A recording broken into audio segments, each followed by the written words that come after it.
Mortal Dust 4. A high school boy laid his head on the desk, deep in sleep. It was a period of self-study, and the teacher had not arrived, so the students could not contain their restlessness. They enjoyed every second of their freedom.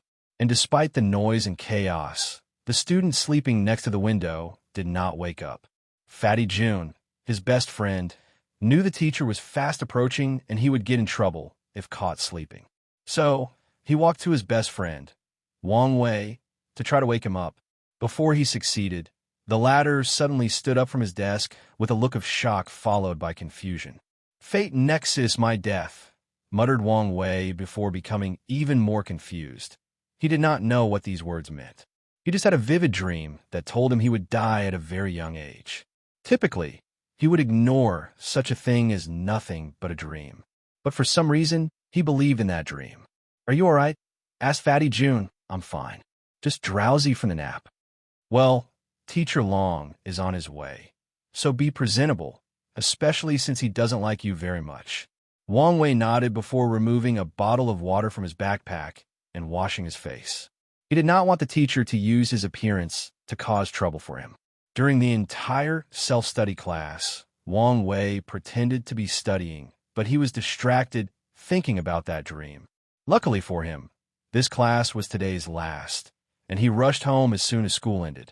He called a chauffeur to take him home, and as soon as he arrived, his mother asked him why he did not stay for after-school activities or attend his private lessons. "Mom, I think I'm dying." Yuan stopped cooking and looked up and down at his son. If he did not know his son was usually a good student, she would have used the spatula to teach him a lesson for saying something so ominous. "Boy, what are you talking about?" After hearing her son's explanation, she really wanted to beat him up. "It's just a dream," she reassured him. "But it's not." Yu Yin wanted to rebut him, but she stopped herself when she saw the determination in his eyes. For some reason, she believed him, or, at the very least, decided to indulge him.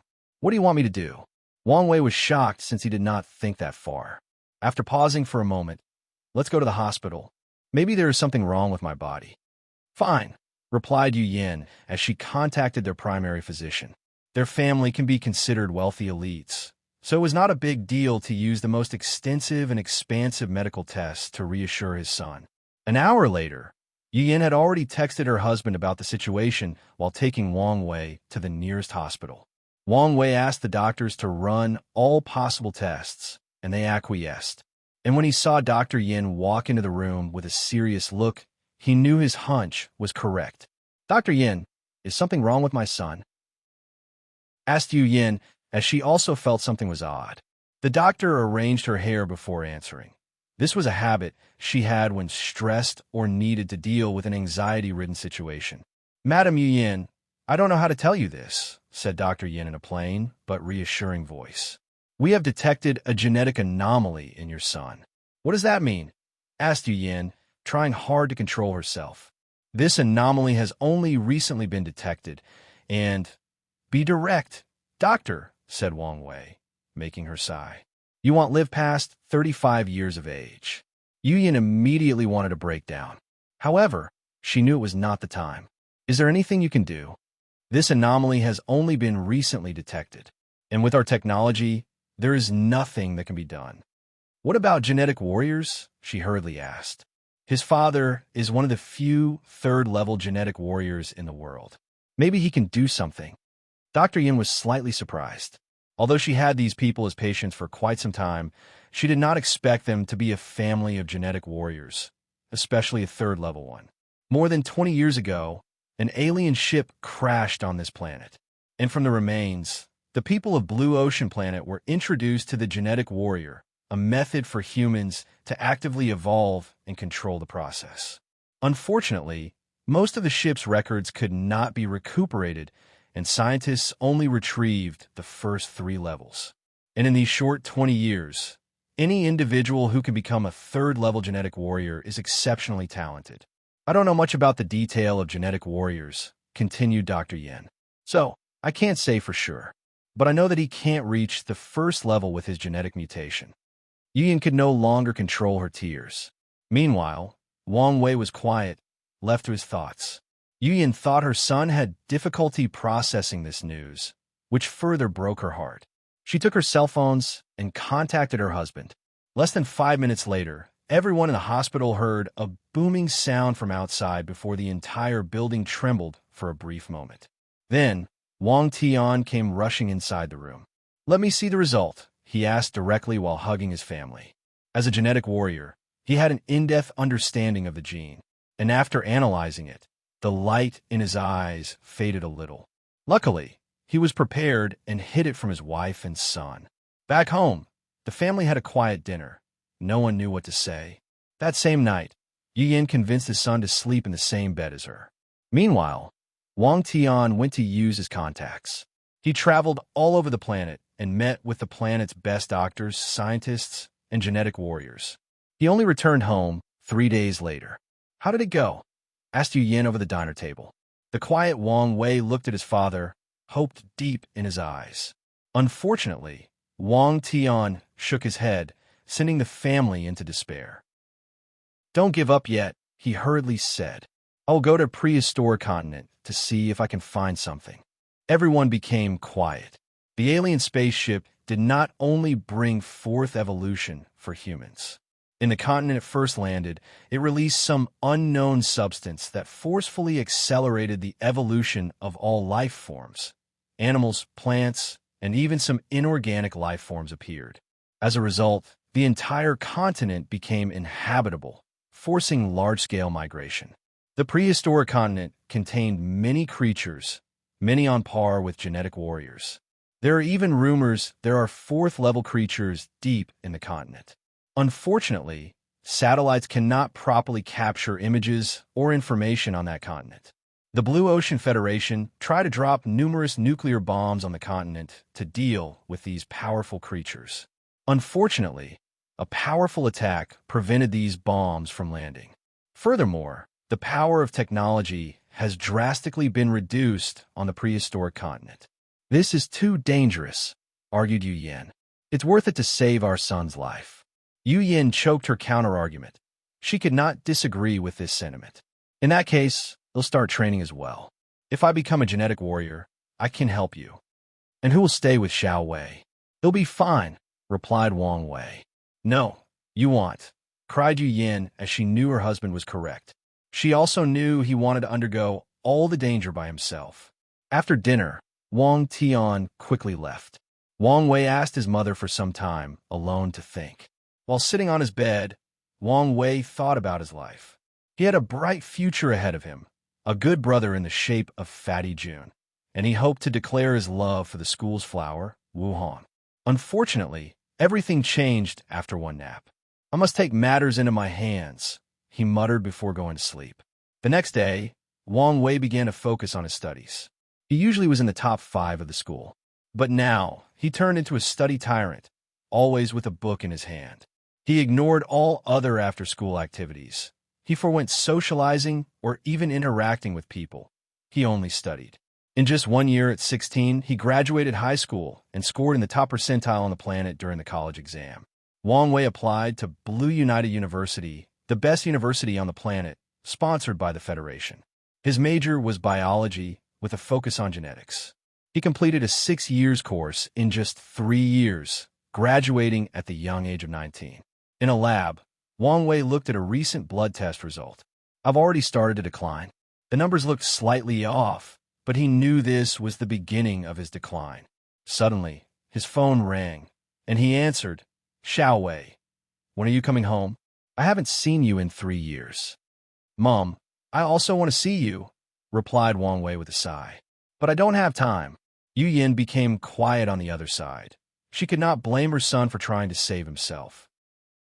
But as a mother, she had to watch her family slowly fall apart as her husband kept adventuring in that dangerous place, and her son tried to beat the clock. "How about I come live with you?" "No," replied Wang Wei. He did not want to be cold, but he already theorized how alarming his decline would be, and he did not want his mother to watch him slowly die. "Where are the things I asked for?" He changed the topic. "Your father has paid for a top-of-the-line research facility for you.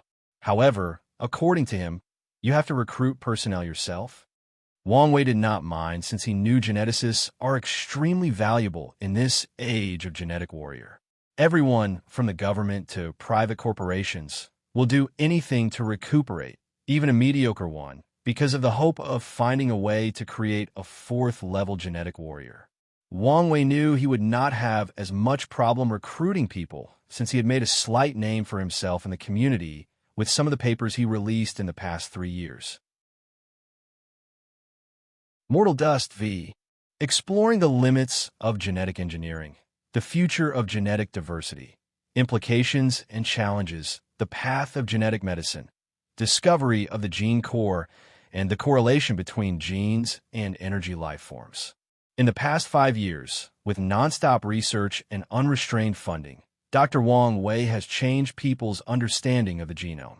His discoveries in gene medicine have reduced the threshold to becoming a genetic warrior, thus pushing the planet into a new era of fast evolution. Unfortunately, such a genius, considered a gift to humanity, does not have long in this mortal world. Maybe God or the heavens envied his talent and cursed him with such a disease. Cough, cough.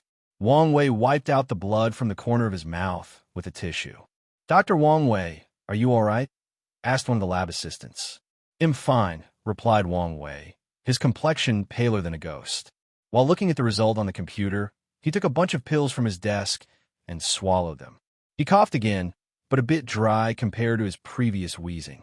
His phone suddenly rang, and he frowned when he saw who it was. Mom, I told Wai Xiaowei. Crying. Why your father? Asked her his crying star. What's wrong with father? He hurriedly asked. Your father? Asked her his crying star. Calm down, take a deep breath, and tell what happened. I promise everything will be all right. Your father is missing. What do you mean he's missing? He went deep into the prehistoric continent since he heard there was a flower that could cure your disease. However, a fourth-level creature appeared in the same location he headed, and no one has heard of him since then. Wang Wei became quiet. One of the main reasons for all his success is the odd things his father brought back from that hell of place. And as he learned of its mystery, a part of him believed that there might really be something from that place that could cure his condition. But now, his hope was gone, and he might have lost his father in the process. All right, I'm taking a plane home. I'll wait for you. Wang Wei stood up from his chair, prepared to tell his assistant to get his private jet ready. Unfortunately, before opening his mouth, he suddenly felt lightheaded, and everything went black. When he opened his eyes, he was attached to a bunch of machines, and someone was resting next to his bed. Xiaowei, you're awake, cried Yu Yin after hearing the sounds of the machines. She hurriedly called the doctor. What happened to me? Asked Wang Wei, still dazed and groggy. It was a terrible feeling since he felt his mind was not in the right place, no matter how hard he tried. I'm sorry, Profession Wang, said the doctor. Your gene collapse has accelerated. Is this why I cannot feel my legs? The doctor nodded. How long do I have? 2, maybe 3 years. Yu Yin could not control her tears. So I was not guaranteed to live to 35. I just won't live past that, thought Wang Wei. He never forgot that dream that foretold his death. He looked at his mother, and he could not recognize her. And it was not because he rarely went home in the past 8 years, but also because the woman before him was not the mother she knew. She was thin, her skin was dull, and she had heavy bags as she had never slept a wink for years. The most significant difference was her eyes. They were listless, full of sadness and despair. Give me my phone, said Wang Wei. He did not waste time using all his contacts to ask people for help to find his father. He offered many of his cutting-edge research, especially the gene medicines that genetic warriors sought after, as a prize for anyone who could find his father. After doing all this in front of his mother, he finally looked at his medical records. I have no hope. That's the conclusion Wang Wei came up with. His fate was sealed, and there was nothing he could do about it. So, he decided to spend the rest of his life with his mother. He left home when he was 16 and rarely interacted with his family. And in his final moment, he decided to change that fact. Sadly, Wang Wei soon regretted that decision, as his mother watched him rapidly die before her, and with his father's disappearance, Yu Yin was simply inconsolable. Many times, Wang Wei wanted to end his existence in this mortal coil. At the very least, he can go on his own terms or have some control over his fate. But he never dared to do as he feared his mother would follow him. So, 2 years and 3 months later, he died in the hospital bed. And the world mourned the passing of such a brilliant mind. "Where am I?" muttered Wang Wei as he stood up, looking at all the chairs and students next to him. He looked at his youthful and powerful hand, feeling his healthy body. "Big brother, are you all right?" asked Fatty June, who better stop sleeping before the teacher arrives. Wang Wei mindlessly nodded before sitting back in his seat, processing everything that had happened to him. Am I stuck in some sort of loop? Or was it just a dream? After school, he rushed to the hospital to take a whole-body test. And as expected, he had the same disease. His parents reacted the same way as his dream or first life. However, Wang Wei was different. Something ruthless awakened deep inside him, and he decided to test his theory. He did not try to cure his disease, nor did he allow his father to venture into the prehistoric continent to try to save him. When Wang Tian tried to argue, Wang Wei would be ruthless and threatened to take his own life if his father left him alone. As such, he spent the next 4 years of his life with his parents before dying a second time in the hospital. And as expected, he found himself at 16, back in the same position and in the same class. I am indeed in a loop. And it seems the purpose is to cure this disease, analyzed Wang Wei. Then, he focused on his previous experience of the past 2 lives. The approach in the first life was wrong. I should not have focused on curing the disease, but managing the symptoms and ensuring I live to the limit of 35 years old. Wang Wei understood that his disease was very complex and could not be easily cured in just a few years. It might take decades, if not longer. Luckily, he appeared to have ample time. After school, he did not get tested or tell his parents about his disease. He convinced his mother to become a genetic warrior and his father to give him a large sum of money for investment. He used that money to acquire a state-of-the-art laboratory in just over a year. And for the next 3 years, he continued his research until... "When were you going to tell us about your disease?" asked Wang Tian, trying extremely hard to conceal his anger. "If it was up to me, never." "Boy, this is not the time for you to be cheeky. Look at the state of your mother." "I'm just telling the truth," he argued back. "Telling you would only make things worse. You probably are thinking about going to that dangerous continent to find a way to save me. But I could tell you it won't work." "And how would you know that?" Wang Wei opened his mouth, but could not say anything. Then, he suddenly wondered what would happen if he told his parents about the time loop. He did not know whether some god or devil placed him in that loop, but he was not happy that his fate was decided for him. Furthermore, he was unhappy about keeping a secret when revealing the truth might make things easier for him. So, he decided to gamble and tell the truth. To Wang Wei's surprise, nothing happened, except for his family not believing him. However, he had many other ways to convince him, like knowledge about the future and so on. Then, his family established a code word to believe him easier and faster in his subsequent life. With his family's help, things proceeded smoother. In this third life, Wang Wei lived to 30 years old, 3 more than the first. However, he concluded that he had reached a bottleneck in his research to manage his disease. The fastest way to deal with this issue is with some faunus or species in the prehistoric continent. Otherwise, he might use hundreds of lives before succeeding. Unfortunately, that place was too dangerous. So, in his 4th life, he focused on creating the method to become a 4th-level genetic warrior. With the scattered data from the alien spaceship, he finally succeeded in his 8th life. In other words, it took him 4 lives of living to 30 years. However, he only had 15 years of research for each, so he spent 60 years. With both his parents' 4th-level genetic warriors, Wang Wei had access to all the rare resources in the prehistoric continent. In his 10th life, he could manage all the symptoms of his disease and live until he was 35 years old. From his 11th life onward, he focused on finding a cure for his disease. And he only succeeded in his 27th life. And, if nothing out of the ordinary occurs, the next chapter should be the last one for mortal dust. But don't quote me on that. Mortal Dust 6. Wang Wei's 28th life.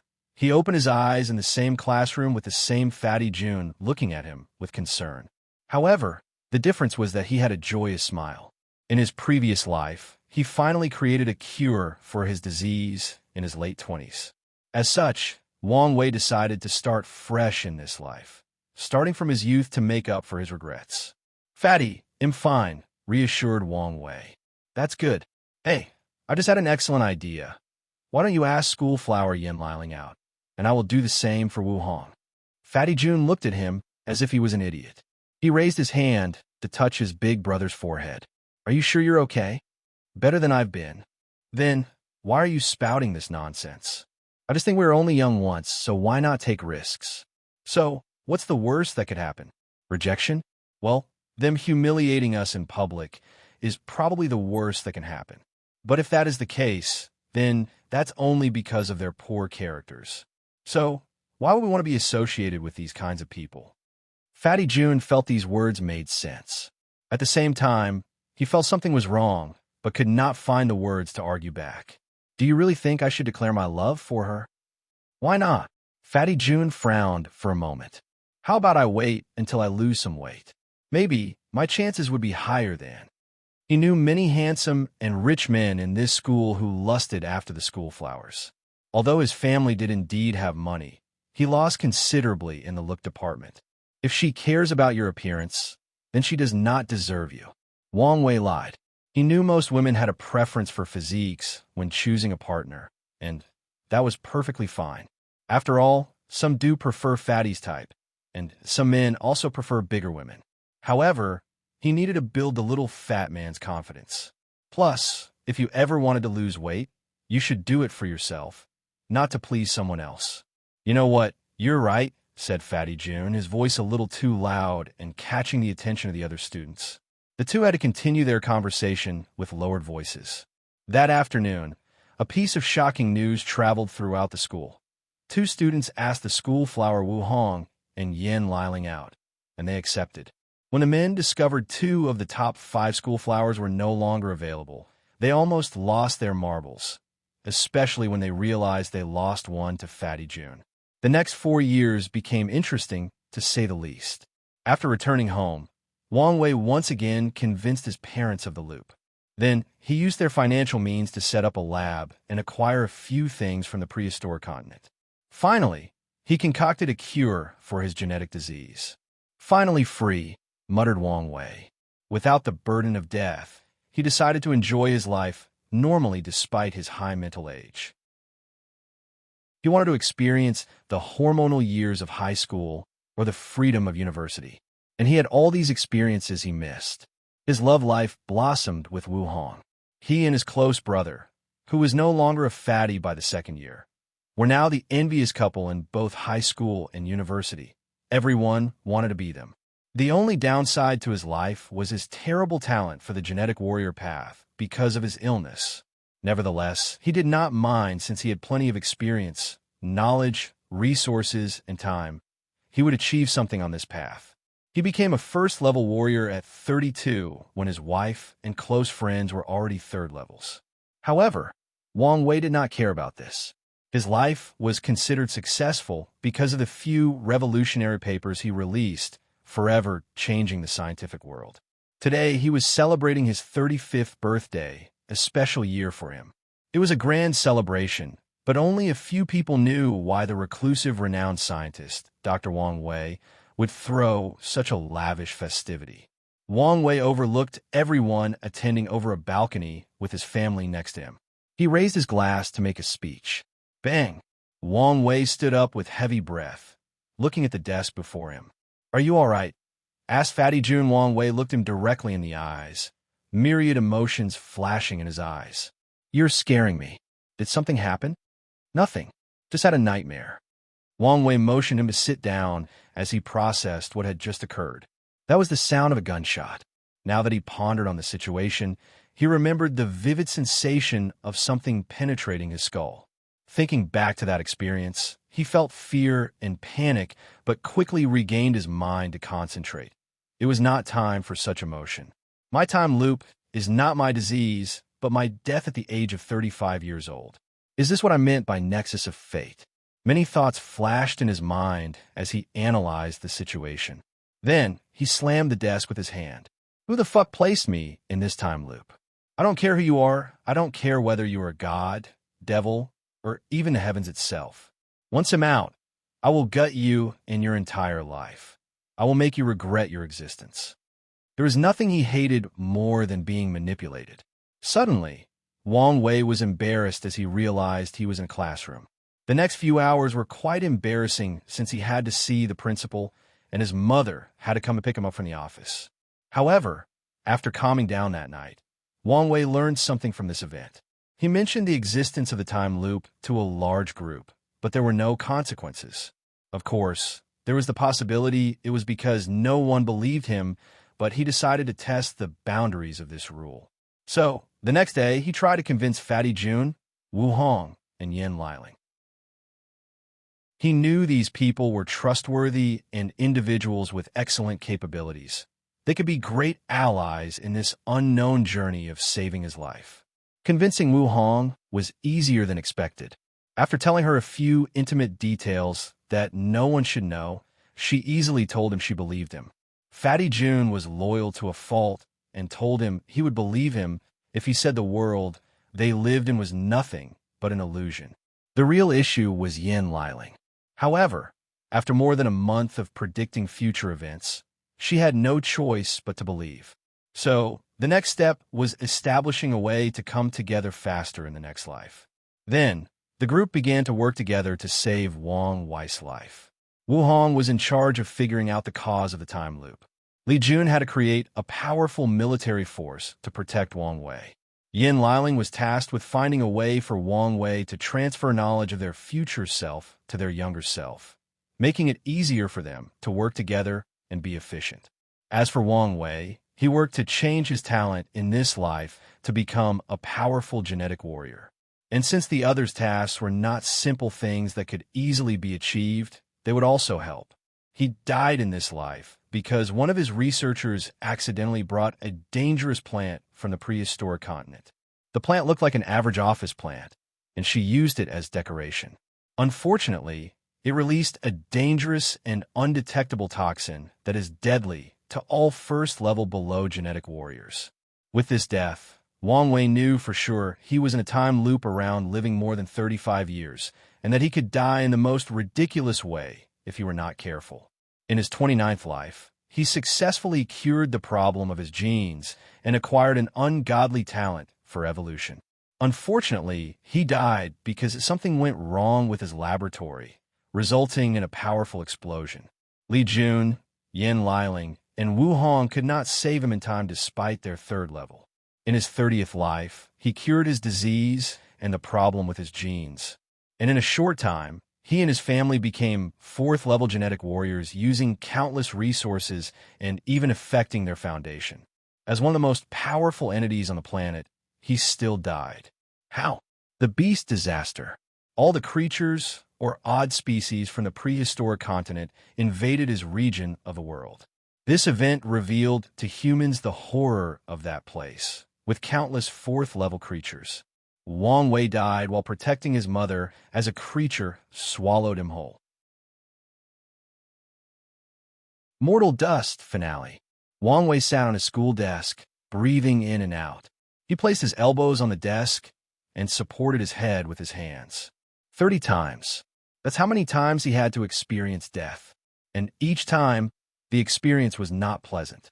He ignored the noise around him as he took a deep breath. He concentrated on the sound of his beating heart, slowly alienating all the noise in his surrounding. And when he could only hear the soothing, rhythmic thumping of his heart, he felt calm, peaceful, and composed. Let's see if it works.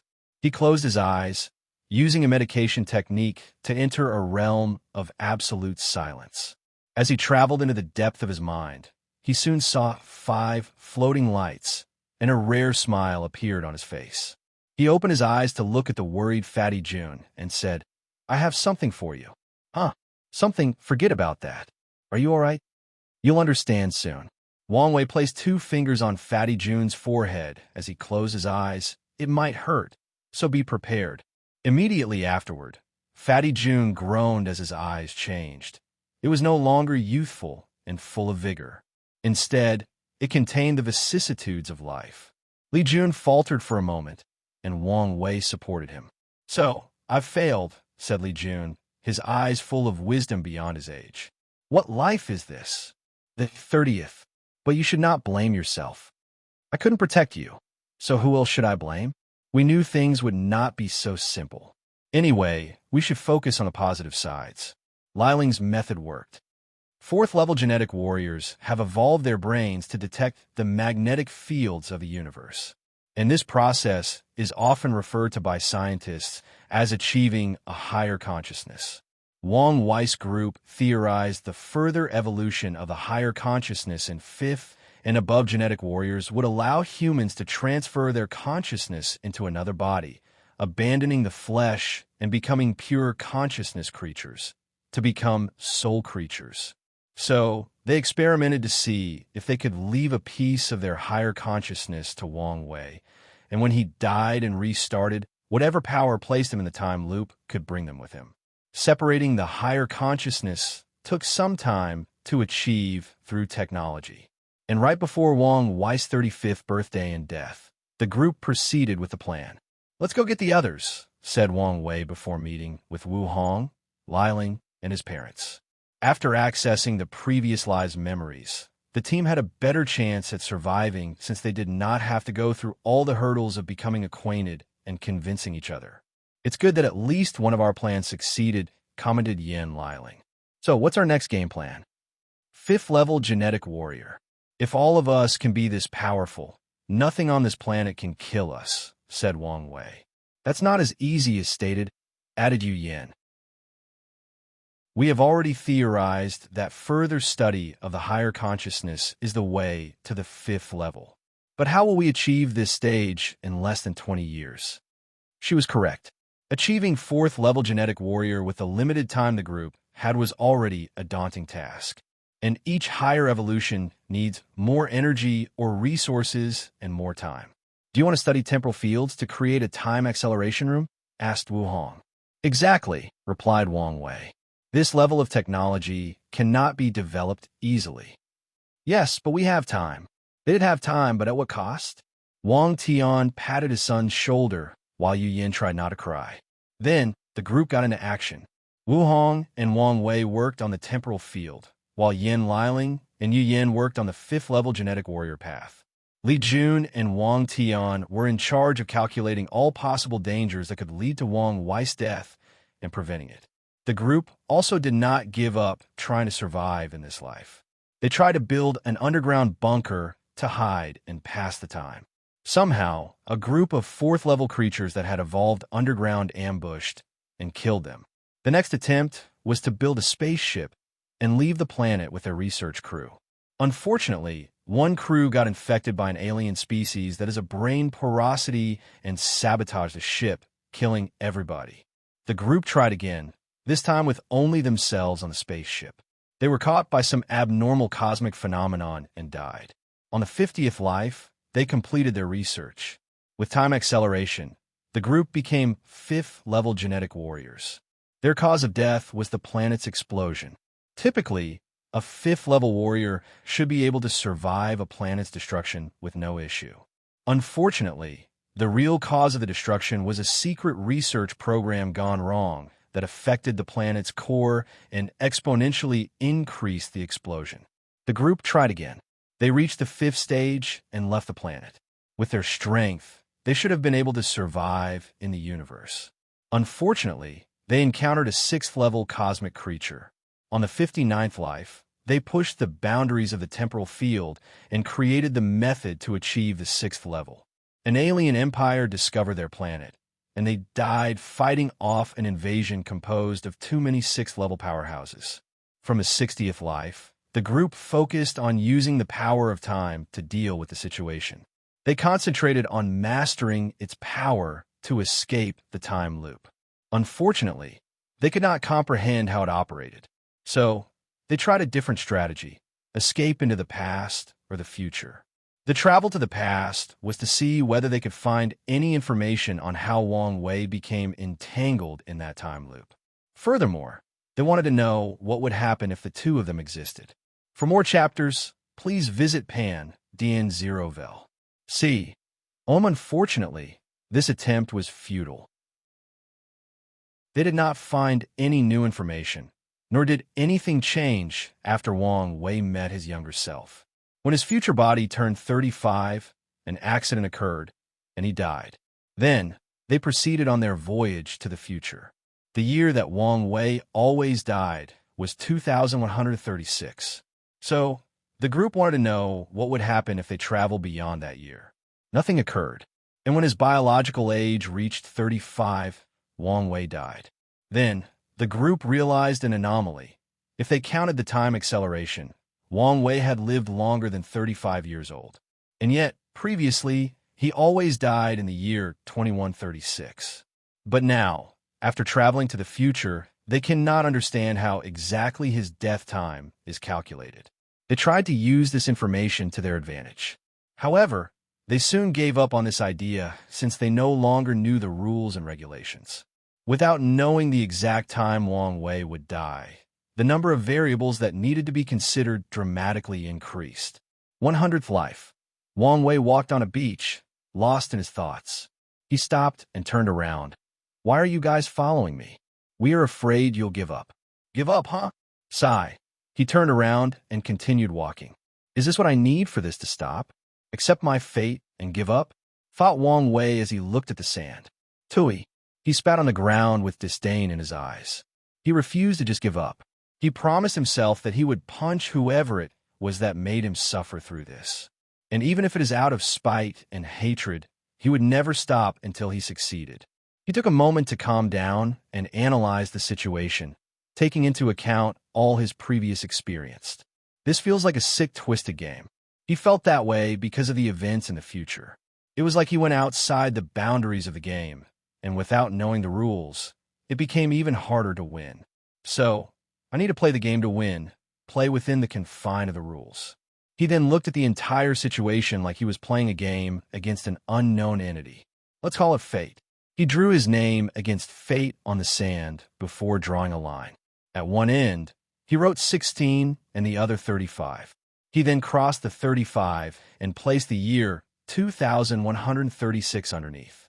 My greatest move was that high consciousness transference. Wang Wei wrote the name of his name against fate. That move granted him the support and help needed to continue this battle.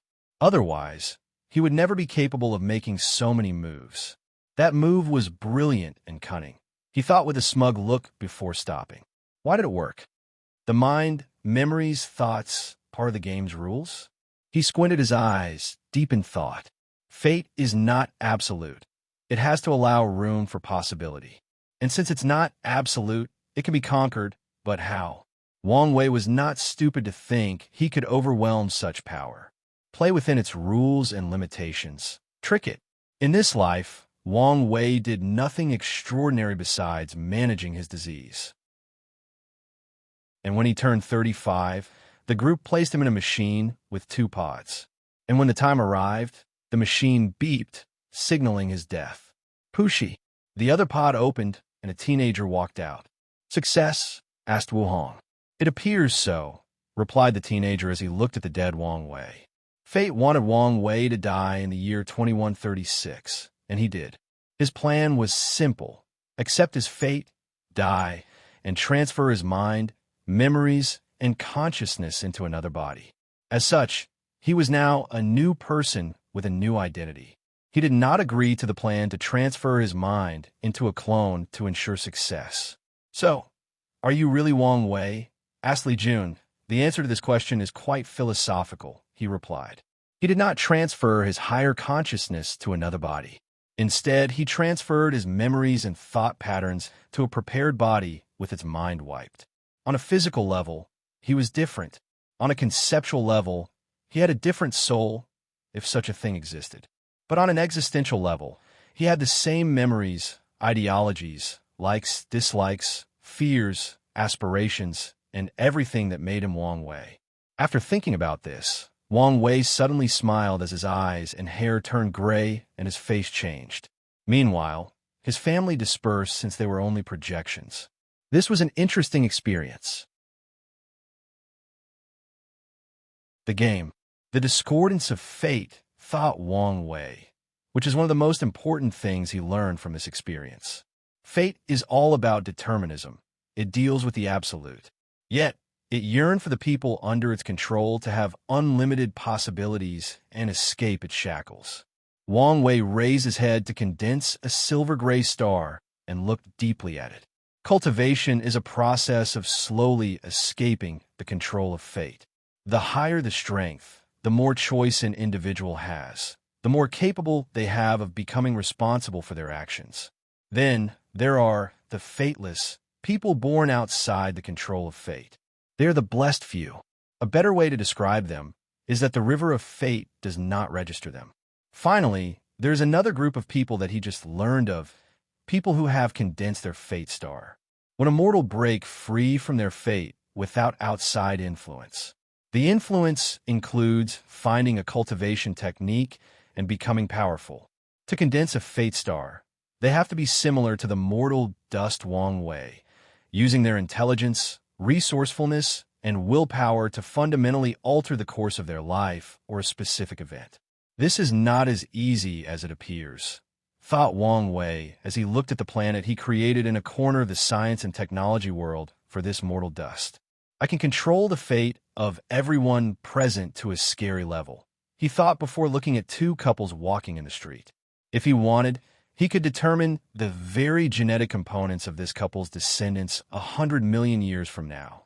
He could control the air particle their descendant 234,987 years from this exact moment would breathe.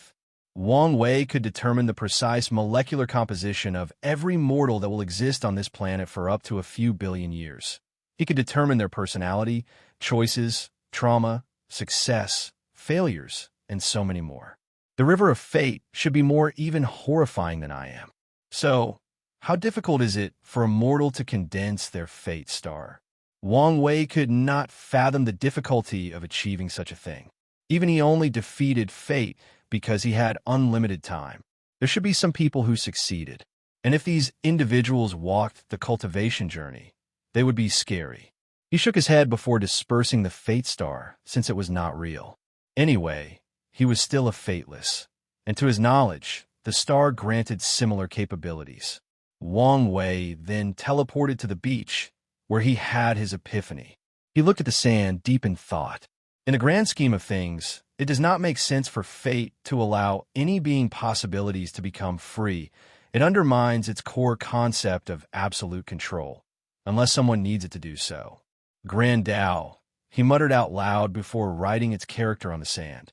The entire chaos universe is like a game, and cultivation is a way to level up.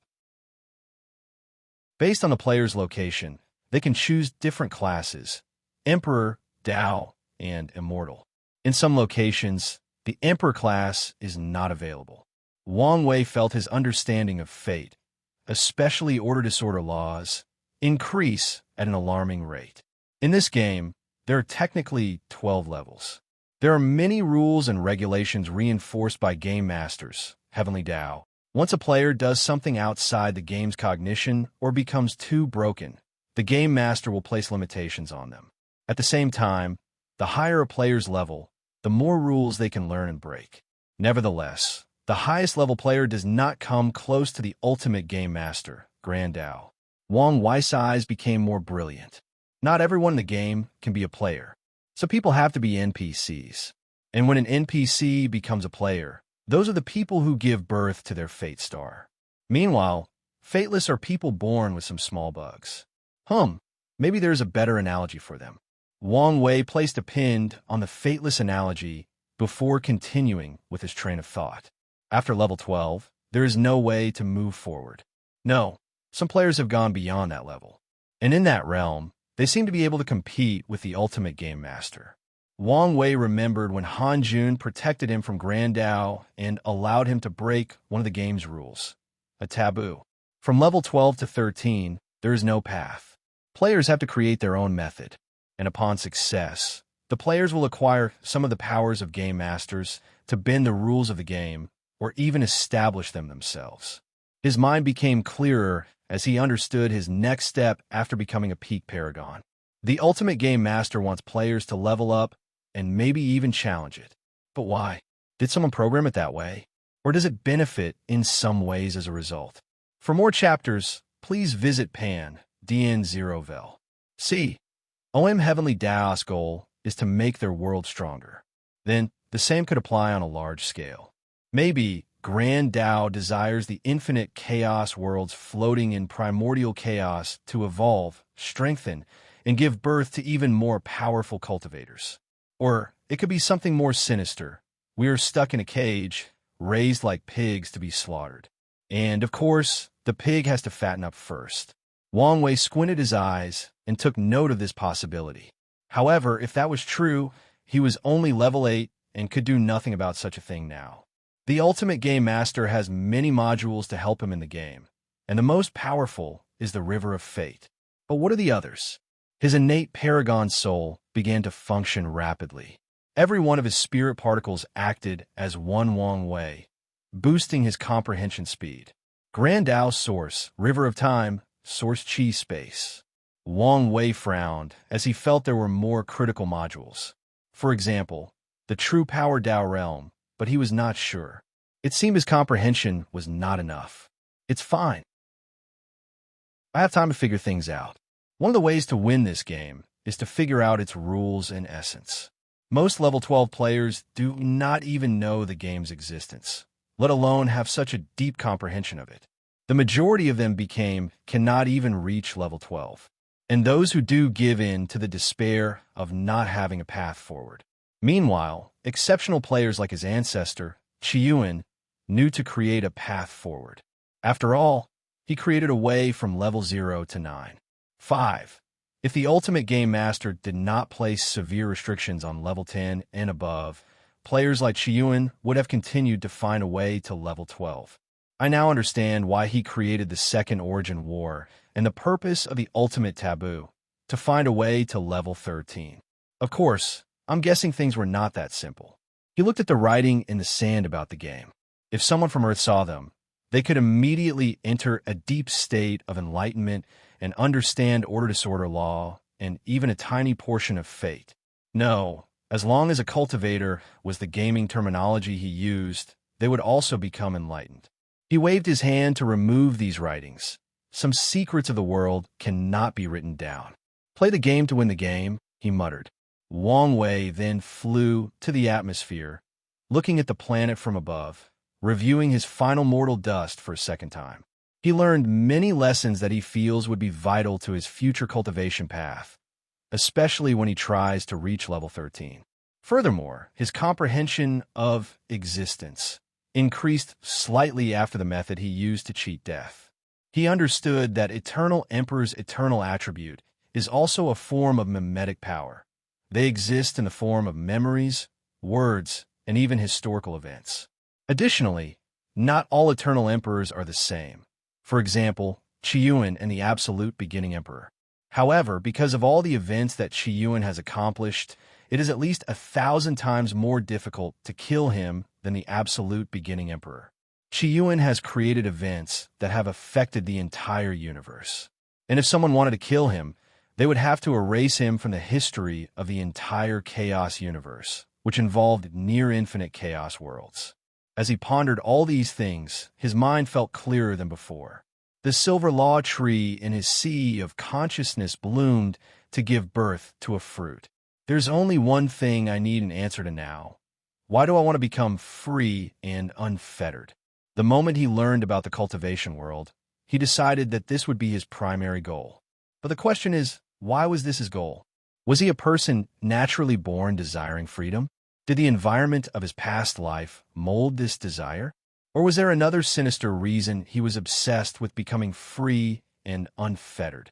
I just need to find the answer before proving the Tao.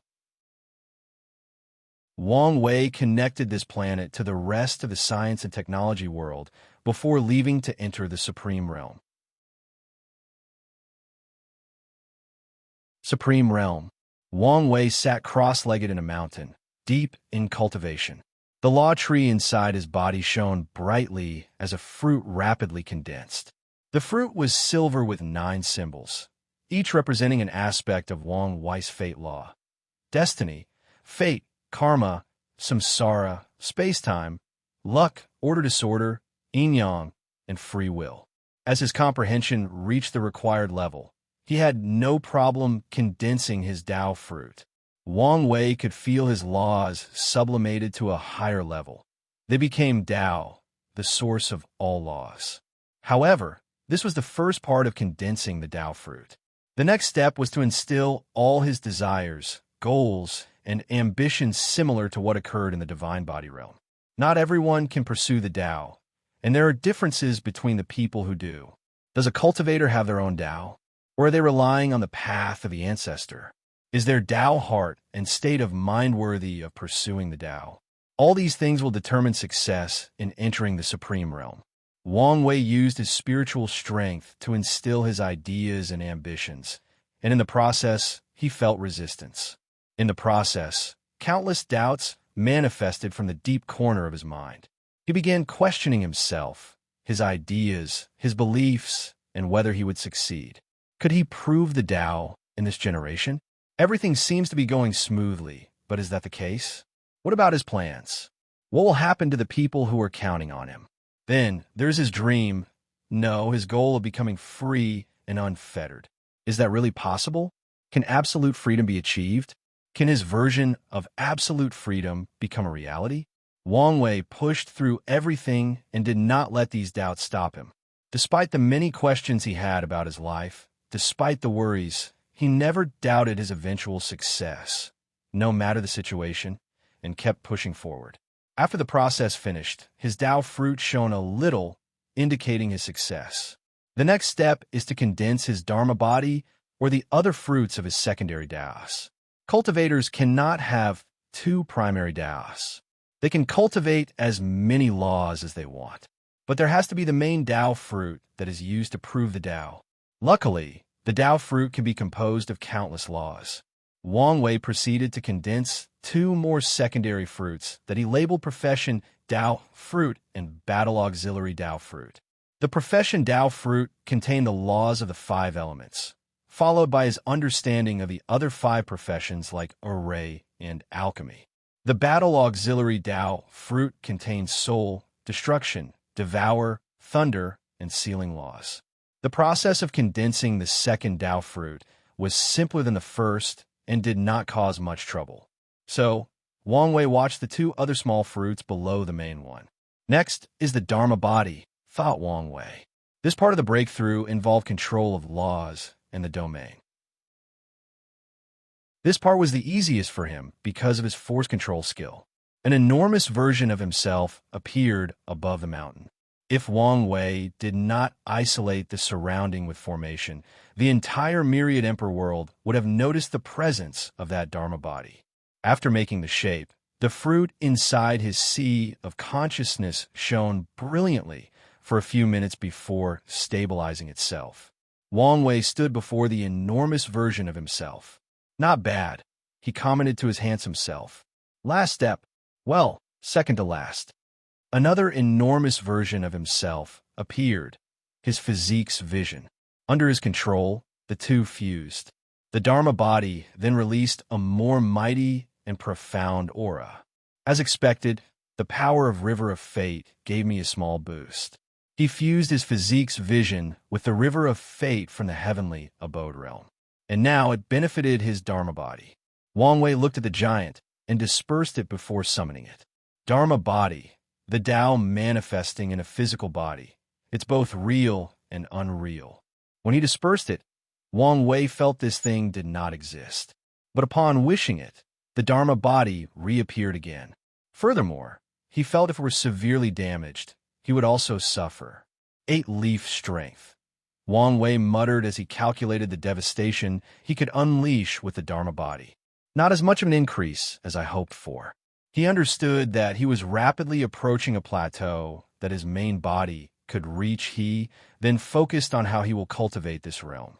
There are 2 stages in the supreme realm, and they are cultivated at the same time.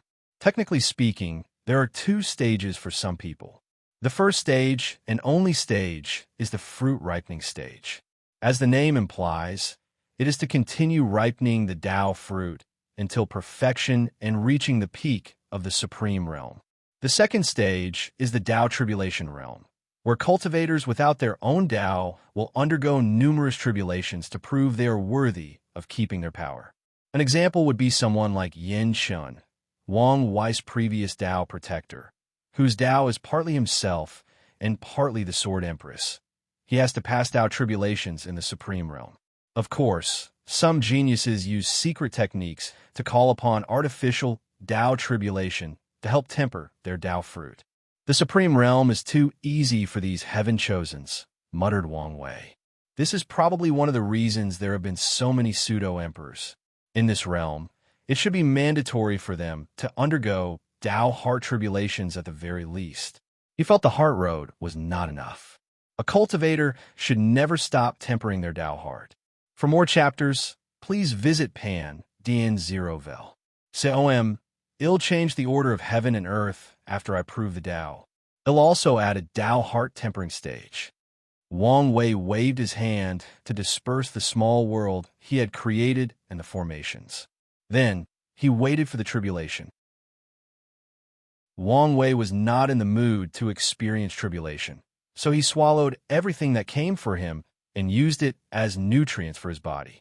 Finally, the tribulation condensed the projection of a past heaven-chosen. A young man full of confidence and ambitions, dressed in fur coats, pants, and boots. The Heaven-Opening Emperor.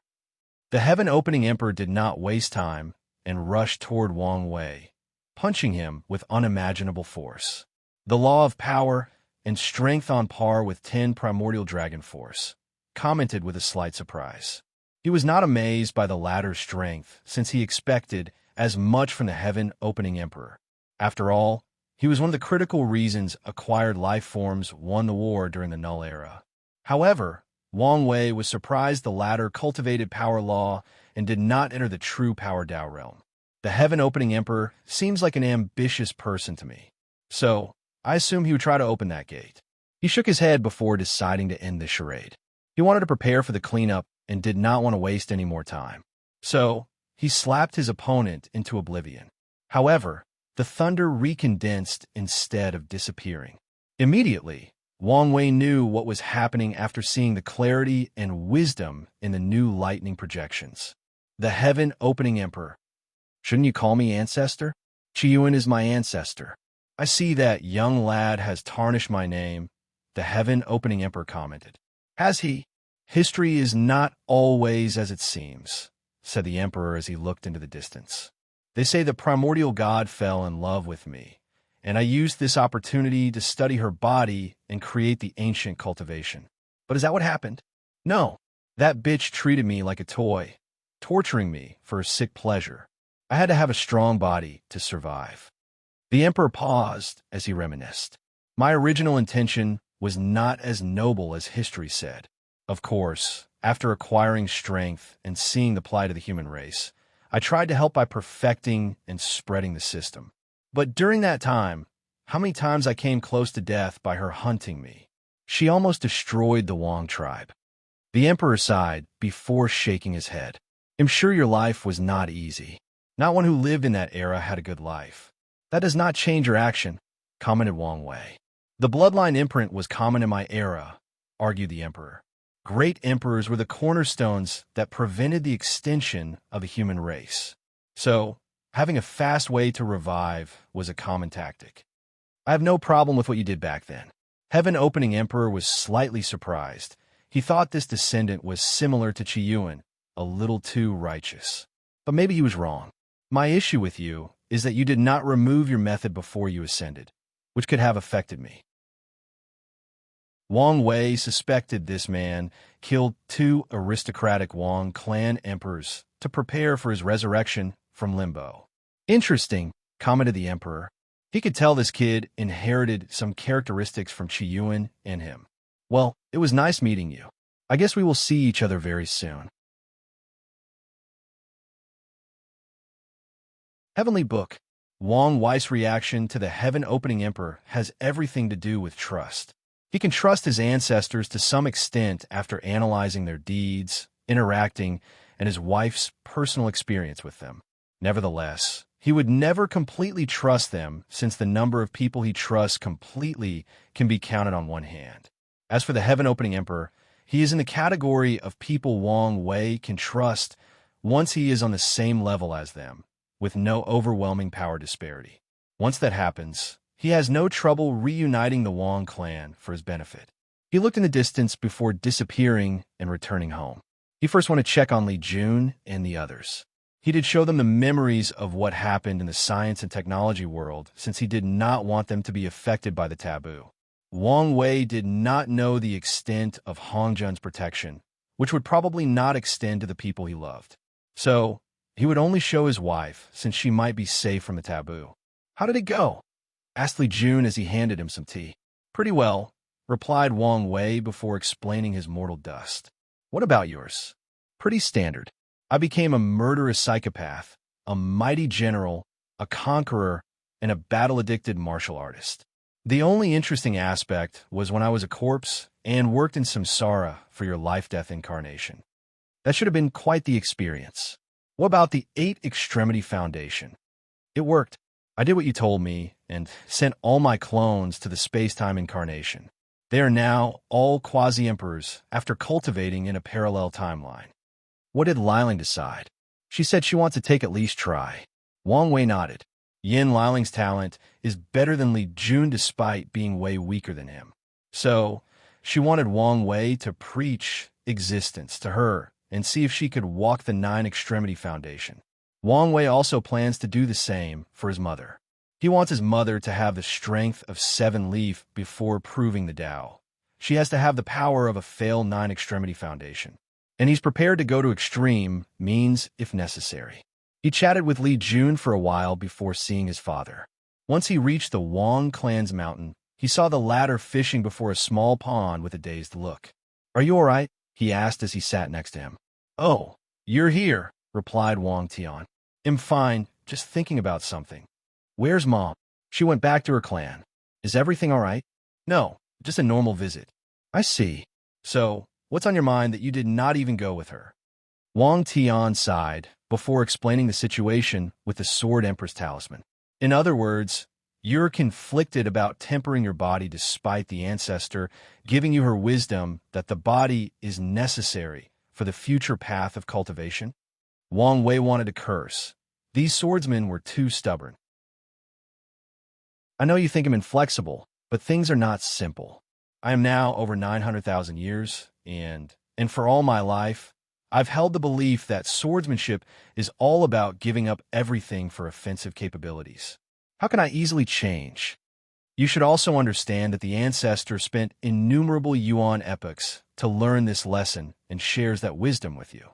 Shouldn't that count as something?" "It does, hence why I'm conflicted." Wang Wei took out a wine jar from his space ring and took a big sip, not hiding the frustration on his face. "Did she leave her consciousness in the talisman?" "Yes." "Did you ask her the question?"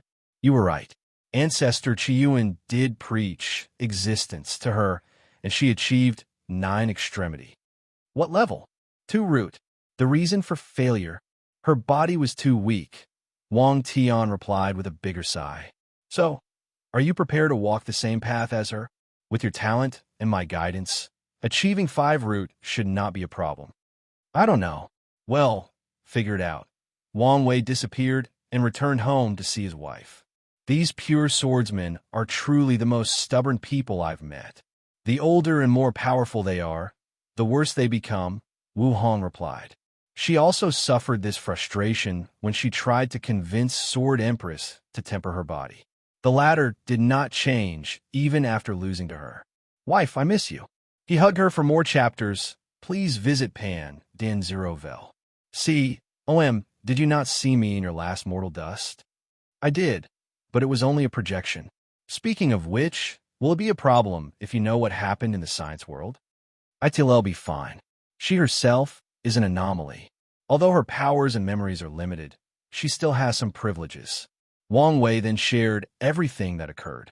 Your game analogy is quite the perfect way of looking at things, commented Wu Hong.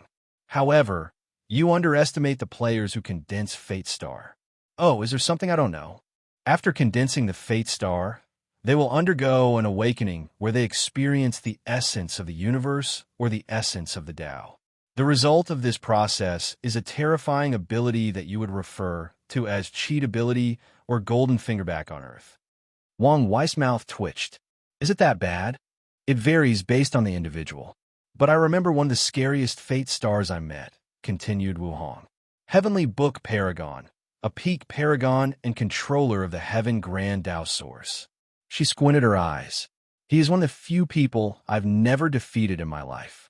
And honestly, during our fight, I don't think he fought me with all his strength during our fight, yet we tied. He's that good? Do you know what his ability was? It was a novel. You have to give me more than this. Let me finish, replied Wu Hong before pinching him. Imagine your life was a story written from birth until you become a paragon and beyond. Then, the author of that novel reincarnated in his own book. What would it be like? The author would know all the secrets of the universe, all the best scriptures, talents, fortunate encounters, etc. He could use them to rise to the top in a quick, efficient, and terrifying manner. That's what his ability was. He had a novel that contained all the knowledge of his chaos world, and he used it to his advantage. Wang Wei wanted to curse. People are often jealous of his talent and background. But compared to someone like that, he was nothing but dirt. Don't be jealous. He earned his ability. Even so, replied Wang Wei with gritted teeth. Is it too late for me to become a Fate Star? It's impossible for you. Why? You were never immortal. What does that mean? Think about it for a moment. The moment you were born, you had many great destinies, including becoming a cultivator. That means the moment I was born, I was destined to slowly lose the tethers of fate. Yes, albeit contradictory. That's how it is for all cultivation geniuses and heaven chosens. They were never truly mortals. Meanwhile, Fate Stars are true NPCs, people essentially created to embellish the game and make it more realistic. Then, they successfully escaped the restriction of the source code and became players. No destiny, no luck or help. So, if I wanted to condense a Fate Star, I would have to abandon everything.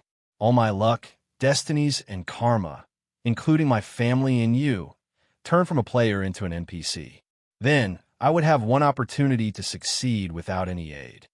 Exactly. Okay, it's not worth it. I have pretty decent stats for this game. I'll use what I have. Wise choice, said Wu Hong with a brilliant smile as she caressed under his chin.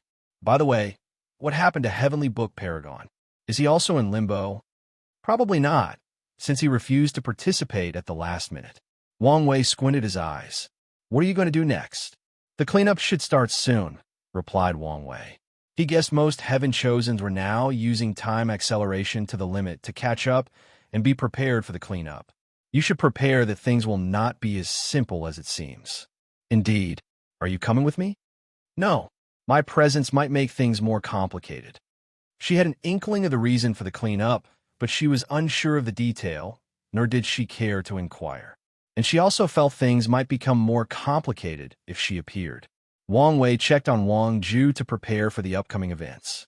He then checked the alliance with the demon race and ensured no problems. He did his duty as Secmaster. A little over 200 years later, Heavenly Tao announced the beginning of the cleanup. So, he flew to the lifeless domain along with everyone else. The lifeless domain. Wang Wei was in the midst of teleporting outside of the lifeless domain when he sensed something. So, he told the team to go ahead and that he will be late. More than half an hour later, he arrived. Did something happen? Asked Li Ju. No. I sensed an opportunity that would accelerate the rate I condense my black holes, so I went to get it, replied Wang Wei as he looked around. The clouds were red, and the soil was a death gray. He could sense a terrifying, baleful aura in the surroundings that could easily corrode the body and soul. The laws of heaven and earth were chaotic, making void-shattering realm and saints almost useless in this place. The space was chaotic, thus preventing teleportation through normal means. "What a terrible place," commented Wang Wei as he looked at a humongous red door not far, and all the Heaven-Chosens gathered around. "Really? I like it," commented Li Jun. "Of course you do. This place is like a small haven for you," commented Yan Liling. "These baleful auras are a booster for someone who cultivates Slaughter Dao. I wouldn't say it's a haven." Wang Wei ignored the couple as he observed everyone present. All the Heaven-Chosens in this generation were here, many of which he had never seen or interacted with, but he had a file about their information. "Su Shi is not here. Is she late?" Wang Wei continued to look around before his gaze on Mo Xingyun, and he suddenly appeared before her, catching everyone's attention.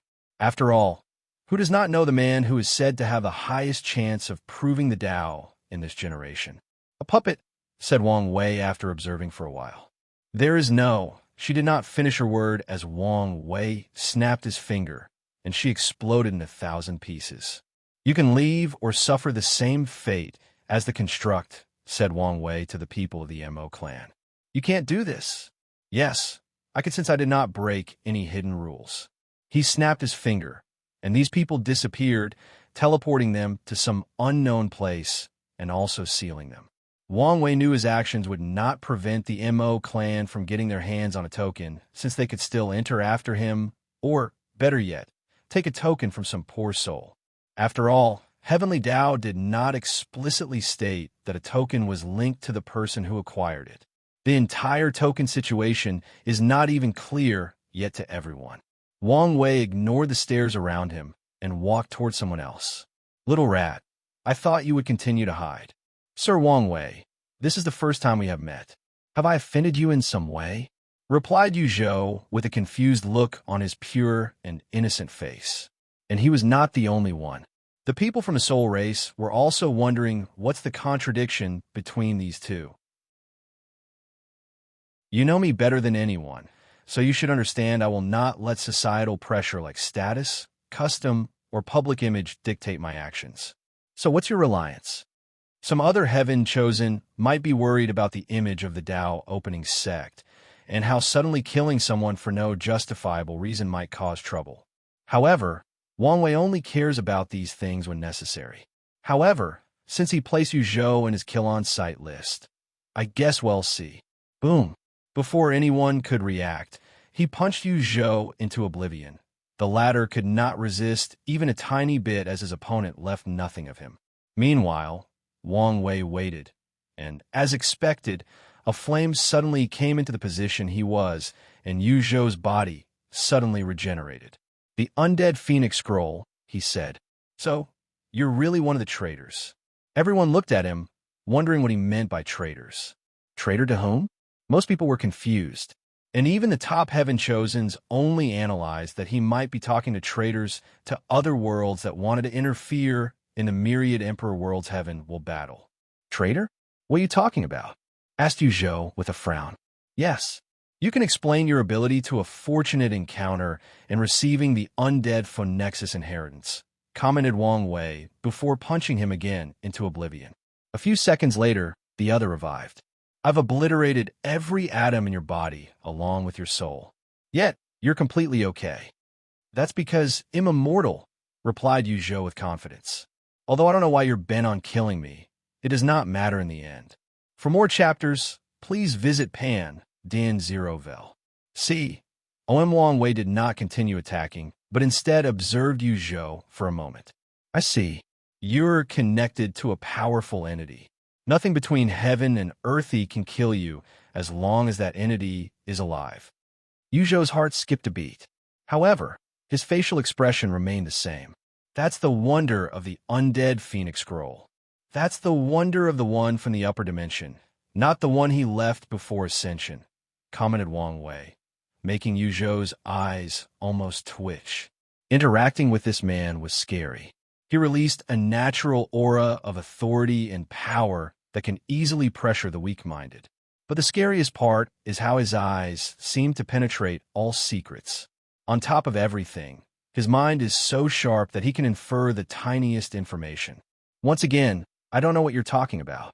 If undead Phoenix's dog is so hard to deal with, what about the others? Wang Wei tilted his head slightly as he looked at Yuzhou.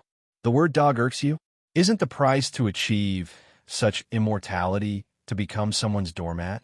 Shouldn't you have adapted to being called a dog by now? Young Master Wang Wei, even a Buddha can be angered, said Yuzhou with gritted teeth. Whatever. Let's see how you deal with being sealed. Ruin appeared around Yuzhou, and he tried to resist. Unfortunately, he turned into a small orb that contained a small world where he was sealed. Wang Wei waited a moment before a flame came out from one of the soul races before Yuzhou materialized. Killing yourself and using talismans located in different locations to materialize again. Not a bad method to avoid sealing.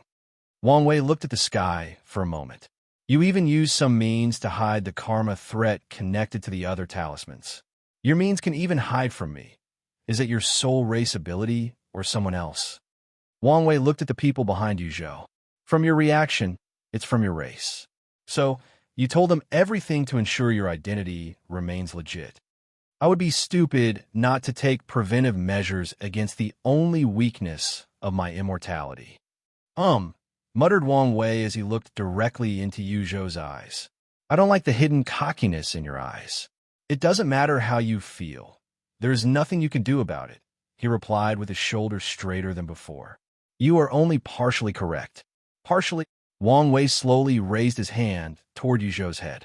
The latter tried to move and respond. But once again, he was powerless. Wang Wei held him by his skull. You should understand there are scarier things than death. Oh! Yuzhou's scream echoed between heaven and earth. The pain was so much that he instantly felt his mind on the verge of breaking. He immediately tried to commit suicide to escape. Unfortunately, the power of law in Wang Wei's hands made that impossible.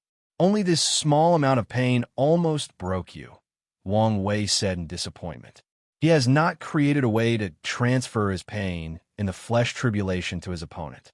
But with the slight evolution of his pain talent after the tribulation, Yuzhou could not withstand it. After the latter destroyed his vocal cords screaming for a few minutes, Wang Wei dropped him on the floor. The heavenly will battle does not allow interference, even by an existence on par with the undead Phoenix Emperor. So, who will give you your immortality by then? Yuzhou exploded himself in an attempt to use death to remove the pain. But even then, he still felt, leading to killing himself a dozen times in just a few seconds. He then looked at Wang Wei with fear. Yes, those are the eyes that traitors like you should have. He then looked at the soul race members. Your race should probably close your gate again before the final battle. Why would we do that? This idiot just revealed that he has a method of being immortal. You can imagine how many people would do anything to get their hands on it, even if they must become someone's dog. Their faces changed. Some emperor lineage and even hidden old monsters would pay anything for such an opportunity. Yuzhou's face changed as he immediately realized Wang Wei's plan. With the information he revealed, he would raise the soul race's suspicions. Then, he revealed his immortality, forcing them to close their gate and limiting his movement and resources. And if he abandons this identity, he will become more suspicious. Not to mention, he will have to hide from immortal powerhouses interested in his immortality. No, eternity. Wang Wei turned around to look at someone who was observing him not far away, Ditian. Their eyes met, creating sparks. Clash of the Titans.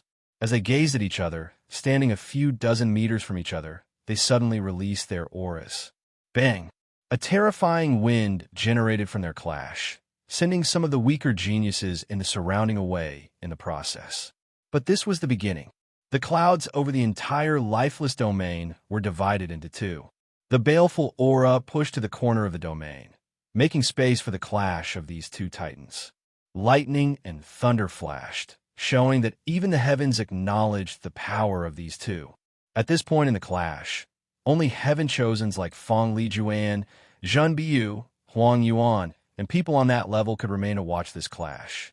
Then, on Wang Wei's side, A projection of the river of fate manifested, making the spectators instantly feel despair because someone controlled every second of their life. On Dtion's side, the wheel of samsara manifested, allowing everyone to have visions of their life from birth to path, and even experience some memories from their past lives. During this clash of aura, only a few people remained close to those two. Tong Ruobing, Hofeng Wang, Feng Heng, Li Jun, Ao, Shun, Jingwu Hua, and two others, one man and one woman. The clash lasted for a few more seconds before another vision occurred of a golden throne situated between the two. As a result, the intensity of their aura suddenly increased. Boom! The standing top heaven chosens were pushed away by the clash. At this point, they could not resist the confrontation with only their aura and would need to use their powers. However, doing so would imply they lost or cheated, so they just flew away. How could they be so strong? Thought Tong Ruobing, biting her lower lip as she flew away. Should I accept these people's invitation? A while ago, a group of geniuses invited her to an allowance against Dtion and Wang Wei. She rejected them, but is now considering this as an option. Feng Heng squinted his eyes as he flew away.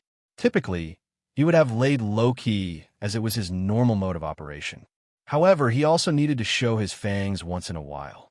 After all, the battle is one of the best ways to temper the mind. Of course, the main reason for his actions was because his situation was not the best in the Tai Profound Gate since the deception trial. Many of the upper echelons were suspicious of him. If it were not for another secret group inside the gate and his own power, he would have been discovered and forced to run away. As for that secret group, he could guess who it belonged to. He looked at Wang Wei's display of his might with countless thoughts flashing in his mind. The other also flew away from the center of the clash, and each had their own thoughts regarding this battle.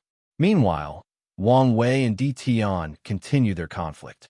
The Golden Throne moved back and forth between them, with one having the advantage only momentarily. Then, they suddenly stopped simultaneously, and everything returned to normal. They looked at each other for a moment before walking away. As expected, thought Dtion as he regrouped with the D-clan. He found a way to make up the gap between us, most likely with the unorthodox way of nine extremity. Now, the question is, will he break the limit? By all odds, there should be no way for this to be possible. After all, Nine Pillars was someone above the Emperor realm and spent countless epochs before discovering a unique treasure that would allow someone to reach 10 extremity. And since this treasure does not exist in the lower dimension, there should be other ways to achieve 10 extremity. As long as it's him, there's a possibility, thought Dtion. I should have gone above and beyond to kill him. His aura is different, thought Wang Wei. It's more ethereal and noble. Did he find a way to reach 10 extremity? If that's the case, I cannot be as relaxed as I used to be. He reunited with his group before using his divine sense to communicate. He's acting outside of my expectation. Who? Yu Zhou? Asked Tai Gang. Not him. Yu Zhou was a disappointment. He first acted calm and collected, but lost his bearing after being called a dog. Wang Wei did not know why that word was triggering for him, or whether the latter's pride, as someone from the upper dimension, made it so easy to play with. I thought Dtion would have allied with these traitors, added Wang Wei. I thought the first he would do after his release would be to go on a rampage and kill all the Heaven Chosens before the battle, commented Li Jun. The sleepers are gone, so it's harder for him to assassinate anyone, said Yin Liling. He could still do it himself, added Tai Gang. Maybe he's waiting for the appropriate time. Maybe, said Wang Wei. After Dtion reunited with his family, he looked in the direction where Yu Zhou secretly escaped with the Soul Race. He experienced the mental beating Wang Wei gave that man. Are those the people Little Seven talked about? A couple of thousands of years ago, the Western continent. Dtion suddenly opened his as he sensed someone inside his formation. He saw a young man smiling at him with a scar on his chin. Little Seven, Dtion muttered, joy flashing in his eyes. He did not know how long since he experienced that emotion, but it appeared today. No, I should call you Five-Finger Emperor now. For more chapters, please visit Pan, DN0vel. COM, It's five-finger paragon. However, you can call me Little Seven. So, you've reached such height. Tion reminisced about where he created Little Seven. He used the best five-element materials to create someone perfectly in harmony with heaven and earth. Later, he learned from history that he became the Five-Finger Emperor, a pseudo-eternal emperor on par with Eternals who used five elements sealing Tao. His trademark sealing method was a mountain with five peaks that resembled fingers, hence his emperor title. Now, that young body has reached heights he cannot imagine, making Tion feel a little complicated. It was great to see remnants of his past and his creation that he considered like his children. Simultaneously, too much time passed, and none of them were the same. Why are you here? Can you free me? Unfortunately, I'm dead and have little power left, replied Five Finger, who did not want to deal with a seal that had the power of Empress Wu. I'm here to give you a few warnings. Warnings? A few people might come to ask you for an alliance against Wang Wei. Don't do it. Oh, and why not? These people are traitors and spies from the upper dimension. Five Fingers explained some basic knowledge about the two suns and seven moons, the closing of the lower dimension, and the meaning of the upcoming era of the Myriad Emperor world. Now I understand why Heavenly Tao gave him a complete sun of era position. So, you still haven't explained why I should not ally with them. He would work the devil itself if it could assure his victory. Five Fingers sighed, a little frustrated on the inside despite expecting this outcome. There are factions amongst the people who participated in the ultimate taboo, and their factions, composed mainly of people from the Null era, wanted their people to lead the new era instead of Qiyuan's faction. However, this was very unlikely, given Tion's personality and obsession. The era of the Seven Moons is coming to an end, and anyone associated with them will be eliminated once that happens. If you work with these people, when that day arrives, we will not be able to protect you or the revived madam. Tion frowned. He did not want to do anything that would affect his life after reviving Ninger. If working with these people placed a target on his back, then he might be forced to hide in the lower dimension for the rest of his life. And even then, they might not be safe. All right, they'll listen to you. Lastly, be wary of Heavenly Tao. If you go on a killing spree of this era's heaven chosen, it won't ignore you anymore. I know. Tion knew that if Wang Wei did not rise, Heavenly Tao would accept him taking the throne because of his overwhelming strength. However, with the current situation, if he began to affect this golden age, the latter would again scheme his downfall. Is there anything else? No, replied Five Fingers. I wanted to help you more, but my situation is not good. Are you and the others all right? Tion created 12 humans that he considered his children before creating Ninger. Of the 12, 5 became great emperors, 3 became primarchs, and the other 4 became insurgent Tao monarchs. Little 3, Little 4, and Little 9 all died, said Five Finger with some sadness. As in complete death. Yes. Tion sighed as he remembered these kids. Little 3 was a great emperor, and Little 4 and 9 were primarchs. Did they die in the war? Although he had some knowledge before the Null era, they were incomplete. Little 3 and 9 died in the war. Little 4 died in the upper dimension. Although I'm used to life and death, it saddens me to hear of their departure. They'll make a grave for them that I can worship. They will be pleased, replied Five Fingers as he began to fade. He looked at his body before cupping his hand and bowed politely. Father, it was nice to see you again. Tion smiled before nodding his head. As he watched his son disappear, he looked dazed for a few minutes before sitting down and continuing his cultivation. Defamation. After this intense battle, many people could not help but look at these two with horror, especially Tion. Most people thought he had ceased to be a viable candidate for the throne. But after disappearing for more than 100,000 years, he showed up to declare the throne was his, and only one other person may stop him. At this point, they all have the same thoughts. Do whatever is necessary to get rid of the two. It could be poison, alliance, formation, or assassination. Some daring one even thought about breaking the Immortal Avenue Pact and asking their faction to send some of their immortal ancestors to get rid of these people. Dition calmly looked at everyone's reaction and guessed their thoughts and planning for the future. I need a powerful general. He foresaw the possibility that the battle between him and Wang Wei might be very close. And such a battle, anything could tilt the result. He did not care for these people's alliance and used cannon fodder to try to kill him. However, if he has to spend time dealing with them, it would mean his origin essence, spiritual power, and stamina are not at their peak. And in a battle of such magnitude, the slightest difference could mean losing. So, he needed someone to deal with these people and ensure he remained in peak shape. Of course, he was not the only one who came to this conclusion. Wang Wei predicted this possible outcome long ago. Hence the reason he wanted Li Jun to reach immortal venerable strength. You know what to do, right? Don't worry, replied Li Jun. None of them will touch a hair on you. You will be in perfect shape before you fight him. What about you? Asked Wang Wei. I practiced the secret technique you gave me, replied Tai Gang. With Yin Liling's pills, I can pay a certain price to achieve immortal strength. Very well. Wang Wei nodded before continuing his observation of everyone present. Chen Shun from the Origin Weapon Mountain was not here, but he was not surprised since his Fate Shadow Guard told him of his departure.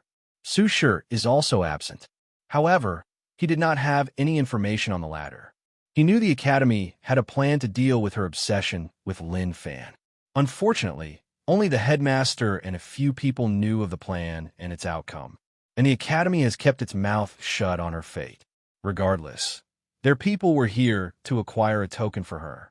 Besides Tong Ruobing and the Origin Weapon Mountain, the people from the other main profession factions did not show up.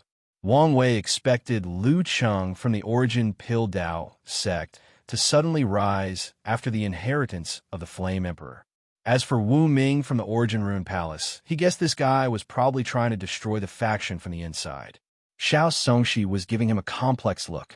After a quick analysis, he could guess the reason. The Star Sage bloodline of the Baishi clan told him how to win this generation's Heaven Will battle. And the answer is simple if you think carefully. Kill him and Dition, or cultivate the Nine Extremity Foundation. Killing them would require an almost impossible elaborate plan or breaking the Immortal Avenue Pact and asking an insurgent to take action. However, such an act would have political ramifications that would lead to the destruction of the Baishi clan. So, Xiao Songshi is bitter since he knows his chances are slim to none. Wang Wei then focused on Yi Lianxing, heaven chosen from the deep squid race that called himself the Abyss Squid. He was one of the people who remained standing beside Tong, Ruobing, and the others. This guy gives me a creepy vibe and a dangerously family aura that I cannot completely identify. I should place him on my killing list. Wang Wei calculated he could probably kill 1 or 2 more people before affecting his Erasun title. And he is pondering using it on Yi Lianxing as his intuition told him this man had a secret that could become a variable in the upcoming battle. Let's observe for a while. He did not want to rush into something and die because of the unknown. He was not stupid or cocky because of his strength. Wang Wei looked at Ao Shun and frowned. He sensed a powerful treasure that hid the latter's real body. Nevertheless, he felt some sense of familiarity with his aura. Where did the demon race find such a treasure? And where did they get such a powerful heaven chosen? The Sleepers or the Fate Shadow Guard have not infiltrated the core of the demon race. Countless thoughts flashed inside his mind as he pondered the information he had. He remembered reading about a secret project of the demon race ages ago to create the ultimate bloodline. Ultimate bloodline? Atavism? Did they want to create an innate creature? Or maybe a creature that contains all the demon race's bloodline? That would be interesting. He moved his eyes, making everybody's heart skip a beat. Every time he focused on someone, everyone else became tense and worried they would suffer the same fate as Yuzhou. Wang Wei glanced at Yang Guowei from the Yang family before moving his eyes. Then, he sensed some tension between Jingwu Hua and Ao Shun. While he observed things, someone walked toward him. It was a man with gray skin and yellow eyes. Wang Wei recognized him since he was one of the few who stood next to Li Jun and the other top heaven chosens. For more chapters, please visit Pan DN0 Vel. COM, you're Wang Chong's descendant, aren't you? And you are. Yin Jin from the Body Dao Cave. Wang Wei frowned. He knew about the Body Dao Cave since they were an emperor lineage that dated back to the ancient emperor era with 4 great emperors. The founder of that lineage was a body refining fanatic and was the first pure body refiner who proved the Tao in that era. He called himself the body ancestor and wanted to spread a complementary body refining technique to the origin system. Unfortunately, body refining was too painful, arduous, and required too many resources. Most cultivators were satisfied with the minimum tempering they had to do for the origin system, resulting in his dream being crushed. Over time, the Body Dao Cave became the place with the best body refining techniques. Well, maybe not the best, but they have the most extensive collection and the most variety. Yin Jin, where have I heard this name? Said Wang Wei, who took a moment to remember. You are the man who lost to my ancestor, Ancient Desolate. He remembered reading about Ancient Desolate's greatest competitor after the Buddhist emperor removed his karma for him. I did not lose to him. Back then, my heavenly zombie art was not completed yet. Whatever helps you sleep at night. So what do you want with me? Yin Jin's mouth twitched slightly as he understood how easily this kid could get under people's skin. Nevertheless, he refused to argue with the junior. I have some conflict with your family. I can guess as much. What a rude brat, he muttered. I have accepted my loss to Wang Chong. But tell me why, after I woke up from my seal, I learned the ancient desolate body refining scripture is known as the most powerful body refining scripture. And the reason for such a title is that it grants the cultivator the ability to fight great emperors in the quasi-emperor realm. Well, load of bullshit. He only lost to Wang Chong because he did not finish his heavenly zombie art. But now, after sealing himself in Yin Grotto heaven for countless eras, he not only managed to temper his will to a high level, but also perfected his technique. It is indeed bullshit. But what can I say? Some things, people, and events are mythified due to time. Brat, are you saying Wang Chong did not spread these lies?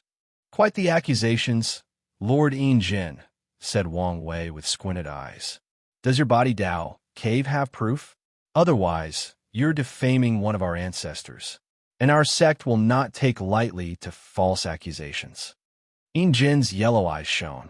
Kid, I'm not here for a war of tongues. I only care about proving him the best with body refining. All right, let's settle this. Wang Wei raised his hand, and Yin Jin followed. They grasped each other's hands before squeezing. They controlled their strength to prevent affecting the surroundings. Bang! A few seconds later, Yin Jin's hand exploded, and he looked on in shock. He did not say anything and walked away. There is still a chance, he thought. How is it? Asked Li Jun 54, Primordial Dragon Force. Peak 5 leaf, and room for growth? Li Jun squinted his eyes. It seems I have work cut out for me. Before everyone could process the situation, a vision occurred above the red gate in the middle of the domain. Heavenly Tao finally appeared. Oddity. Numerous lights flew from the heavens before floating before all the participants. They were all a token with the characters Heaven Will inscribed on them. Wang Wei held his token and observed it. As expected, it's not linked exclusively to anyone. If someone lost the token, they would lose their position to fight for the Heaven Will. And as everyone figured out this truth, this thing immediately became the most valuable thing to everyone present. Wang Wei instilled his divine sense and received a message on how it functioned.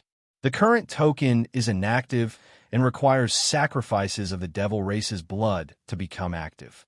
After Heavenly Tao distributed the tokens, the door to the 9 devil gods began slowly opening, and the process took a few minutes. Hey, what happened to the 2 talents of Sect God? Kai Song is doing excellent. She's been absorbing some of the miscellaneous Emperor's inheritance and developing her talent for puppetry and constructs. She is now preparing to create her own scripture replied Yin Liling. P.A. NDNOV. 1. What about that arrogant little guy? He's suffering from heart devil. Silly June. Oh, what happened? In just a short 20,000 years, he reached the primordial spirit realm, showing his talent. However, the first thing he did afterward was challenging your projection in the battle tower. And as you can expect, he was abused.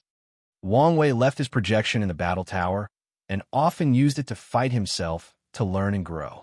How come the elders let him do this? Especially in the primordial spirit realm? I guess they wanted to give him a wake-up call and quell his arrogance. But no one expected him to become obsessed with defeating you and creating Heart Demon. They need to fix it as soon as possible. These two are the future of the sect. Wang Wei wanted the sect to have more talent and be more prosperous. So, he is prepared to chat with the young lad if necessary to help him deal with his heart devil. The gate finally opened, and he and Di Tian were the first to enter. Wang Wei felt like he had passed through a resistant film, and when he opened his eyes, he was alone and in a different place. We're all scattered. He did not mind as he scanned the surroundings and located the nearest habitat with living creatures. He teleported to a small village full of flame devils. They were a species with a head made of fire with a human body. Wang Wei snapped his finger and killed the nearest devil before checking his token. Then, he frowned since nothing had happened. He snapped his finger again, killing all hundreds of people in this village. Nothing happened to his token. What's going on? He looked thousands of meters in the distance to the nearest city. He saw one of the Heaven Chosen waving his hand to instantly massacre a city of billions. However, the latter also frowned as he looked at his token since nothing had changed. There was no indication he had completed a kill or that his token was activating. Wang Wei checked the other place, and it was the same. Things are not simple as expected. He prepared to leave when someone flew from the distance and floated before him, looking at him with intense hatred. People from a myriad emperor world. Have you not enough? Have we not suffered enough for the actions of our ancestors? If you devils had conquered the endless void, you would do worse than this, replied Wang Wei. But we did not. We lost and paid the price for 2 eras. Shouldn't be enough? Maybe it is. Unfortunately, no one wants to test whether you have truly changed or would revert to your former self after recuperating. This is not about preventing our rise. No, this is plain cruelty, replied the devil. If you guys truly care about that, you should have wiped out our race and taken us out of our misery. The devil looked at the destroyed village, tears falling down his eyes in the shape of lava. His father, mother, younger brother, and sister live in that village. He knew the cleanup was coming and left to find a way for them to survive. And when he returned, it was too late. The devil did say anything. He looked at Wang Wei with piercing hatred before falling to the ground. He destroyed his soul.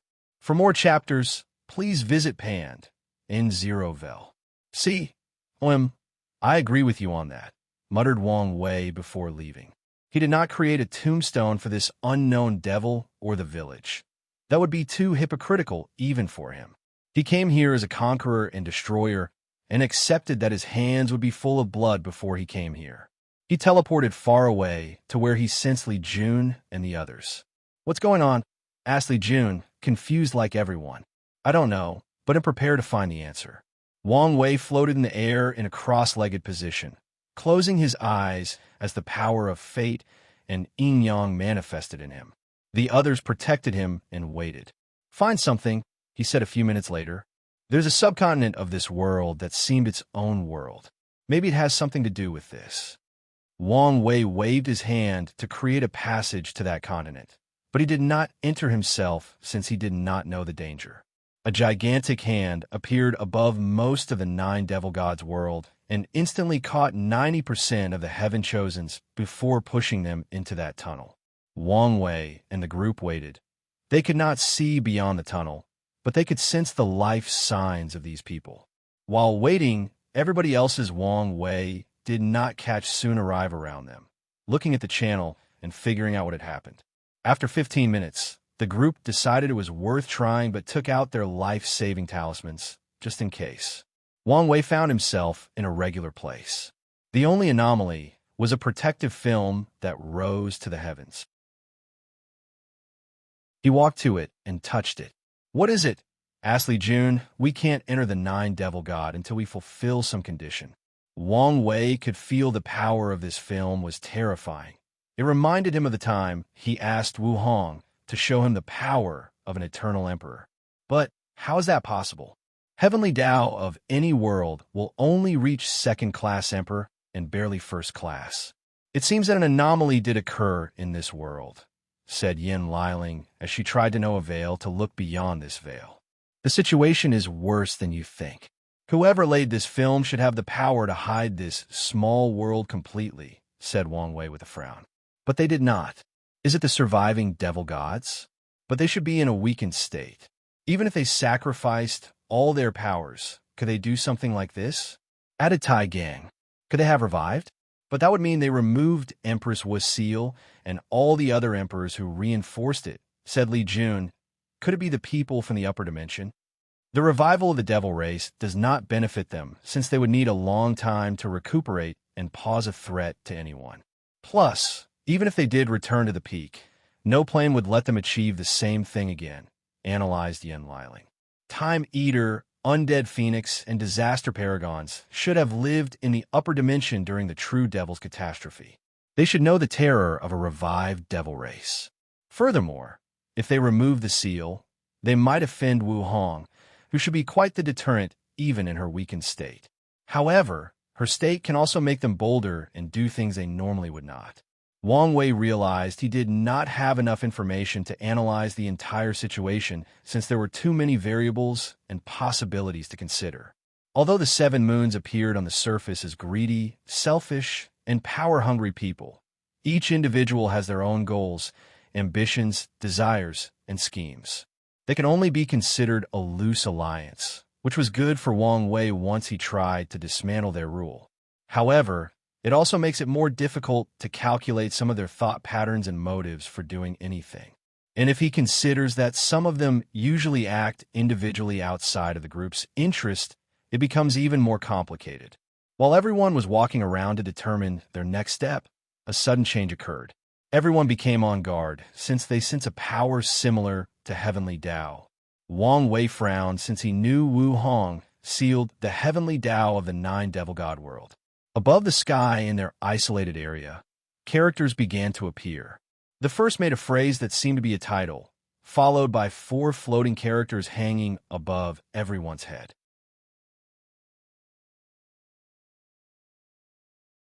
The Game of King. The Game of King. King, advisor, general, soldier. Everyone looked at the character and the message to choose a position. These heaven-chosen quickly analyzed they had to participate in some chess game to enter the Nine Devil God world. But what was the point of this? And why would they need to choose which pieces they are? Wang Wei had similar thoughts as these people, but he saw more than them. He detected an absolutely terrifying and brilliant use of order Tao from these characters. "Order is about balance and cannot exist without disorder," said Wang Wei out loud to the heavens. "Since we must participate in the game, we also must know the rules." A multicolored light appeared above the sky before a book descended in Wang Wei's palm. A few people wanted to rush to get it, but remembered who this book belonged to. Meanwhile, Di Tian also wanted to rush, but decided to better observe the situation and not make rash decisions. "Heavens, please grant this lowly one a rule book," quickly screamed a fast-minded individual. Unfortunately, nothing happened, so he and many others tried saying the same thing differently. Suddenly, someone rushed toward Wang Wei to grab the book. He did not even look at who it was. Before the person could react, Li Jun kicked the man's head, popping it like a balloon, killing this man's ambitions of achieving immortality and sitting on the throne. Li Jun looked at everyone with bloodlust in his eyes. With his flowing red hair, he looked like a god of slaughter who reveled in the act of killing. And when he licked the blood on his face, he was genuinely menacing. "You look disgusting," said Yen Liling, destroying the atmosphere. She took out a silk cloth to wipe his face. "Common, honey, him try to be intimidating," said Li Jun with a smile. The atmosphere was not destroyed. Seeing Li Jun instantly kill such a genius, and smiling casually like it was nothing was scarier as it indicated this man's unhinged mind. Some people did not care about what occurred, and were only concerned with getting a rule book. Tion took out an artifact in the shape of a chessboard and activated it. The artifact exuded the power of order, and after a few minutes, he took out a peak Quasimperor ore and said to heaven, "This is my offering." As soon as he finished, another book descended from the sky and landed on him. However, he squinted his eyes when he noticed the book in Wang Wei's hand was different than his. However, he did not say anything. He was not stupid and guessed this was intentional to sow conflict. Other people tried Tion's method, which worked, so more took their treasure to exchange. Pan, D0V1, CM. "Excuse me, ladies and gentlemen, you can also buy the rules from me," said Wang Wei. "And I only need a supernatural tier as exchange." People then gave him a look that said, "We would never believe in your integrity, especially after how you treated Jin and Yu Zhou. A cruel and cunning person like you is the least trusted person here. I am offended by the looks on your faces, but I promise to sign the most restrictive contract that I will not change anything from the rules." This statement did increase his credibility, but people were still on guard. Think of it that way. Would you prefer to fund me or the devil race? This was indeed something worth thinking about. If they exchange with this world's heavenly Tao, the one who will benefit is the devil race. On the other hand, they also did not want to increase the foundation of the Tao opening sect. "We don't have to buy from you." "True, but it's obvious my book is the original and probably has some hidden secrets not found in the others," countered Wang Wei. Many people debated, and in the end, many decided to buy from him. The others continued to buy from Heavenly Tao, and Wang Wei shamelessly called them traitors. As for the others, they bought from the few people who exchanged after Tion. As for Tion himself, he had an unapproachable vibe, so everyone left him alone. Wang Wei made a decent profit, and he kept his word. Of course, the contract he signed also stated these people could not sell it to another person. Then, everybody collectively after reading the rule book because of how strange they were. The first sentence was about how anyone who entered the continent needed a role: king, advisor, general, and soldier. The book indicated the rules and restrictions of each role. King can only fight another king. Kings cannot kill generals, advisors, soldiers, or others. Kings can have up to 5 generals. Only kings can fly. Advisors are responsible for logistics, transportation, and other miscellaneous responsibilities. General leads the soldiers. Only generals can use summoning techniques with a limit on the number. Soldiers can only kill soldiers. Everyone wondered about the meaning of these rules. To be precise, the deeper meanings and implications.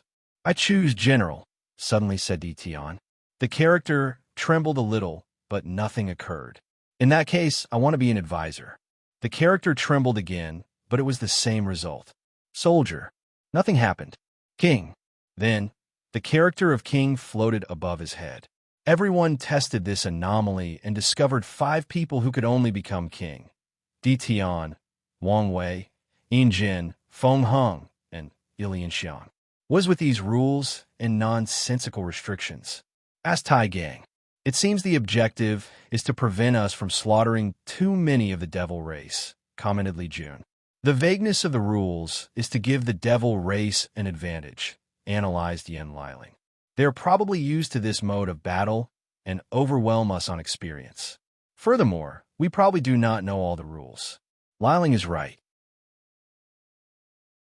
The rules we have is only because of the disorder balance. However, there are probably hidden rules we have to discover ourselves. "So what do we do now? Return to prepare for this game?" asked Tai Gang.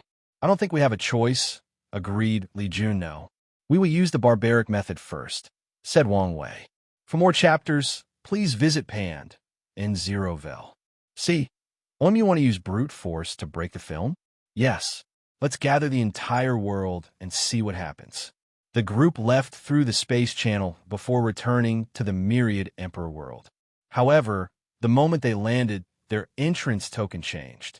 The characters for King and General appeared with a message asking for a choice. A king can enter the battle and bring people with a number based on the activation level of the token. A general is connected to a king, and killing devil races will contribute to activating the king's token. Things just got more complicated, stated Tai Gang, and he was correct. Yes, Heavenly Tao seems to accept this game of king as part of the heavenly will battle. So now, trying to use brute force equals intervening in the final battle, said Li Jun with a frown. Why would accept such a nonsensical game? Asked Yen Liling. A new and prosperous era is coming. Heavenly Tao may want the next emperor to have power and display leadership, charisma, and strategic capabilities. That's a reasonable explanation. But are things as simple as that? Probably not. Let's go home first and prepare, said Wang Wei as he felt the same way. Things were not that simple. However, before they could even leave, the token sent another message. Everybody had 3 days before the start of the game. It's one thing after another, complained Tai Gang, and everybody agreed with him. After returning home to analyze the rules, Wang Wei sensed something and teleported to Wang Clan Mountain, where he saw a worried look on his mother's face. What's wrong? I think your father might be developing heart demon. Wang Wei sighed. He'll talk to him. He flew to the fishing river, and his father was in the same position, and he appeared to have been there since their last meeting. Wang Wei could feel the chaotic emotions emanating from his body, even affecting his spiritual power. What's going on with you? He asked as he sat next to the ladder. I've been thinking about the situation and trying to convince myself, replied Wang Tian. Then, I suddenly thought how you would be disappointed in me if I made the wrong choice, and the situation escalated. You don't have to worry about my disappointment. This is about your cultivation path, and I will accept and support whatever you choose. But you will still be disappointed. Yes, but that's not important, is it? Reassured Wang Wei. Remember when I was a kid, and I refused to become a swordsman? You were disappointed in me, but you still supported and loved me, and I respected you for that. That's true, replied Wang Tian, smiling a little as he reminisced. And in the process, his breathing became smoother. I still cannot make a choice. Let me ask you something. You believe in your pure swordsman path, correct? Of course. Let's imagine a scenario. 2 identical swordsmen with the same talents studied the same techniques, fought the same battles, had the same state of mind, Tao heart, battle IQ, etc. One is a pure swordsman, and the other trains his body to the pinnacle. Who would win? The body won, of course. Why? Because of his defense. Shouldn't the pure swordsman overcome the latter's defense? Isn't that the core of your ideology? Overcoming everything with the most powerful attack. So, why would the body swordsman win? He would win because his body would allow him an even greater attack power. He would become the ultimate sword, an unbreakable sword, a sword without weakness. A powerful sword will appear around Wang Tian as he closed his eyes, entering a state of enlightenment. Wang Wei smiled and nodded before leaving. I'm busy, so I can't wait for him to wake up. Don't worry. Now that I think about it, it's weird that you're back, said Yi Yan. Things got complicated. He'll tell you later. All right. He'll stay by your father's side until he wakes up. Wang Wei flew to reunite with the group.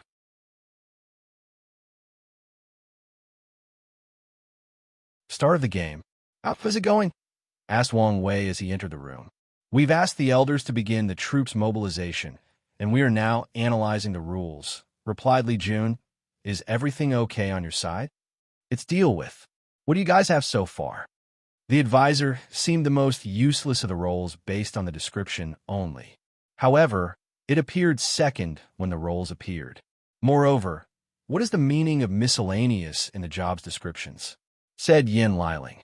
If only kings can fly, battles will become less dynamic, which is both good and bad, commented Li Jun, and there might even be some other restrictions before a king can another. I'm worried about this sentence. Kings cannot kill generals, advisors, soldiers, or others. What do the others mean? Are there any unknown roles we do not know about? Added Tai Gang. If the soldiers cannot fly and teleport, then we would need to march or use other forms of transportation like horses or demonic race. Pointed out Li Jun, this should be one of the jobs of the advisor, transportation. Logistics should involve pills to recuperate, increase strength, and other stuff. That means advisors must have alchemy capabilities, said Yen Liling. Or worse, they might be the only ones who can use alchemy or other professions. This conclusion made sense if the game's purpose was to limit the players, targeting masters of all trades like Wang Wei. Moreover, the advisor must be a capable alchemist like Yen Liling, who can refine various pills. The summoning restrictions are also a way to limit the power of generals, said Li Jun. However, why does it say soldiers can only kill soldiers? Could it be that a large number cannot be used to defeat other roles, or is it something else? Big brother, what do you think? Are you paying attention?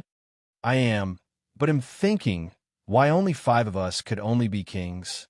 Isn't it because of strength? Yes, everyone that was chosen, except for Lianxing, had a minimum strength of 4-leaf Immortal Venerable. Does that mean he also has that strength?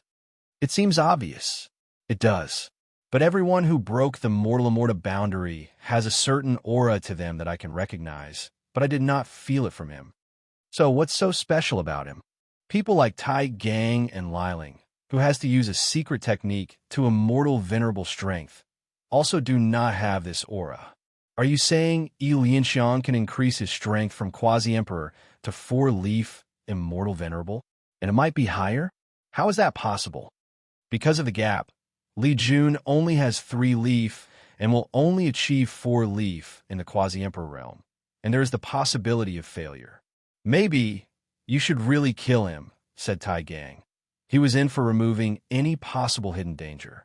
Let's observe more, since I probably only have 1 spot left. I need to take out the biggest instability, replied Wang Wei. Now you guys should consider the implications behind these 5 individuals. Implications, said Li Jun with a frown before his eyes lit up. The devil race's heavenly Tao is not worried about generals or kings that only have 3-leaf or below strength. So, that's the reason I could be both a king or a general. Exactly. This game might be more difficult than we expected. Indeed, said Wang Wei, motioning for everybody to quiet down. He closed his eyes and began to calculate and do simulations, even using his future Buddha self. A few hours later, he said, the advisor is the most important role in this game. Did you figure something out? Yes, replied Wang Wei before explaining the possible scenario he thought of. That would change the dynamic of everything, commented Li Jun. He then looked at his wife. You'll have a lot of work. It's fine. The automatic cauldron is perfect for this kind of scenario. Let's go prepare. Add a few more professions as soldiers, commented Wang Wei. We might need them later. He then flew home to see his wife. Whatever it is you want to ask me, don't. Pan, Divovi-E1, CM what? I haven't opened my mouth yet. It's your heaven will battle, so deal with it yourself. Sai, can you at least tell me if there has been any heaven will battle like this one? I know there have been a few odd ones, but nothing as odd as this one. So it is an anomaly. Wang Wei spent some time with his wife before leaving. He wanted to take the remaining 3 days to strategize and even do some last-minute training with his army. However, before flying away, Wu Hong said, be careful of Lianxing. What's secret? He gives me a bad vibe. Do you know something? I feel like I do, but I can't remember. Like many others, such a person did not exist in the previous timeline.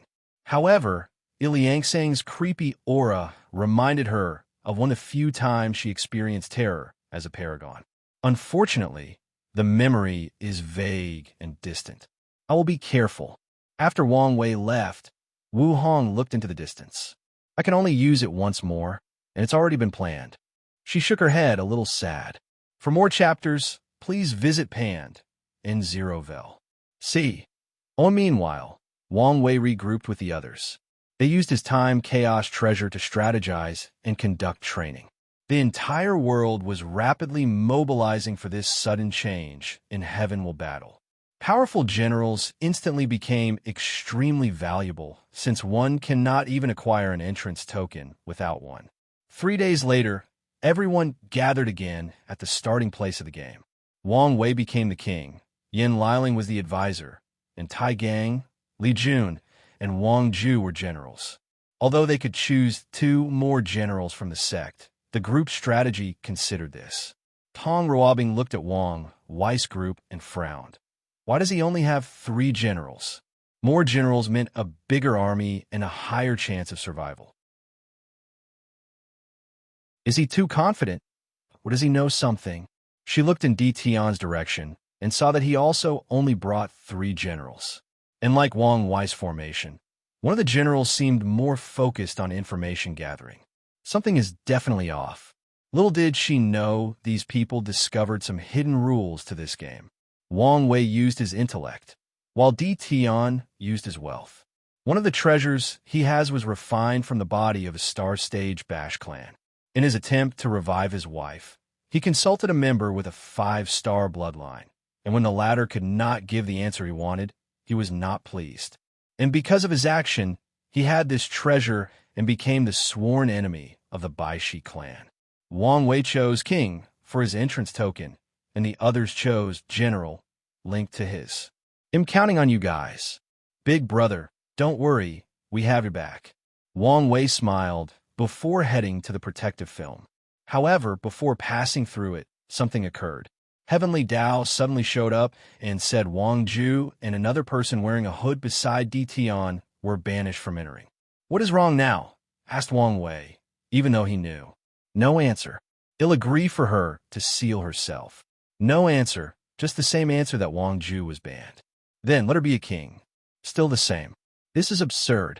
Wang Wei closed his eyes and used his Sun-era title to summon the myriad Emperor World's Heavenly Dao.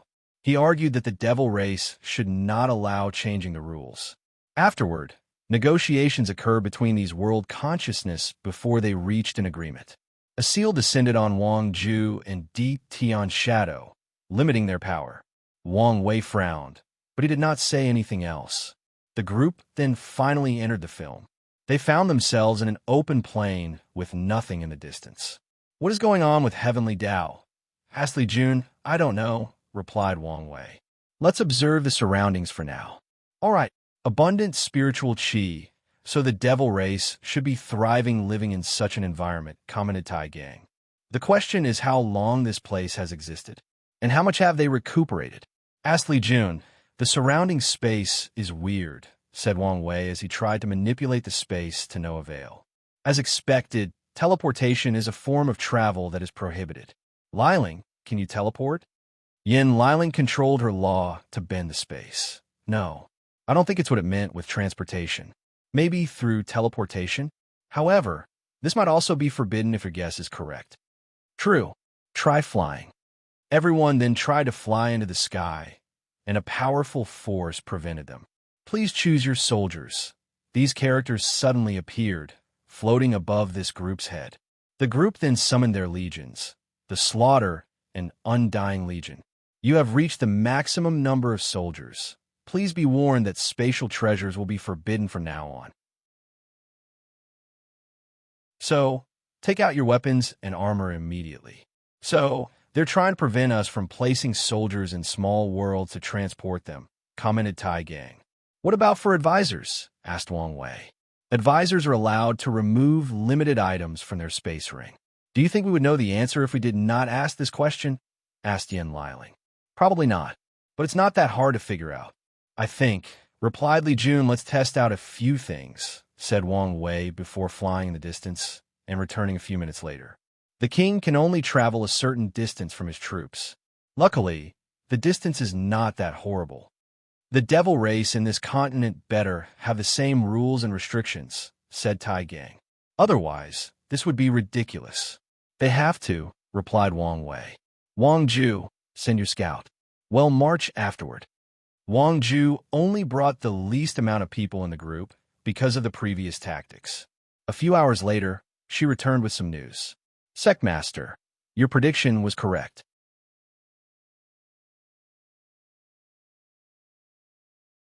Suffocating, Li Jun and Tai Gang each led 5 million soldiers, walking in perfect order and wearing the best armor and weapon. Anyone who watched these groups could feel the intense aura they emanated, immediately realizing they were soldiers who had seen blood and slaughter. "Halt!" roared Li Jun, and everyone stopped simultaneously. He looked at his man and could see them breathing hard and sweating. "The information is correct," said Li Jun to the group next to him. "They only walked a few thousand kilometers and are already this tired," commented Yen Liling. "The weakest cultivation level of these soldiers is primordial spirit, with many middle officers in the void-shattering realm. Meanwhile, the lieutenants are all saints. Any of these soldiers will be god back on Earth or considered middle or high level in other worlds. Yet, after walking a few thousand meters, they were out of breath, sweating, and displaying signs of fatigue. So, the restrictions of soldiers is that besides their strength, their stamina is limited to a mortal," complained Tai Gang, feeling more absurd about this game. "It might be worse than this," said Wang Wei. "Ordered them to recuperate." Li Jun made a hand movement, and the soldier perfectly sat cross-legged on the ground, entering a deep state of meditation while holding their weapons. Half an hour later, "It's useless. They're not recuperating their stamina.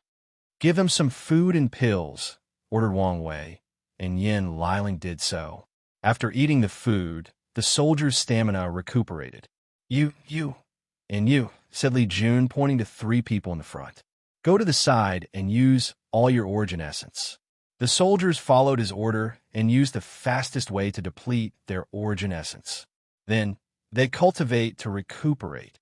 "Useless, as expected," said Li Jun. Yen Liling approached the soldiers and gave them energy recuperating pills, and they quickly recovered. "Resources will be extremely valuable," she said. The game allowed her to remove limited items from her space ring. So, she will need to use the resources of this place to supplement her soldiers. "I'm surprised they did not make us use our own resources," commented Tai Gang. "That's what the exchange at the beginning was for," added Wang Wei before looking in the distance. "Heavenly Tao purposely teleported us to a faraway place so we could waste the resources in our spirit ring. If resources are not managed properly, we could be wiped out. This game seems to value mortal strategies and abilities. Mortal generals have to worry about their army's state when marching, their transportation, logistics, etc. Meanwhile, as a cultivator, he rarely has to worry about his soldiers' stamina and traveling speed. Luckily, he also had to learn these things when his army was young, and he also read Sun Tzu's Art of War from Wang Wei. Personal ability should play a role in this game as well, said Wang Wei as he closed his eyes and expanded his divine sense of the surrounding. Nope, they restricted that too. Tai Gang is right. This is bullshit. That's what I've been saying. Let's go in that direction. I've detected life. The armies continue their march, with the group focusing on managing their pace and keeping tabs on the soldiers. After 5 days of marching, numerous breaks, and hunting food for the soldiers, the group arrived at a small devil race village and immediately noticed a few anomalies. "What race is this?" asked Tai Gang. He learned of the subspecies of the devil race, but he had never seen such a creature, so he thought it was a lack of knowledge and experience. "They look like humans with horns," said Li Jun. "There is no devil species like this. The closest is the horned devil, but they have claws, fangs, and wings. Only a few devil races externally looked like humans," added Yen Liling. "Is this a new species?" "Their bloodline has some human mixed on it," said Wang Wei as he scanned them with his divine sense. "More importantly, have you guys noticed something even more abnormal?" "Yes, they are not afraid of us," she replied. "I cannot see the slightest fears in any of their eyes." The group did not act rashly and observed. These devils only glanced at their large army and continued to live their lives as if nothing had occurred. Some of the children even looked at them with curious eyes. "Wang Ju, send one of your men to kill one person," ordered Wang Wei. A fate shadow guard approached the nearest healthy man and slashed his head, immediately turning the village into a frenzy. Children hurtled with their mothers, and a man stood in front, protecting everybody. Wang Wei and the group did not continue to kill and waited. They checked the entrance token to see if this kill made any change. It did not. Half an hour later, A new message suddenly appeared in the sky. Soldier has violated the rules. According to the stipulations, preparing for annihilation. A terrifying power brewed from the sky and readied to annihilate that guard. And he knew that nothing he could do could save him. There was no fear or other emotions on the shadow guard's face. He was trained to die for the leader, and when the moment arrived, he accepted his fate. "This is his infraction," yelled Wang Wei. "Annihilation cancel. First infraction punishment, weakened state." For more chapters, please visit Pand in Zerovel. "See? Oh, and for how long?" countered Wang Wei. 3 days. A light sphere from the sky entered the Fate Shadow Guard's body. His aura suddenly drastically decreased, and his expression became pale. Wang Wei walked next to him. "Thank you, Lord. Don't mention it. I won't let my man die if I can help it," replied Wang Wei as he observed the latter's weakened state. "We now understand the rule. Soldiers can only kill soldiers. It's to protect the mortals of this continent and prevent mindless slaughter," said Li Jun. "The question is, why does our heavenly Tao suddenly care about mortals? In the previous cleanup, everything was permitted," added Yen Liling. No one could answer her, so the crew focused on Wang Wei. "Did you find something?" "Not really. It's the power of order beyond my ability to deal with. The best I can do is quickly figure out the hidden rules," replied Wang Wei. He tried to study and deal with Wang Zhe's seal, but it was useless. Luckily, she could still use immortal venerable 3-leaf strength. Wang Wei looked in the sky as he mobilized his Tao of fate and yin-yang, trying to divine and calculate any information about this continent, for example, the history and evolution of this place. He then tried the power of time to see if he could see the past before proceeding to read the fate line of the villagers. So, all conceptual abilities not used in battle are limited? Does this game want to turn us into mortals with only powerful destructive power? Or am I missing something? PA, Hindi, NOV. One Wang Wei looked in the distance, his gaze landing on an elderly man who seemed to have a high position in this village, most likely the elder. He waved his hand, and the elder flew before him. "Foreign demon, have you not learned your lesson? The heavens protect us." Wang Wei ignored him as he entered the latter's memory and saw everything from birth until now. And as expected, as the oldest person in this village, the elder knew some valuable information. "There is a big city about 5 kilometers northeast," said Wang Wei. "Take all their food and burn their farms." Li Jun frowned before ordering his man to do as he said. The troop marched forward, leaving a devastated village. After walking for a few hours, he approached Wang Wei and asked, "Are you all right?" "I'm fine. If you were fine, you would have turned that village into a resource-gathering spot for our troops." Wang Wei sighed. "I was hoping you wouldn't notice." He was embarrassed. "Come on, I know you better than this." "I just find this place too suffocating," replied Wang Wei as he looked at the sky. Li Jun understood and patted his shoulder. "Don't worry, I've calmed down." Wang Wei decided to better control his mood during this game. The group continued their march, taking the necessary pause and break. After 5 days, they finally arrived in a big city. The troop immediately noticed the city was prepared with the gate closed and soldiers on the city wall. So, Li Jun ordered everyone to siege the place and waited outside, deciding on the subsequent attack strategy. Somewhere in this continent, a secret gathering took place. 7 shadows sat at a rectangular table, 3 on each side with 1 person on the head. "Hasn't these meetings become too often?" asked a voice. "Shut up, Greed.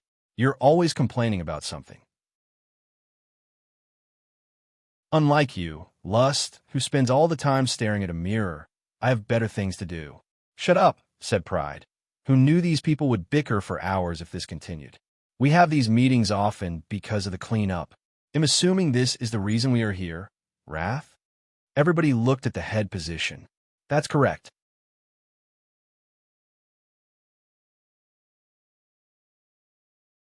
"7 sins. Our race has been hiding, planning, and preparing for this moment for countless generations," said Wrath. "So, make sure everything proceeds smoothly." Everyone listened as they were used to Wrath's grand speech. Whose territory did Dition and Wang Wei land on?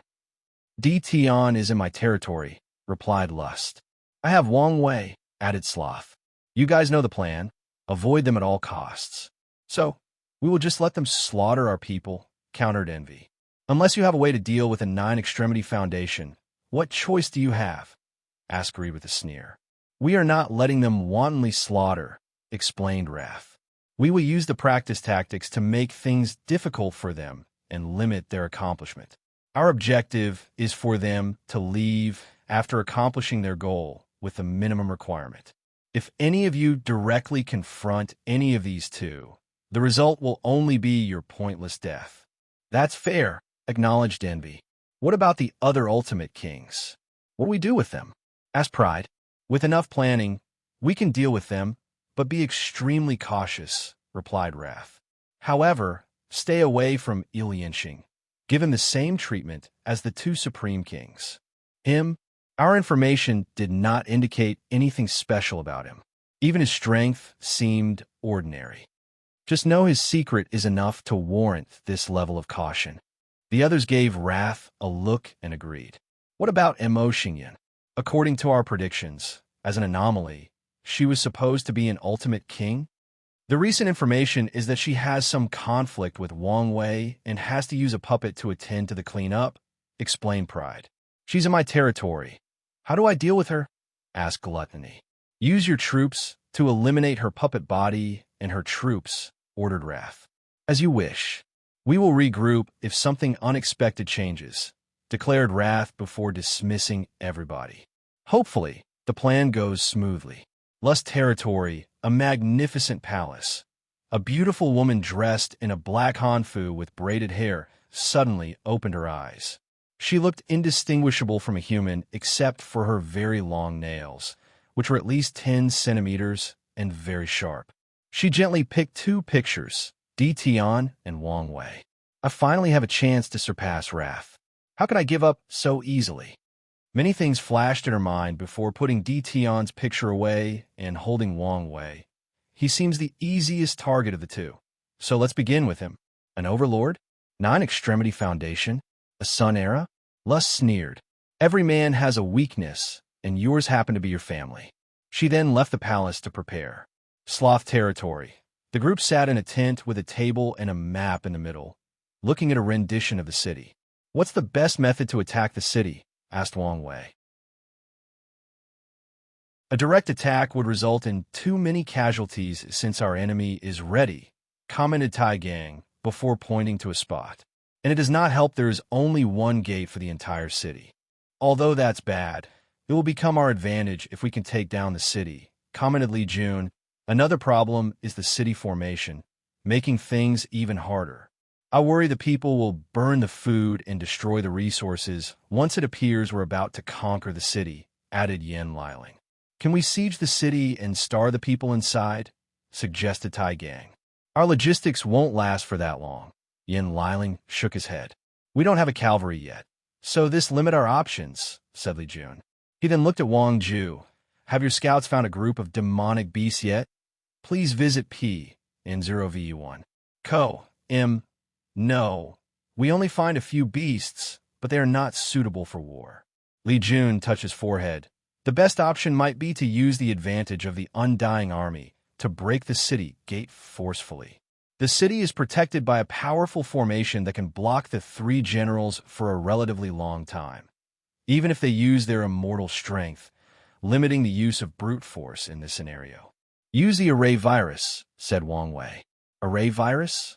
Li Jun's eyes lit up. You want the Fate Shadow Guard to infiltrate the city array with the virus, deactivate it from the inside, and even open the gate from the inside? Pa, in, Dan 0VE1. C0M yes. Many years ago, Wang Wei theorized, arrays were similar to computer programs that worked in reality.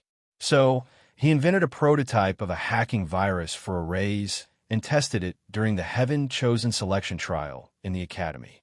After so many years, this thing has been perfected. The city formation is only quasi-emperor tier, and the only reason for its power is because it's part of a bigger formation, Yen Liling explained. However, I did not bring one with me, and it would take some time to make one. The array virus is now a standard equipment of the Fate Shadow Guard, so we brought some, reported Wang Ju. Excellent. Uttered Li Jun. Let's plan the attack for tomorrow night. Everyone left to prepare for the battle except Wang Wei. He was useless unless a king showed up, so he closed his eyes to cultivate. After calming down and analyzing the situation, he realized this place was an excellent opportunity for him to study Order Disorder Tao, and Heavenly Tao itself would be his teacher. By studying this game and the application of Order Tao, he can learn the hidden rules and secrets and dramatically increase his understanding of fate. Not just order, but also fate. The night, the troops gathered outside the White Fang city, alarming the wall soldiers. "How many people do we kill after breaking the gate?" asked Tai Gang, sitting on the 2 horses they could find. "We will kill 80% and leave the rest for resources farming." "All right." "Archer squad," roared Li Jun, and a group of individuals in his and Tai Gang's legion prepared their bows and arrows. Li Jun trained these squads by creating a scripture called Military Archery Art, based on the weapon law part of his Slaughter Tao. The power of law manifested on all these archers, indicating they were all in the void-shattering realm. Li Jun sensed the devastating power of his man and smiled. He had to rely on time formation and the Tao Seed Pond to cultivate these men. The Tao Seed Pond is one of the foundation secret realms of the sect. Whenever a void-shattering realm cultivator or above dies, they would condense a Tao seed to leave in the pond. Even sealed individuals would do the same after. Then, future generations can use these seeds to comprehend the law. However, this feature is not why the pond is so valuable to the sect. Its value came from the fact the sect can choose people to inherit these seeds and the power of the person who condensed it. The only drawback is that a person will forever stay in the realm of whoever seed they inherited. Most, if not all, emperor lineage has something similar. And this pond is why ancient sect from the ancient emperor era have such a deep foundation. The amount of tier 7 and above cultivators they have cultivated since ancient times is astronomical. Fire! Shoo! Shoo! Shoo! Arrows descended on the wall, covering the sky like a plague of rats. The city formation activated and created a protective barrier over the entire city. Bang! Bang! Bang! The barrier trembled, and the heart of the soldiers in the wall followed it. Luckily, nothing happened, boosting their confidence. The city guardian began to yell for his archers to return fire.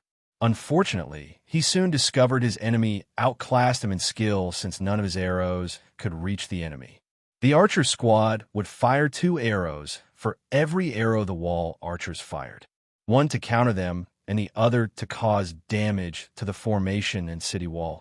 The attack continued for half an hour when Li Jun received a message from Wang Ju.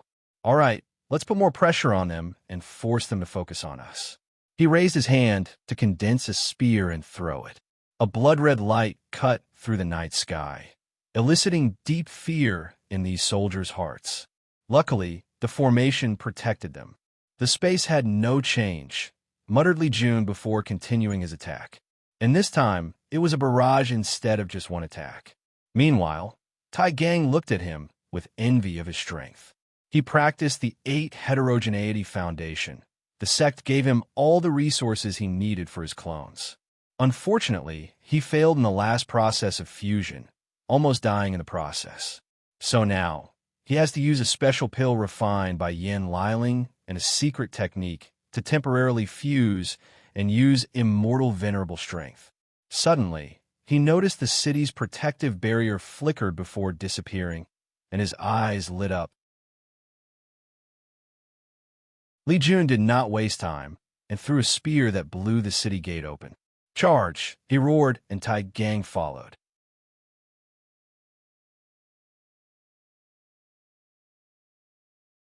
Bloodline Mixture. Thank you to Wee for the Magic Castle. This gift means a lot to me because of the situation and because it's my first magic cast. You'll remember this. Once again, thank you. Li Jun led the troops inside the city to confront their defensive army. They faced an army made of the Black Wing race, a devil race with black wings and horns. Unfortunately, with the game's restriction, this race that could naturally fly lost its advantage. Li Jun led the troops, but did not participate much in the battle after killing a few hundred people. Instead, he overlooked the situation to ensure nothing unexpected occurred and waited in case the enemy had a mighty general. He would also protect his men as much as possible to reduce the loss. Meanwhile, Tai Gang led the slaughter in this battle. His undying legion relies on his innate talent, so he should have waited behind a layer of protection in case something occurred to him. However, he always considered himself a fighter and would be the first ahead in a battle. Bang! Tai Gang threw a punch and generated an immense vibration that killed thousands. He instantly appeared before a row of soldiers that remained perfectly in their army formation despite the dire situation. Boom! With one punch, the heads of thousands of soldiers exploded in a vertical line, creating a scene similar to numerous balloons exploding consecutively. The sight was strangely beautiful, and as the soldiers watched their comrades' fate, fear flashed on their faces. Fear? I thought the devil race did not know fear easily. From the records, he read about the devil era. Devils would become excited and even more powerful during slaughter, and it did not matter if it was their own. The negative energy or karma produced by acts of brutality boosted their strength, which is one of the reasons they were the perfect war machines that conquered countless planes. Tai Gang did not focus too much on these things before attacking again. He controlled his heart to beat at a unique frequency that forced the soldier's heart to match his. Then he exploded their hearts, killing thousands, if not more. Tai Gang cultivated the Tao of vibration with a minor in Fist Tao. And since Wang Wei used apple vibration in his battle in his early years, thus he taught him many things. Additionally, vibration is a powerful Tao that many seniors of the Tao opening sect once cultivated, so Tai Gang had many resources available. With his effort, talent, luck, and willpower, he created his own scripture, the Heaven and Earth Vibration Sutra, turning him into a slaughter machine. Furthermore, he also relied on his unique innate talent to add some to his vibration Tao and make it unique. Tai Gang stomped his feet on the ground to generate an earthquake that buried thousands of soldiers. He also controlled the earth on the ground to ensure his attack did not do too much damage to the city, as per his order. He looked at one of the squads and whistled. However, this was not a normal whistle, but using a terrifying frequency that directly exploded the brain and soul of these devils. It's better to kill using my fist, he thought before rushing to another group and becoming a maniac that enjoyed exploding people's heads. He used the ground's vibration to push himself forward, drastically increasing his speed. Without using any technique, he could just barge into a group. Once they hit his body, the vibration generated would be redirected toward the enemy, creating even more devastating damage. Tai Gang headed to another squad and noticed the group had dropped their weapons and had a pale complexion. He did not care about the enemy's surrender since they had not reached the 80% allocation. "You can't kill us," roared a soldier, making Tai Gang stop and look at this group. He did not ignore these people's words, given the current situation. "And why can't I kill you? We are mortals now." Tai Gang frowned. "You can check. We have destroyed our cultivation and are now mortals. Is this another hidden rule?" thought Tai Gang before looking in the distance. He immediately used his divine sense to message Li Jun, who ordered his men to stop killing. He quickly accessed the situation and learned many of his men killed these mortals. "Pa, indeed.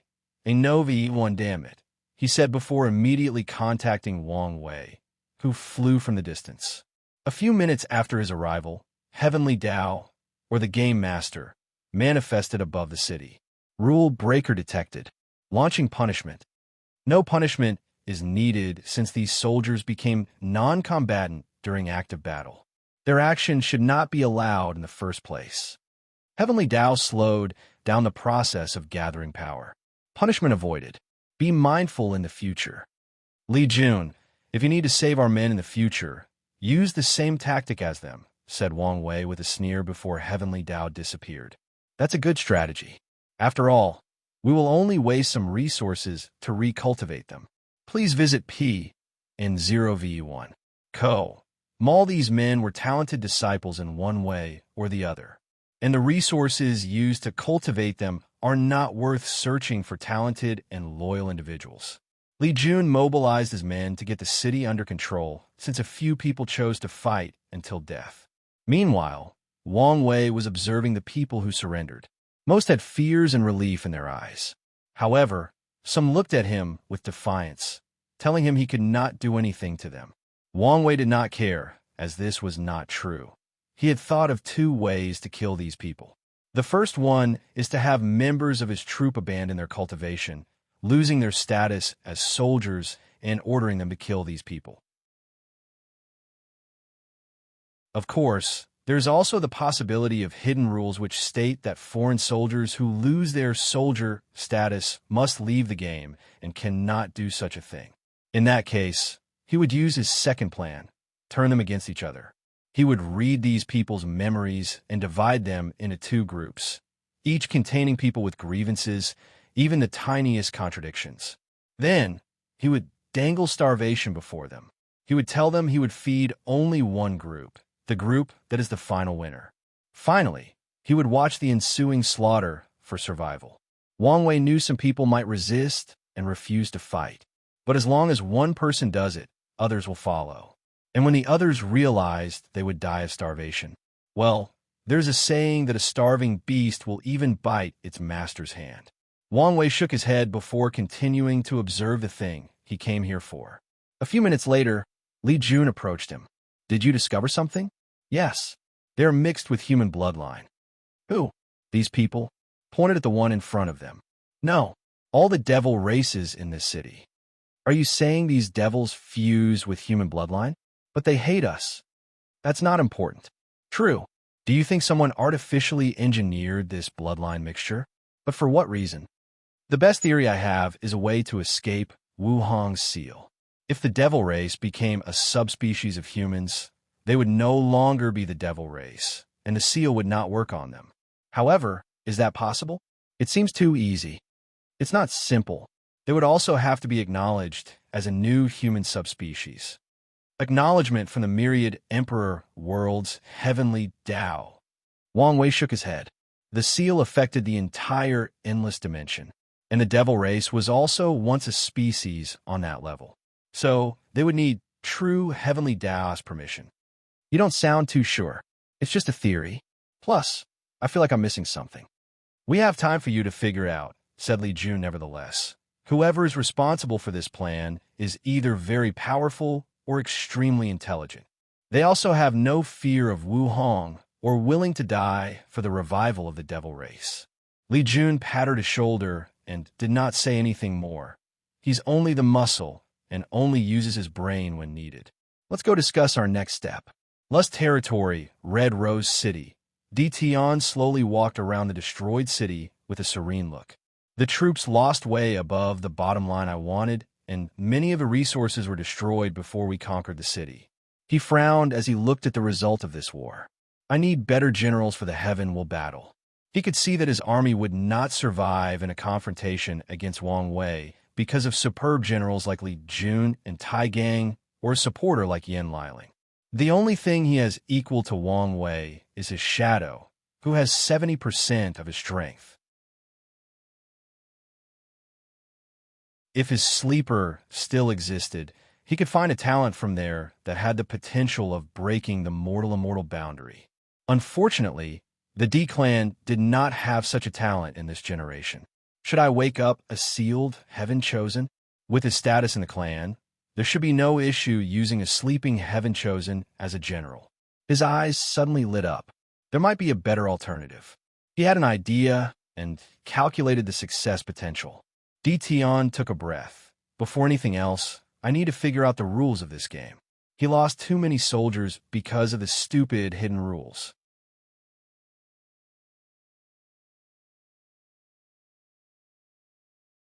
His era, Wang Wei and the group sat in the city lord's mansion and reviewed the situation, planning for the future.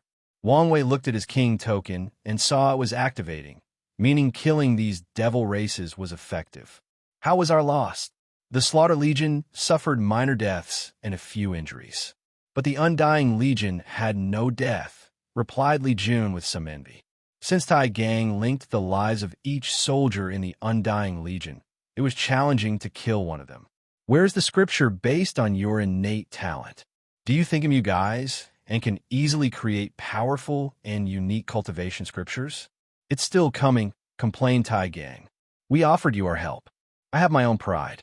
Plus, my intuition tells me this might be an opportunity if I created it on my own. Well, you better hurry since the Heavenly battle is coming, and I need the scripture before him, so I have enough time to train my men. Li Jun is right, said Wang Wei. After the cleanup, ask the sect for enlightenment-inducing resources to help you. Thank you. All right, what's next? The Fate Shadow Guard discovered a medicinal garden in a small world full of mortal food and spiritual herbs. Someone tried to destroy it, but we stopped them, reported Wang Ju. Normally, mortal farming is separated from spiritual gardens, but someone placed them together, commented Yin Liling. They designed the city to maximize food production and to destroy the resources when needed. And if you consider the formation the city is connected to, the devil race has been preparing this game for quite some time. The question is, are they doing this just to survive, or is there something else? Added Li Jun, don't worry about that for now, Wang Wei stated. How are the soldiers recuperating? There's enough food to deal with their stamina. I've used the spirit herbs in the garden to make energy recuperating pills for them. Luckily, I have the automated cauldron, so I don't have to slave day and night for these pills. What horses and animals for traveling? We found a few, but not enough to form a cavalry. That's not good, muttered Wang Wei. Yin Liling, I need you to try to recreate the construct to see if we can use them for travel and battle. And it would be great if we could use the soaring phoenix for transport, commented Li Jun. However, Wang Wei and the group were not too hopeful. Heavenly Dao seemed to target them while also having detailed information about them. And anyone who enters the Dao opening sex domains would know about the constructs. So, it's almost guaranteed they would be restricted in this game. The group continued their conversation for a moment before scheduling for another day. Some plans cannot be immediately decided without knowing the situation of transportation and other things. A few days later, outside the alchemy room, everyone waited until Yin Liling walked out. She immediately shook her head. So it's restricted? Not even that. A mysterious power suddenly appeared and prevented me from refining the constructs. So, even the heaven-hiding formation was useless, muttered Wang Wei. What about the horse construct? He suspected the constructs that replace cars, helicopters, or even planes would be restricted. So, he tasted her by refining a magical artifact or puppet in the shape of a horse, and powered by spiritual energy to replace animals or demonic beasts. It was an attempt at circumventing the rules. Useless, replied Yin Liling. I have even tried establishing a teleportation array, and it did not work. So, we have to rely on mortal means for everything, sneered Li Jun. It doesn't make sense to me, commented Tai Gang. While the rules restrict us, it also restricts the development of the devil race. We destroyed the devil race civilization. So, if they want a chance at survival, they must bring us to their level and play their game, analyzed Wang Wei. They would lose miserably if they try to catch up with us in such a short time of recuperating. Everyone felt a sense of suffocation. Although these people did not have the same goal as Wang Wei, no cultivators enjoyed having restrictions on them. Most cultivate to have power, so they could be lawless, doing anything they desire between heaven and earth. There is good news, said Yin Liling as she led them to the medicine garden, showing them a large farm of grown food. The good fortune seeds worked? Yes, nodded Yin Liling. In just a few days, with abundant spirit chi, we cultivated enough food to feed our 10 million troops for 3 months. The good fortune seed is a project Wang Wei thought of since his chi luck trial. He wanted to create these seeds, or crops that could grow quickly by absorbing spiritual qi from the environment. His original goal was to feed his Grand Xia dynasty citizens. Unfortunately, he did not have the capability back then. However, over the years, with his power and understanding of the good fortune flame, he finally created the seed. Please visit P in 0v1. Co. M with this seed. The mortal in the Tao opening sect never has to worry about food. He plans to use this seed to feed the entire myriad emperor world and amass a ton of merit. Additionally, the seed has another benefit. It's beneficial for cultivators in the body tempering, divine sea, and even divine Altair realms. Cultivators can acquire the spiritual qi they need from the products grown from the good fortune seed, instead of hard cultivation. It makes cultivating in these realms easier and faster. Over the years, the Tao opening sect has cultivated many low-level disciples with these seeds. And Wang Wei tasked Yin Liling to bring some into this continent to ensure the troop no longer have any problems. There is some bad news, added Yin Liling. As expected, Li Jun's mouth twitched. It's not bad. After testing, I discovered that the good fortune rice can only replenish a quarter of the soldier's origin essence. They still need to take pills to recover completely. At least your workload will decrease, comforted Li Jun, and Yin Liling nodded. The era you're about to create will truly be brilliant, suddenly said Tai Gang as he looked at the field. What brings us on? Asked Wang Wei. The idea just popped into my head, he replied. Do you have a name for it? Now that I think about it, you never told us, added Li Jun. If you think about it, the core of everything, the name is easy to guess. Everybody's eyes lit up. Indeed, commented Li Jun, but aren't you worried about some third-class emperor ruining all your hard work after inheriting such immense power? Third-class emperor, said Wang Wei with a sneer. Only first class can continue my legacy, and I won't even accept descendant. Plus, even first class won't be guaranteed. I will leave tests based on intelligence, tactical strategy, leadership, and charisma. I won't leave a back door for the Tao opening sect, and I might make their tests harder. I want my era to be the most prosperous, but also the longest. Wang Wei knew his era couldn't last forever. Things that rise must fall, which is the balance rule of heaven and earth. However, he can take steps to ensure the new era lasts as long as possible by preventing weak and unworthy people from inheriting his legacy and power. Finally, they'll have you guys to keep them in check, added Wang Wei. No problem, replied Li Jun. Have you considered what will happen when another race proves the Tao, Panda, and OV1? That will be part of the test. They have to show that they can show some level of impartiality. They'll also leave some of my strength to punish anyone who tried to abuse the system. As long as you've thought of the possible consequences and prepared, nodded Yin Liling. Don't mention these things since it's too early, said Wang Wei. What's our next step? His king entrance token was nowhere near the activation level, so they needed to continue killing. Do we need to establish a dynasty like the Great Xia? Suggested Tai Gang. We don't have to worry about food issues. However, I feel this would make more trouble than it's worth. You're right. Governing the devil race would be a nightmare because of their hatred for us, commented Yin Liling. Such a dynasty would have too many rebellions, and with a lack of transportation, the larger our borders, the worse the situation would become. It also does not help when we cannot use death to instill fear and control the citizen.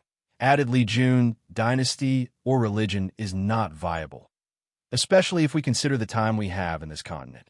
So what's the best course of action? Continue with our army, sweeping one city after the other, said Li Jun. In that case, we need a map of the surrounding. A map of the continent would be ideal, but I doubt we will find that, said Wang Wei. Did we find one in the city lord's study room? No. It appeared they purposely did not leave any written records of a map, replied Wang Ju, who stood behind Wang Wei. Did you search the city lord's soul? He killed himself and erased his mind. I admire the devil race's determination, but they're just making things more annoying, commented Wang Wei. In the next city, make sure to get a map. Otherwise, Yin Liling and I will have to figure out the terrain based on the large-scale formation that each city is part of it. Everybody went to accomplish their task, to prepare to march.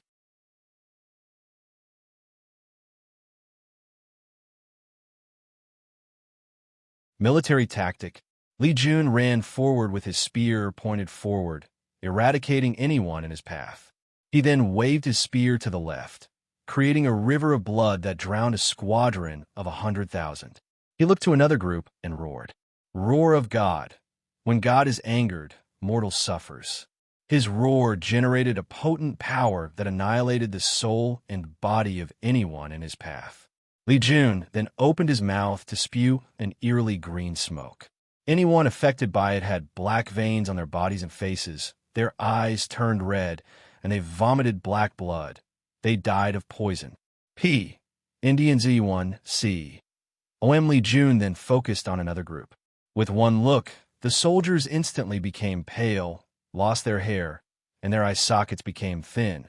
They died of unknown and uncurable diseases.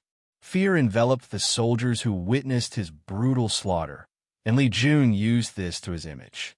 He controlled the generated fear to immobilize the surrounding soldiers, preventing them from destroying their cultivation. He only came for one thing: killing. He wanted to kill as many devil races as possible before they used the same tactic in the previous city. While Li Jun was searching for his next target, he heard a scream before seeing a young-looking devil rushing toward him, with no fear and determination to die with him. Li Jun calmly looked at him. In his eyes, this soldier was slower than a snail. He calmly caught the soldier's spear and crushed it with his hand. Then he stabbed the latter with his spear. The soldier looked directly at him, his eyes full of hatred and unwillingness. "I curse you and the human race. Do you expect me to be angry at the words of a loser?" Li Jun responded calmly. "On the contrary, I feel pity for your kind. Pity how far you've all fallen from the ancient era." "And whose fault is that?" "Yours, of course," replied Li Jun. "You guys became too greedy and created too much negative karma. Too much even for you to swallow. And now, you're paying the price."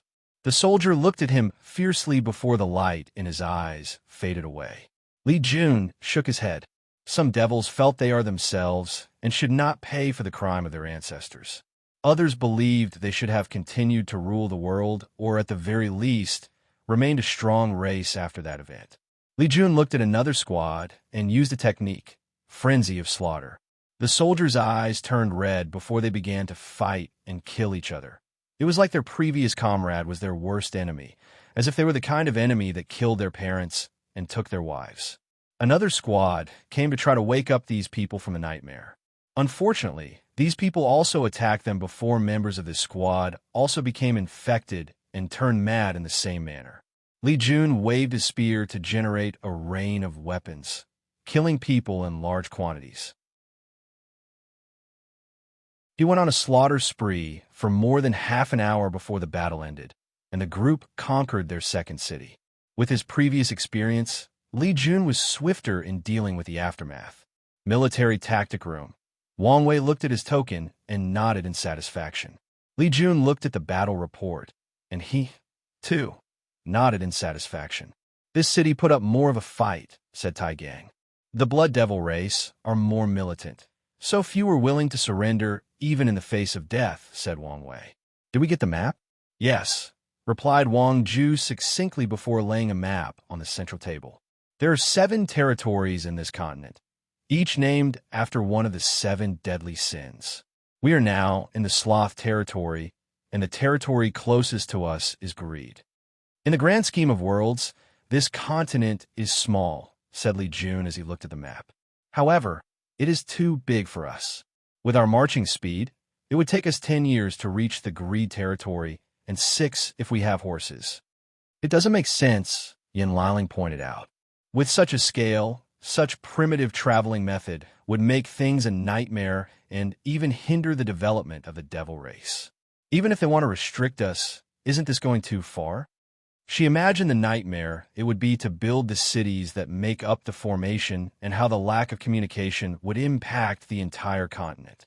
Everything we have encountered so far indicates the game was well planned out, meaning there must be a chain of command and a way to communicate long distance, Wang Wei said. And if there is a way to communicate, there must be a way to travel instantly. A hidden rule that allowed teleportation, summarized Tai Gang, who no longer complained about this nonsense game since he expects the bullshit to continue. Any ideas? Asked Li Jun. Wang Wei shook his head. Too many possibilities. In that case, let's move on, announced Li Jun. Our next target is Hell Tiger City. When is the reinforcement logistic coming? The group left a group of soldiers in White Fang City to plant a new batch of crops and bring more food. Please visit Panda N0VE1. If we consider the time it took us to reach here, the fact they're a small group, and the time for the crops to grow, they'll arrive in 3 days, replied Yin Liling. We will depart on the 5th day. 5 days later, the legions began their march toward the next city. Midway through the journey, one of the Fate Shadow Guard rushed to the group. Enemies detected on the east side. Oh, how many people are there? Asked Li Jun, estimated to be roughly 20 million soldiers. So, the same as our numbers. Do you recognize who they were? Is there a king present? Asked Wang Wei with hope in his voice. He's slowly dying of boredom after not doing anything for the past weeks. Before the soldier could answer, another scout arrived. Enemies are approaching on the north side. Then, 2 more approached with news of the enemy coming from the west and south side. We are surrounded, commented Tai Gang. With each side having 20 million soldiers, that's a total of 80 million for times our number. This could prove to be dangerous. Do you think someone is watching us? Asked Yin Liling. To blindside us easily with this tactic is the only way I can think of. I would normally say no, but I'm not completely sure when it comes to this game, responded Wang Wei. However, the most likely scenario is a brilliant strategist. I agree, added Li Jun.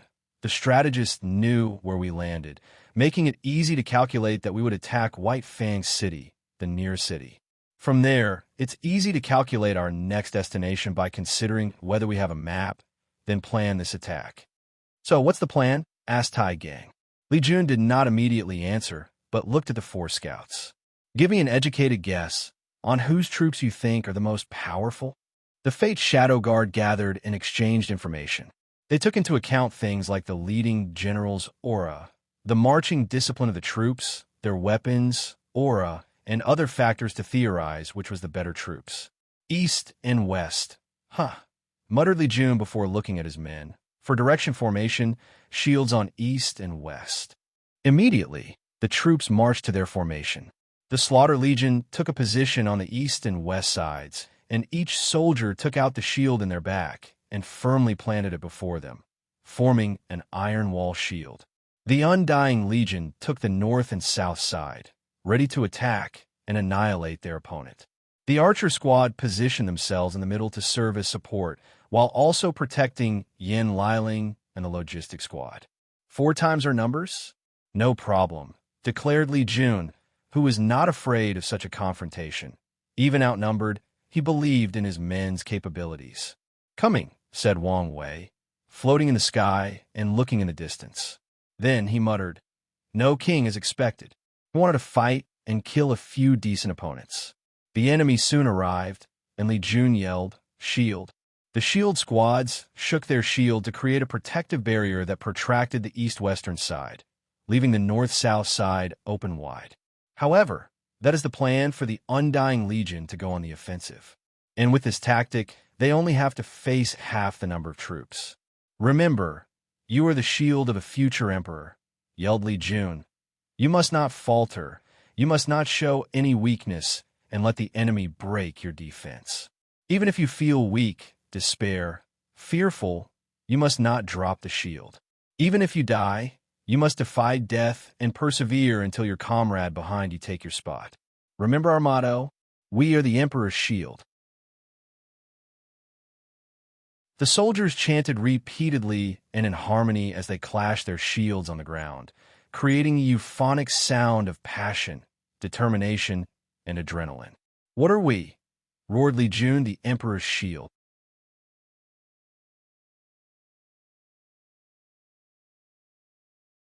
Military battle. Excellent, commented Wang Wei as he observed these soldiers from above.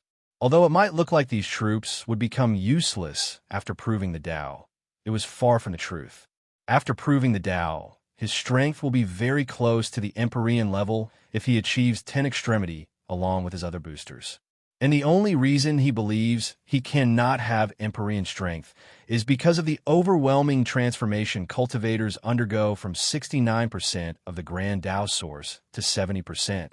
The transformation is more incomprehensible from Great Emperor and Tao Ancestor with 99%. With such strength, he will be severely restricted in the lower dimension. So, he will need the help of others for many things, including these troops.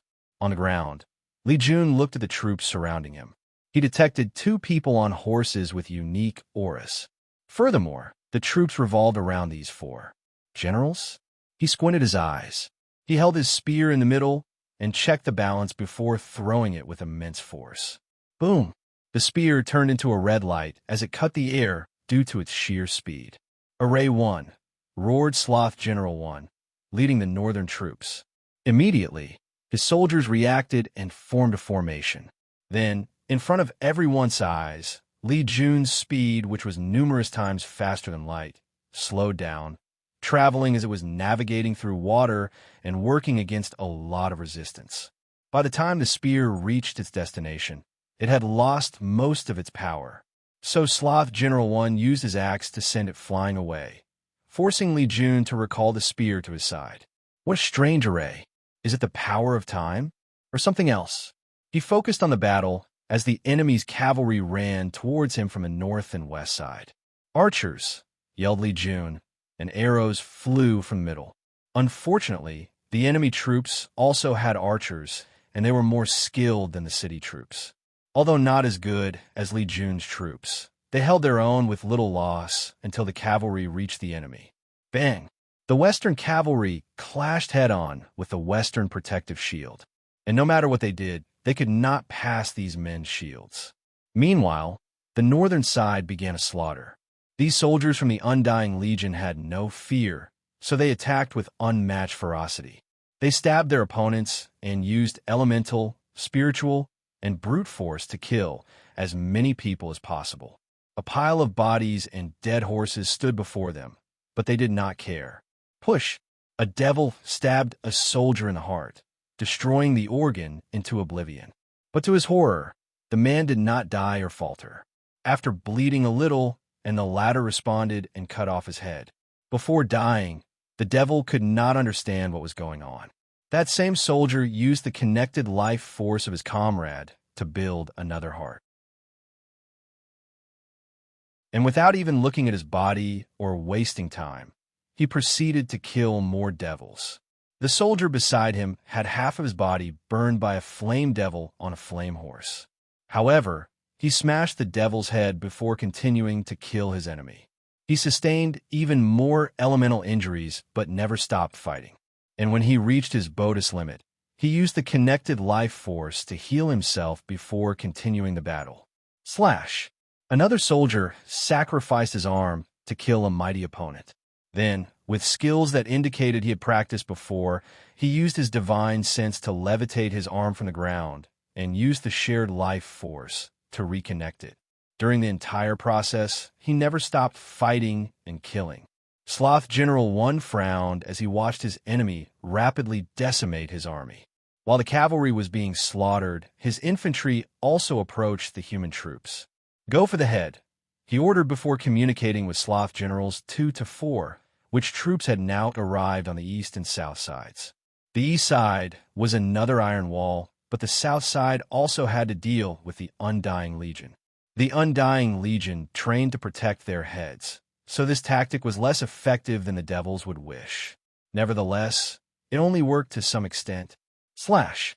A soldier had their heads cut off, and this should have been his end, but to these devils' horror, a white light came from his separated neck and reattached his head to his body, even drawing the spilled blood back onto his body. The devils became more aggressive and smashed these soldiers' heads, but also regrew back. Regrettably, not all of them succeeded in regrowing their head.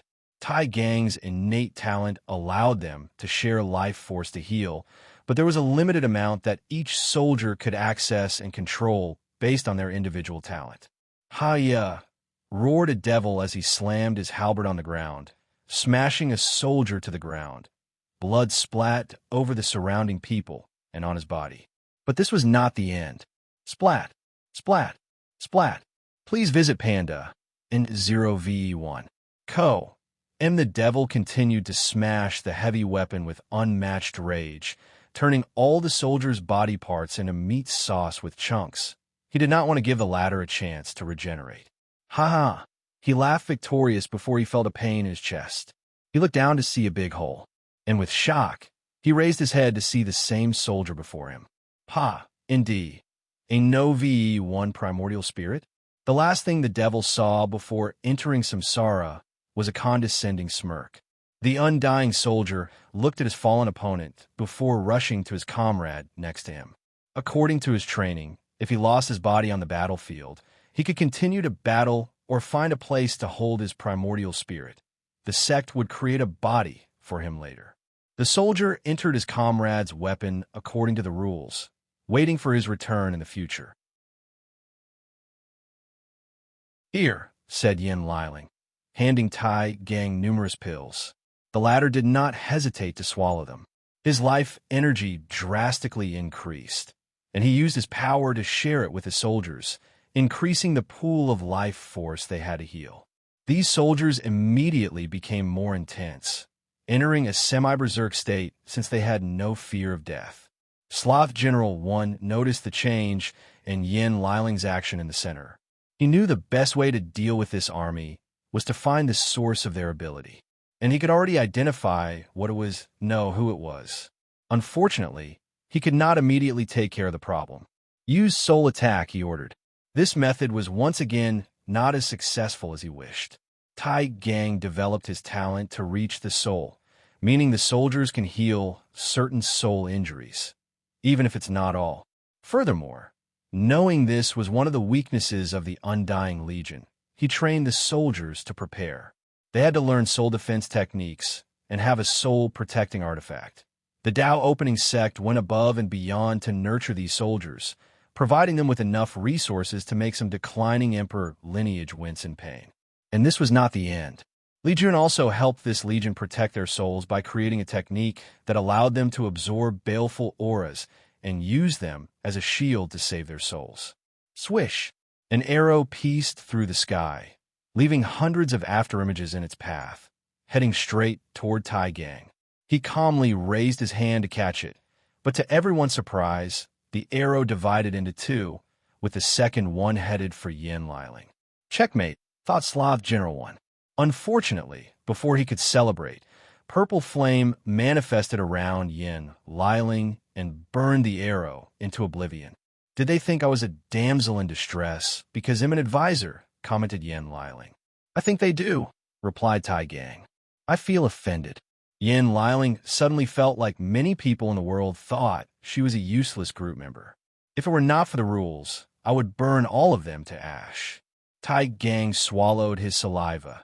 He knew the horror of a talented pill master. These monsters have some of the weirdest pills. More importantly, they're all masters of poison. Wang Wei tasked Yin Liling to create poison for him to temper his body once he finished with his black holes, and Tai Gang once experienced some of her experiments. His body trembled as he remembered the horrid poisons he saw her testing. "I guess it's my turn to move," commented Li Jun as he checked on his Slaughter Legion, who was responsible for the defensive maneuver of this war. If they failed, the group would fight on 4 fronts instead of 2. He jumped on the shoulders of one of the soldiers and used them as footholders to rush toward the enemy's general. Sloth General 1 immediately ran in the opposite direction, which surprised Li Jun a little. However, he sensed 3 more people coming from behind him. "You want to fight me 4 versus 1? Not a problem." He did not hesitate to follow. However, in his way, he communicated something to the group. "Happy New Year. I know for some, it's not time yet. Nevertheless, I will say it again in tomorrow's chapters. Please take some time to read the author's note."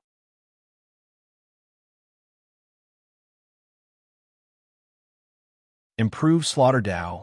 I know he's going to be fine, but shouldn't we be more careful? Said Tai Gang as he watched Li Jun rush toward the enemy in the distance.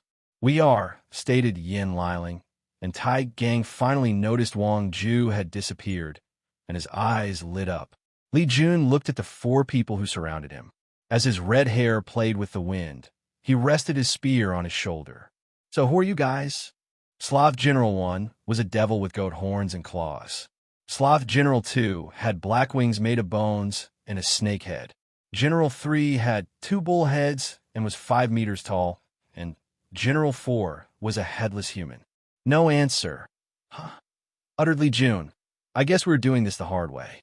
General 4 was the first to attack, as he turned into an enormous creature more than 30 meters tall, before punching Li Jun. The attack was comical if someone compared their size.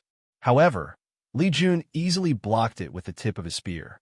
He never stopped tempering his body and suffering through the pain. Li Jun's goal is to reach 1 primordial dragon force in body refining before the heaven will battle.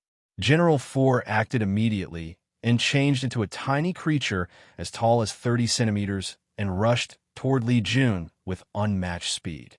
Transformation Dao, or a lesser version of it. He flicked his spear to send him flying away.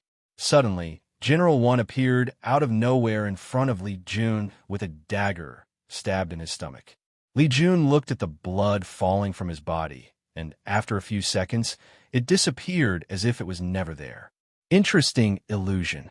If I didn't see through it, my body would have responded as if I did and created a stab wound, he commented.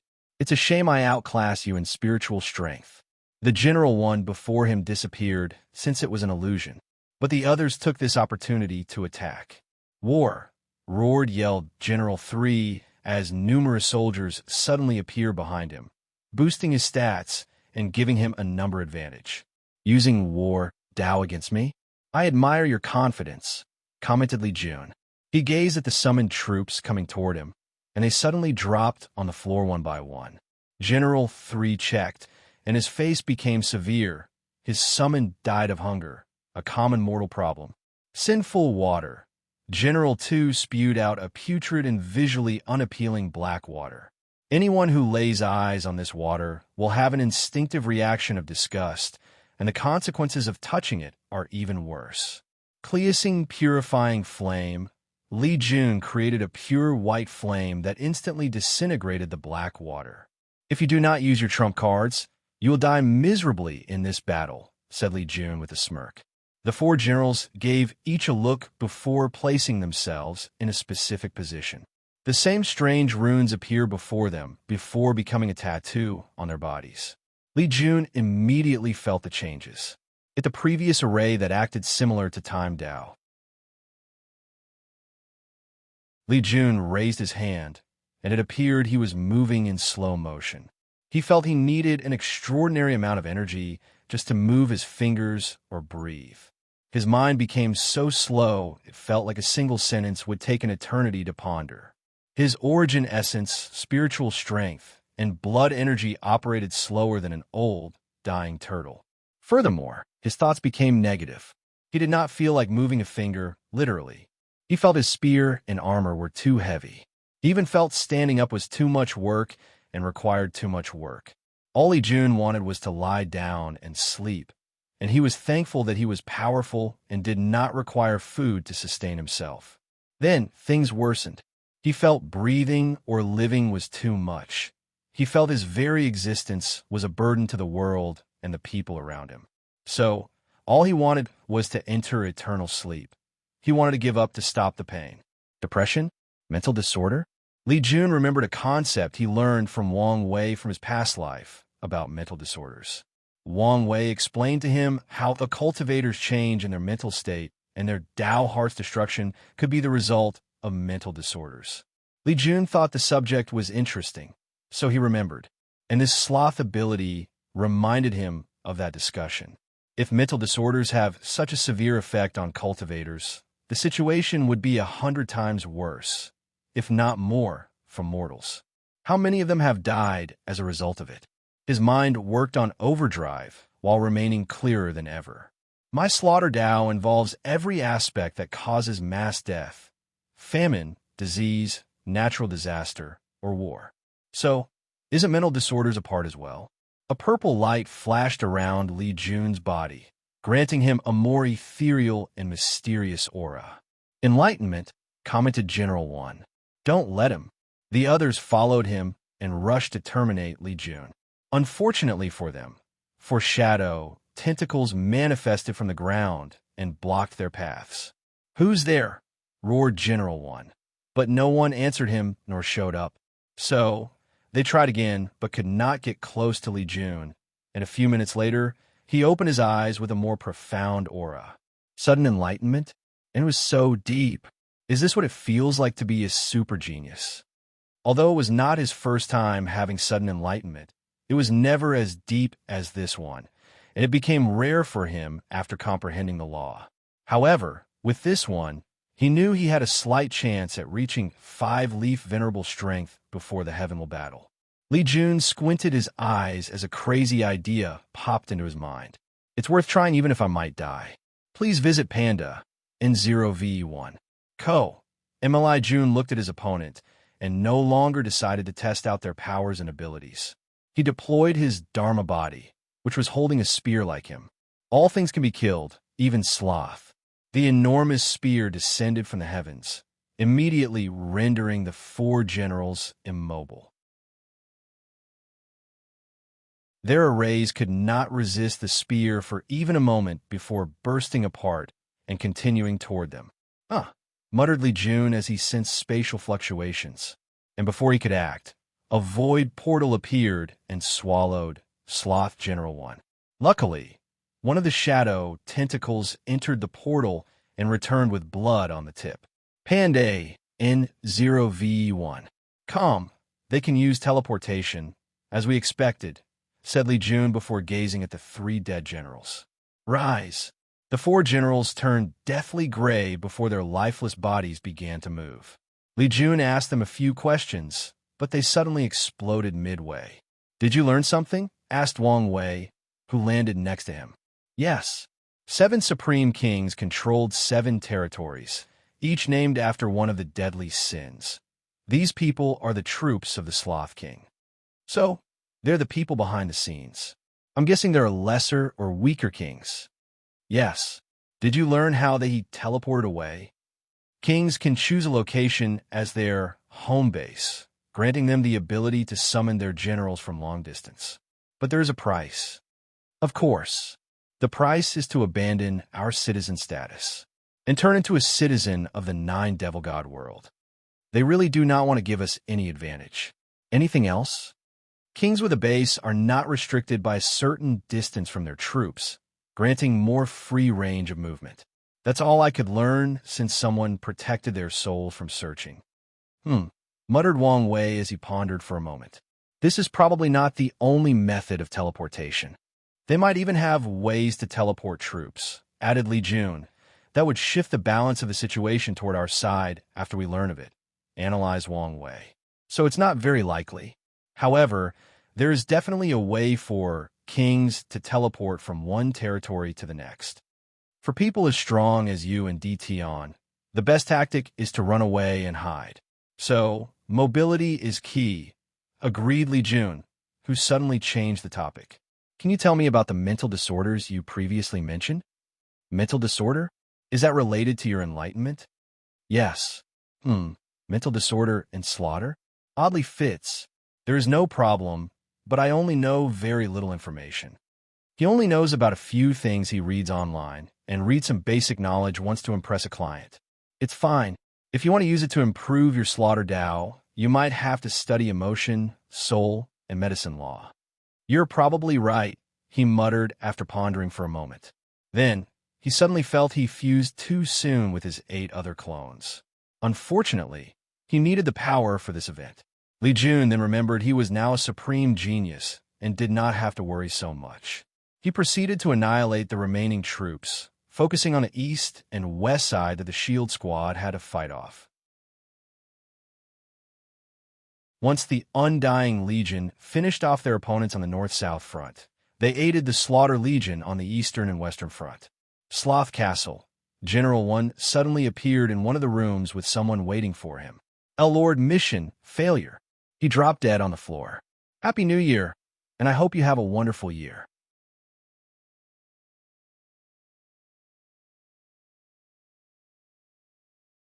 Traitor. Sloth was a young man who looked human and dressed in black robes. The only difference was a cloth wrapped around his eyes to cover the fact he had no eyes, only empty sockets. He was a member of the No Eyes Devil race. Dead, he muttered as he looked at the dead body before him, trying so hard to control his anger. He waved his hand to manifest an odd insect before inserting it into General One's body. A few seconds later, the latter's body moved as if it was alive. What happened? Our troops were annihilated. How? The plan was perfect. Our enemy. He did not finish talking when a shadow spear came out of his body and went for Sloth's throat. He evaded slightly, but it left a small wound on his cheek. Sloth frowned as he watched General 1 suddenly disintegrate. Very careful, I see, he muttered with gritted teeth. He used his status as king to manifest a mirror where he saw numerous green spots. However, with each passing second, countless red spots disappeared. A one-sided slaughter. Sloth could already predict he would lose 4 of his legion and generals, leaving him with 1. The plan was to weaken Wang Wei's troops while he hid, forcing the latter to quit this game and have to kill another participant to acquire an entrance token. Unfortunately, the plan failed miserably, and Sloth wanted to know why. No, he wanted someone to blame. He controlled the mirror to contact someone. Greed territory. A man lay in a tent with numerous women surrounding him. They would feed him, fan him, and massage different body parts. When is this going to end? Asked Lazy Suave. You have to bear with it, husband. I don't have to fight, right? You may have to if a powerful king shows up, responded another beautiful voice. What a pain in the ass, replied Lazy Suave, who suddenly frowned. Husband, is something wrong? Nothing, just felt sleepy. Then, he closed his eyes and slept in his bed. In his dream, someone appeared before him. My lord, said Lazy Suave as he knelt on the ground. Why didn't you tell me? Excuse me. Why didn't you tell me Li Jun's troops were so powerful? You waste, roared Sloth as he kicked Lazy Suave away. Forgive me. I didn't know. Your job is to know. Your very existence is to know things I don't, rebutted Sloth as he continued kicking. General and troops training is very private and only shows up during the Heavenwell battle. In most generations, they are unimportant, so little information is known about them. Sloth stopped while Lazy Suave spewed blood. I cannot infiltrate the Tao opening sect, so my information source is almost non-existent. Sloth took a moment to breathe and calm down. He understood this was the truth. Lazy Suave could infiltrate the myriad Emperor world and create a decent information network due to a unique chaos treasure that Wrath gave him that allowed him to hide his identity, and because of his laziness gimmick. Most people who know him would only chuckle at his story and would not pay him much attention, allowing him to blend in and do things in the shadow. His role was not as crucial since Wrath seemed to have a way of acquiring some deep secrets like Dition and Wang Wei's strength. You better not fail me again, declared Sloth. He made Lazy Suave by imbuing a human with a core part of his essence, making Lazy Suave just a part of him. Otherwise, you know the consequence. Sloth ended the communication, leaving a trembling Lazy Suave. Immediately afterward, he contacted Wrath to have a meeting with the others. So the plan failed? Uttered Wrath. Yes. Do you know the damage their troops suffered? I don't. However, based on the rate they massacre my troops, minimal. That's a problem. What about you, Lust? Dition's army is not that impressive as we had the overwhelming advantage. However, an anomaly occurred, she replied casually. Is it the one heavenly Tao sealed? Yes. My general can barely hold him back, but we lost many people. How are his casualties compared to you? We are still winning, but that won't last long. Do you want to retreat? Asked Wrath. It'll weaken him a little more. As you wish, but don't affect the overall plan, Wrath stated calmly. Gluttony. What happened to Mo Xingyan? She is more cunning than anticipated. She broke through my blockade. and in pursuing her, she is quite the tactical mind. Be careful, and don't be afraid to give up. I will. Anything else to report? Asked Wrath, but no one answered. Everyone can leave except for Sloth. Please visit Panda in 0v1. Co-M, I'm really sorry, explained Sloth once he was alone. No need to worry. I won't blame you, he reassured. I'm here for something else. Sloth was confused, so Wrath explained. Someone placed a tracker on you, and I'm here to remove it. Tracker. Sloth's face suddenly changed as he remembered something. It seems you know what happened, said Wrath. Yes. Wrath removed something from Sloth's cheeks. Be more careful from now on. I will. I know you, so you must plan to get your revenge on Wang Wei. What method are you going to use? Wrath knew how petty Sloth was and refused to take any loss. Tell me the plan. If I approve, I will support you. If not, you can give up now. Sloth felt tremendous pressure as these beautiful eyes gazed directly into his soul. Without hesitation, he confessed what he had planned. It's a good way to satisfy your desire for petty revenge. Very well, you're dismissed. Sloth immediately ended the communication, breathing deeply as he felt a weight lifted from his shoulder. Still as scary as usual, he muttered before frowning. He activated the mirror. Lust, what do you want? I wanted to check on you. Pan, Divro V-E1, CM, since when were you so nice? That's unfair. We used to be very closed, so what's wrong with me checking on you? What do you want? Asked Sloth with raised eyebrows. Nothing. I was just thinking about our intimate past before the trial, before the game. After seeing how distressed you were, all these memories rushed in. Lust smiled gently. I wanted to see you. Sloth bit the lower part of his lip. Fine, you can come see me. Kings can teleport between each other's locations if they ally. That's the primary way they travel between different territories. It's because of this alliance system that they can communicate long distances. A few minutes later, Lust, dressed in quite a revealing outfit, teleported to his base. Without hesitation or pause, they jumped onto each other's arms, acting like wild animals lost to their primal desires. A few hours later, Sloth looked at Lust's beautiful and elastic skin. Her charm was simply irresistible. Do you mind if I walked around in your territory? It's been a while since I was here. Do as you wish, but be careful. Thank you, said Lust as she gave him a kiss with a jovial smile and left the room. Sloth watched her go with a deep look in his eyes. In that trial, we had first to conquer our 7 deadly sins. So what happened to you? Did you fail or decide to indulge in your power? He shook his head while sighing. He put his clothes on before leaving. He had other plans he needed to accomplish. Sec Master, I've got some news, said Wang Ju. What is it? Someone removed the tracker I placed on the enemy. They're quite capable. Did you get any information? I got a general location of their position, but nothing concrete. That's more than enough. Wang Wei looked at his entrance token, which was more than 75% activated. With a few more victories, it would be activated. By then, he has to worry about the number of people the token will allow. He guessed the more people allowed, the higher a token would be required. And Wang Wei wanted to bring the maximum number of troops to protect him from cannon fodder tactics and ensure he was in the best state for his fight with DT on. This was a worthwhile victory, said Li Jun as he approached the rest of the group. And we finally have enough horses for a cavalry. We also have our destination, said Wang Wei before he explained what Wang Ju found. If kings have a base, it should be different from normal cities and obvious to detect once we see it. Yes, but the location might be at the far end of this territory, forcing us to walk for years with nothing in sight, complained Tai Gang. You have a point. We have horses, but not enough for everyone. Let's head in that direction. If we found the base, it's fine. If not, we will accomplish our main objective while trying to find a faster way of travel, summarized Wang Wei. Before that, Liling, let's try something new. What is it? Let's see if advisors can give people other roles. If that's possible, my workload will be drastically reduced. She had to refine all the pills and even repair some of the soldiers' equipment. An aide would greatly help her. Someone in my Discord predicted this twist, so I almost removed it from the story.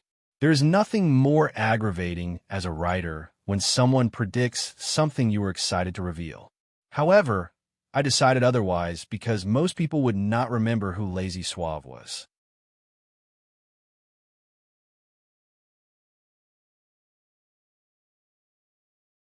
Third match. Il Yin Chong floated above, showing his jagged teeth as he looked down. Beneath him was a cube-shaped barrier that contained a large ocean. Two armies fought inside that ocean, the Devil and the Sea Race troops.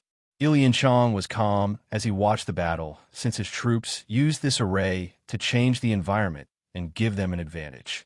The water boosted the Sea Race troops' power, allowing them a one-sided massacre. Every time a devil died, Il Yin Chong would inhale their soul, energy, blood, and flesh. Terrible sacrifices. Even the number cannot make up for the lack of quality. I need better sacrifices. He frowned as he pondered. I came to this place due to the fewer restrictions in the Myriad Emperor world.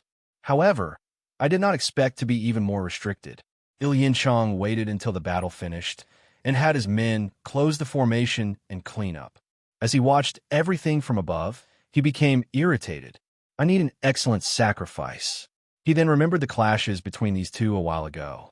Wang Wei, talent, strength, soul, luck, and destiny. He is the best sacrifice I could ever find in the lower dimension. He licked his lips thinking about it. Although Di Tian is excellent as well, he lacks something I cannot pinpoint. Il Yin Chong squinted his eyes. Luckily, I don't need to choose. I can get my hands on both. He looked in the distance before muttering, "Where are they?" Suddenly, he heard indistinguishable murmurs that would drive most people to madness. The sloth and lust territory? That's very far from the pride territory. Il Yin Chong knew how long it would take him to travel from his current location to the sloth territory with his troops. By the time he reached his destination, the entire event might have ended. As for waiting until after the game, he came to this place in the first place because he feared using his power in the Myriad Emperor world and being detected by some old monster or some hidden power. Il Yin Chong looked at his entrance token for a moment before shaking his head. It was not that important since he could take it from someone else. Then, he gazed at his troops. His arm turned into a gargantuan octopus tentacle before slapping these soldiers into oblivion. He ignored the scream and desperation of his own men, killing them without hesitation or remorse. He only left one person alive, a general. Il Yin Chong absorbed these people's blood, flesh, and everything of value. Then, he landed on the remaining survivor. "Lord, why? We dedicated our lives to serving you," asked the soldiers with tremendous pain in his voice. He dedicated his life to the Lord. But it was painful to see how easily they were discarded without any purpose or explanation. "You don't need to know," said Il Yin Chong before making the general pass out. "If it was not for this stupid game and its rule, you could have survived longer," muttered Il Yin Chong before putting that general on his back. Then, he ran at full speed toward the sloth territory. He regretted he still could not fly with only one soldier. "Sloth territory. Success," said Yen Liling with extreme joy as she looked at the 5 people who acquired the role of aide. "Easier than I thought." She never thought she only had to say a few words similar to a blessing for the game to acknowledge the change. "Indeed, we don't have to try the other complicated methods," added Wang Wei. If things did not succeed in the first method, he planned to establish the ceremony cultivator used to contact Heavenly Tao as a way to get the role. "Our productivity has increased, so let's continue our journey," he commented. Then, the group assembled the necessity before marching to the next city. Wang Wei met his first king in this game and became excited. Unfortunately, the latter was too weak and could not quench his thirst for battle. As he looked at the dead king before him, he could only shake his head before proceeding to check his body. "Did you find something new?" asked Li Jun, who had just finished with the city's cleanup. "Not really. The only thing I discovered is the more powerful a devil, the higher concentration of human bloodline it contains." "So, your theory is correct. They use human bloodline to deal with the seal. The evidence suggests as such. What I want to know is who is responsible for this idea." The 7 ultimate kings, the sealed devil gods, or someone else entirely? Our lack of mobility and restriction makes it more difficult to investigate these things. That's the current issue, agreed Wang Wei before looking at his entrance token. We only need 2 to 3 more cities before the token's activation. Then, we can head to Sloth's base to see if we can find something. The troops gathered all the resources from the destroyed city before moving on to their next destination. During their march, the scouts suddenly returned with news. Enemies detected in the northeast. Northeast? According to the map, no city or town is in that direction. It is one of our own. A heaven chosen? Who? The leader of the Divine Tao League, Fong Li Juan. Her? It seems fate knew we had unfinished business, Li Jun said with a smile. He did not immediately order the troops to go after her, but contacted Wang Wei. Please visit Panda in 0V1. M. You can deal with her, responded Wang Wei. Heavenly Tao cannot blame him if he is not the one massacring these heaven chosen. Furthermore, he worries about alliance and cannon fodder affecting his stamina. So, it's in his best interest to reduce the troops of his competitors. Damn it, said Fong Li Juan. I should have guessed something was wrong with that squad. She's been fighting with this powerful legion that used guerrilla tactics, forcing her to follow them. But recently, she lost track of them and felt something was wrong. However, before she could react, her scout brought news Wang Wei's troops were nearby. How many troops do they have? Roughly 20 million, replied the scout. 20 million? That's the exact number they came with. Are you saying they've barely lost any soldiers? I'm only reporting what I saw. Fong Li Juan's eyes became red as he looked at the scout, but she did not act out as she understood this man was only doing his job. Furthermore, she knew she had to remain calm in this situation to have the slightest chance of survival. Do they have horses? Yes. Fong Li Juan immediately knew running away was not an option, even if she abandoned most of her troops. Plus, Wang Wei can catch me as long as he's not too far from his troops. She knew the horror of the Nine Extremity Foundation from Mo Xingyun. Many thoughts flashed across her mind, thinking of the best way to survive this encounter. I should have followed Mo Xingyun's advice and come with a puppet. Fong Li Juan knew it was not the time to have these useless thoughts. What matters is to find a ray of life in this desperate situation. There is only one solution. She made up her mind and ordered her troops to prepare, waiting for the opponent. A few minutes later, she saw Li Jun gallantly leading his troops before her. If it isn't the god of war, Li Jun, Fong Li Juan said with a sneer and blatant mockery. I can smell the fear from you from a mile away. I'm surprised. What have you so rattled? Countered Li Jun, and he was not lying. His recent enlightenment gave him a sixth sense of detecting emotions. Fear? Why would I be afraid of a loser I previously defeated? Replied Fong Li Juan with great composure despite the rapid beating of her heart. Interesting. Besides fear, I can sense hope and desperation from you, said Li Jun, so you must have come up with a way to survive this encounter. Be direct, and I might entertain the idea. Fong Li Juan secretly clenched her hands. She did not like the feeling of how he could see through her. Fine, she said while exhaling. We'll be direct. I want to make a deal with you. Deal? I'm listening. Li Jun could guess what she would say next. A battle between the of us. If I win, I want you to let me leave, without touching my men or me, she said, looking at Wang Wei, who seemed nonchalant about everything happening. And when I win, if you win, I will give you the invisible talisman. The invisible talisman is now linked to your Tao. Removing it from your body would result in terrible Tao Foundation injury. Such injury would end your cultivation path, unless you use precious resources to heal. However, with how poor your Divine Tao League is, you don't have to worry about our status. As a heaven chosen, she has used her luck to drastically improve the League situation. Nevertheless, Li Jun was correct regarding the resources to heal Tao Foundation injury of this magnitude. Good proposition, but I can take the talisman from your corpse without any agreement. What are you scared of? Oh, I forgot you need your master's help to do anything. What a good little dog, she taunted with a sneer. You will have to do better than that, Li Jun replied calmly. Fine, they'll add news about the whereabouts of the war talisman. Li Jun squinted his eyes. Are you serious? I am willing to sign a contract to prove him not lying, replied Fong Li Juan. However, I've taken measures so that only I know this information. No matter what you do, you can't get the news from me, even from my corpse. Li Jun pondered for a moment. All right, I agree to your terms. He knew Wang Wei could not kill her, but she did not know that.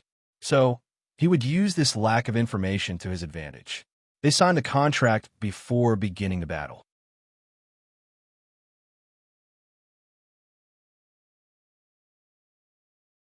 Killing Fate.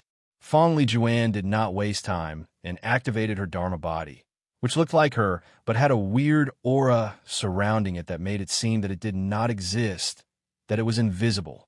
Li Jun followed her and deployed his Dharma body, except it had a hidden, quiet bloodlust hidden deep in his eyes. Tell me, how can you affect something you cannot see, something invisible? Li Jun immediately lost track of Fong Li Juan as she became invisible to him and unknown to the world. How can an ant hide from a god?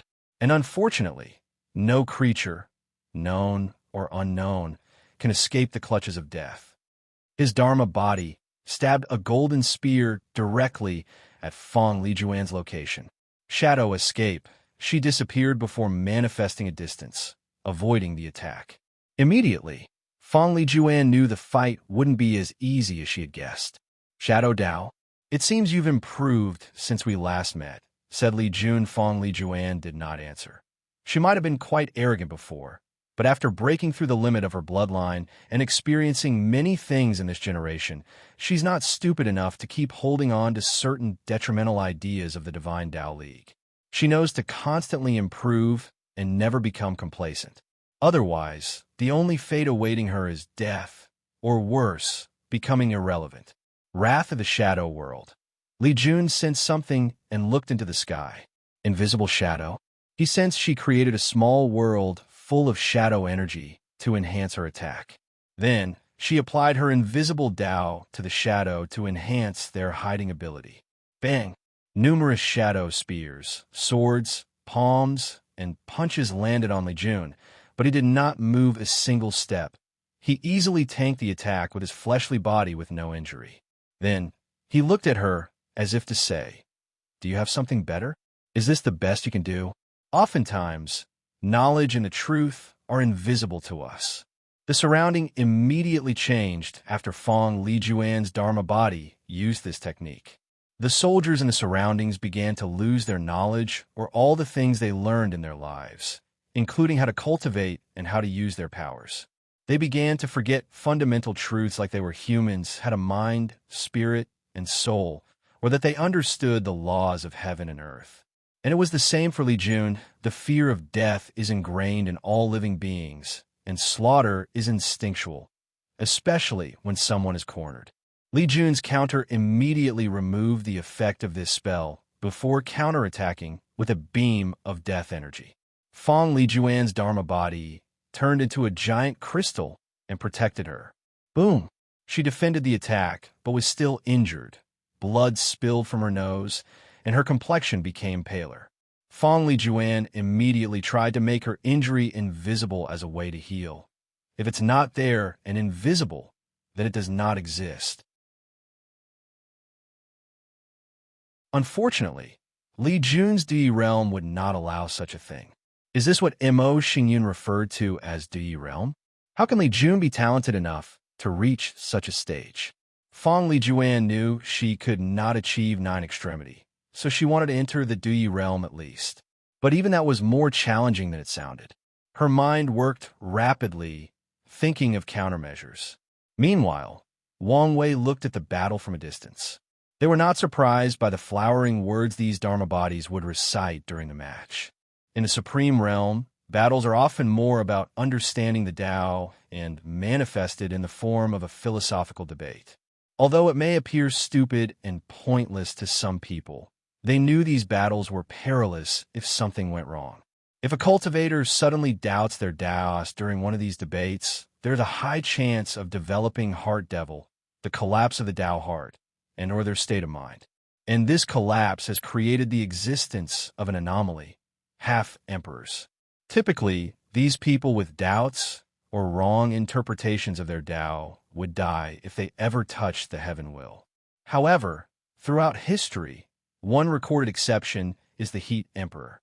The Heat Emperor cultivated pure yang Tao, with a fighting style involving extreme heat to burn all matters and concepts. However, in one of his battles in the Supreme Realm, someone pointed out that solitary yang cannot exist without yin, and vice versa, meaning he needed a touch of yin Tao in his extreme yang Tao. Unfortunately, the Heat Emperor refused to accept this fact and went on a maddening tirade. Years later, no one knew how he managed to enter the quasi-realm, and he took the heaven will with some luck and strength. Then, the world learned of half-emperors, an entity even weaker than pseudo-emperors. Pseudo-emperors can become third-class as long as they fix their Tao hearts. However, half-emperors are as weak as 5-root Tao ancestors. According to records, they have the eternity ability of ordinary emperors, but it is unknown whether they can improve or fix the issue with their Tao. Please visit Panda in 0v1. Co. Impian Dendro v1. C. M. Wang Wei theorized the Heat Emperor might have been the first half-emperor, and Heavenly Tao fixed the bug in the game after him. Of course, there is also the possibility that half-emperors is more common in other places like other Source Chaos worlds. Fong Li Juan decided to be even more aggressive in her approach. The things most important to us cannot be seen. What are the most important things to Li Jun? His family, loyalty, sect, and pursuit of the Tao. All of a sudden, he felt these were not that important. They were rapidly becoming invisible to him. They no longer were a part of him. My slaughter Tao exists for guardianship, and as long there are people I need to protect, nothing can change my essence. Splish. Fong Li Juan suffered backlash for the failure of this technique. But she did not care, since it was the first step of her plan. Shadow attachment. A very subtle and undetectable shadow expanded from her body to connect to Li Jun's shadow. Now, your power belongs to me, said Fong Li Juan. Through the connection of the shadow, she can access her opponent's power and bless herself with it. This is one of the tactics she's been planning to use against Wang Wei and Di Tian after learning about their strengths. Of course, she knew this was far from enough. My power? Can you even handle its weight? Can you handle the burden of death? The screams of the fallen? Ah-h-h-h-h-h-h, screamed Fong Li Juan, her voice shrieking with misery and pain. The voices make them stop. She could hear an infinite number of people talking to her, asking her why she killed them. It was like she had to confront the grieving souls of all the people Li Jun had killed. However, there is no way he could have killed so many people. Li Jun did not kill so many people. However, in the sex trial, he had to confront the killing intent and baleful aura of numerous emperors who had too much blood on their hands. He has been using this method to temper his mind and willpower. So he passed on this burden to Fong Li Juan for her to have a small taste. This battle has been quite the disappointment, he commented. He has not even used his immortal venerable strength yet. Otherwise, he would have instantly crushed her. Not yet. It's not over, stuttered Fong Li Juan as she disconnected the shadow and abandoned her previous tactic. I have one last attack. Suddenly, her aura exploded as it drastically increased. Then, her hair turned white-gray like an older woman, and her face aged with wrinkles and age spots. The power of invisibility emanating from her Dharma body became even more potent. Things are finally becoming interesting, commented Li Jun, who could see she sacrificed her lifespan to exponentially boost the invisible talisman's power. She even reached the strength of one leaf, immortal venerable. The invisible hand of fate, a gray hand with the power of fate, descended from the heavens, intending to annihilate Li Jun, and he looked at the sky in shock. I win, thought Fong Li Juan. She spent countless years and efforts before developing this technique that used invisible Tao to manifest the power of fate Tao. However, this is not why she believes she won, given she already concluded Li Jun has immortal venerable strength. It's because of who you are. You worship your big brother.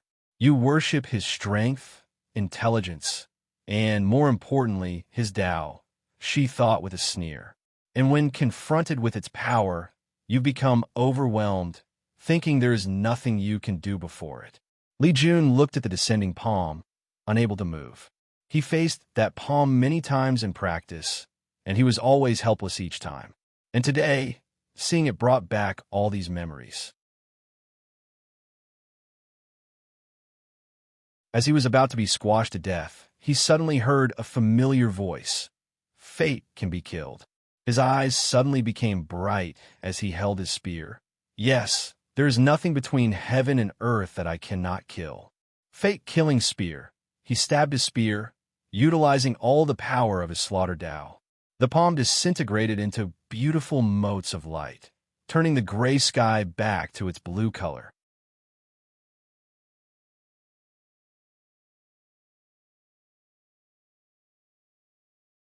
Luck manifestation. Li Jun looked at the spear in his hand, his eyes brighter than they'd ever been in his life. His mind was clear as he felt a blockage in his mind was removed.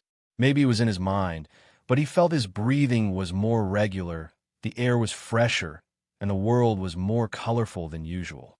He glanced at Fong Li Juan. I guess I should thank you. Impossible. I should have won, argued Fong Li Juan. But you didn't. It's unfair, yelled Fong Li Juan.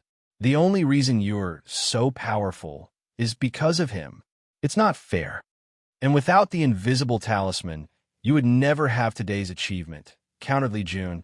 You would only be a Medicare member from the Divine Tao League restricted by your bloodline. Luck and destiny manifest in different ways. Fong Li Juan did not know how to answer. She looked at her old and decrepit hand. Thinking about her life from the moment she was born, she thought of the burden of reviving the Divine Tao League. She remembered how her fate would have been a tool for marriage if she did not display enough talent. Fong Li Juan remembered how she had to put away her pride and dignity to deal with someone as lowly as Long Out Yin. Her decision turned out to be correct since she found the invisible talisman, which changed the direction of her fate. Can you spare me? I don't want to die. No one wants to die, replied Li Jun now. Hold your end of the contract. Are there no rooms for discussions? No. So please don't force me to make you experience a fate worse than death. Fong Li Juan opened her mouth, but did not say anything. She wanted to plead for her life and even offered to become his woman. However, she knew with this man's display of willpower, he would not accept such an offer. More importantly, she still had some pride. She did not want to grovel before her enemy, begging for her life. Nevertheless, she did not want to die. Fong Li Juan told him about the information she had gathered regarding the war talisman. Although it was not the exact location, with the Tao opening sex information gathering capabilities, he should find its location after searching for a while. Then, she placed her hand above her heart to take out the invisible talisman. I don't want my journey to end here. Fong Li Juan was unwilling, and until the end, she thought of any possibility of escaping. Hurry up, demanded Li Jun with impatience. Suddenly, Fong Li Juan's old eyes brightened, and she yelled, Heavenly Tao, I want to change sides. I want to join the devil's side. Bang! Li Jun's spear hit a golden barrier that easily nullified his attack. Then, he sensed the unique power of Heavenly Tao that controls the game. Player Fong Li Juan wishes to switch their allegiance? Please confirm yes or no. Yes, but take me away from this place. Do you know what you're doing? By becoming a traitor, you'll forfeit your right to prove the Tao, said Wang Wei. Maybe in the myriad emperor world, but the endless void is vast, with many opportunities, replied Fong Li Juan with a sneer. What about your Divine Tao League? Do you know the fate they'll suffer once your betrayal is known? Fong Li Juan gritted her teeth, but did not answer. This method was the only way to survive. The switch is part of the rules and accepted. Fong Lijuan turned into a white light before disappearing. Damn it. Cursed Li Jun, what about the contract? Two things descended from the sky into his hand as soon as he said these words. World source and merit? That's the price for breaking the contract? Immediately, he sensed something wrong. Why is Heavenly Tao willing to go this far from one Fong Lijuan? That's a good question, said Wang Wei as he looked at the horizon. If I knew this would happen, I would have killed her quickly. Don't blame yourself. At least we learned one more important game rule, comforted Yin Liling. What do we do with her troops? Asked Tai Gang. Should we kill them? Do we have enough food and supplies to sustain them? It's not a problem to feed them with the good fortune seeds. The only issue is the spiritual herbs to refine the energy recuperating pills they need after each battle. Why do you ask? I have a feeling they might become useful as cannon fodder very soon, explained Wang Wei. Please visit Panda in 0v1. He'll find a way logistic-wise to sustain them. And he'll go place the fear of the heavens on them to surrender, said Li Jun before walking toward them. Wrath territory inside a castle. Wrath suddenly opened her deep red eyes that contained multiple rings. She stood up from her cultivation retreat with no clothes on. She had the habit of cultivating completely naked since it felt more liberating. A white hanfu appeared on her well-defined and developed body, adding her beautiful light pink hair in the form of one braid. Her beauty could give Su Shi and Suyo a run for their money. And in terms of aura, she only lost to Wu Hong because she had not seen the pinnacle of the Tao, standing above trillions upon trillions of living creatures. She walked out of the room, calculating something. A defector? Her eyes lit up. Such a person would make the plan go more smoothly. Wrath hoped for a defector, but never planned for one, given how much humans hated devils. This kind of intergenerational hatred has been ingrained in the human's blood and soul. She waved her hand to manifest a mirror that reflected all 7 territories. The mirror reflected humans and devils in the shape of black and white dots. The black dots were disappearing at an alarming rate, but she did not care about this. Wrath only cares about the disappearance of the white spots. Not enough bloodshed, she commented. But there is still time. She controlled the mirror to reflect something else. The defector is in my territory? Excellent. Wrath prepared to leave her castle for the first time since this game started. She could have dealt a significant blow to the myriad Emperor world, given her power. Besides Di Tian and Wang Wei, and the anomaly Ilian Chong, she was confident in easily slaughtering all the other Heaven Chosens, even the ultimate kings. However, Wrath knew doing this would ruin the overall plan. Furthermore, if she did this, the myriad Emperor world's heavenly Tao would overthrow the game board by removing the restraint on Wang Wei and Di Tian, allowing them to hunt her down. So, she must be careful and not affect the balance. After giving her subordinates a few orders, she flew in one direction. Fong Lijuan suddenly appeared far from the castle, inside a forest that is about 15 days of non-stop marching. Saved? She muttered after looking around. I don't have much time. I need to stabilize my injury before acting quickly. She plans to contact the Divine Tao League members and have them leave or hide as soon as possible. She hoped to save as many people as possible, or at the very least the Fong clan. Simultaneously, Fong Lijuan feared the League would abandon her and label her a traitor to survive this ordeal. The Divine Tao League is too poor, which reduces other factions' incentive to eliminate them for their resources. As such, if they remove all connections with her, offer the Fong clan as a sacrifice, and swear an oath to hunt her down, they might survive this ordeal. I can worry about these things after I stabilize my injury. Fong Lijuan headed to a mountain nearby to create a safe place to heal. A few dozen meters outside the forest was a troop of soldiers, and their leader was Tong Ruobing. They had just won a victory a few days ago, and were on their way to the next city, but her troops took camp in this forest to find more food and possible demonic animals. Something is going on, thought Tong Ruobing as she felt relentless. She calculated what the issue was and discovered her Chi Luck Dragon was agitated. A fortunate encounter? And it seems to be a good one. She crafted a luck-calculating talisman before connecting it to her Chi luck dragon. The forest. Tong Ruobing did not hesitate to follow the direction where she discovered a recently made formation. Although the person tried to hide it, this level was not enough to hide from a rune expert like herself. After taking a moment to break the formation, Tong Ruobing headed inside, where she saw an older woman looking at her while on guard. It took her a moment, but she soon realized who this person was. Fong Lijuan, Tong Ruobing. Haha, my luck is truly booming, said Tong Ruobing with her cute and innocent face. We do not have any animosity. Given my state, you don't have to be hostile. Animosity? We are competitors destined to kill each other. Anyway, don't waste your breath. You've been on my killing list for a while now. What? What do you think? The invisible talisman. Exactly. I've been thinking of ways to increase my strength, and the best method is to absorb some of the 12 ancestral talismans. Tong Ruobing is connected to the origin talisman, so it would benefit her immensely to absorb the other ancestral talismans. As such, after seeing the clash between Di Tian and Wang Wei, she placed Fong Lijuan on her hunting list. I'm sure we could nego. Tong Ruobing waved his hand to manifest numerous runes and instantly sealed her. And with Fong Lijuan's current state, she could not resist. It would be a shame to kill you. They'll have the invisible talisman absorb all your powers in Dao, making it in a better shape for me to use.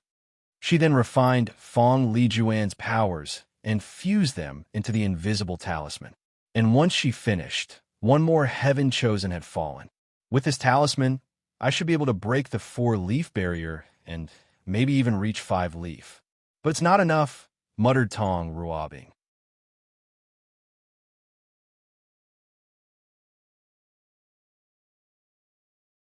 Love, wrath floated above the sky, looking down at Tong Ruobing in the forest.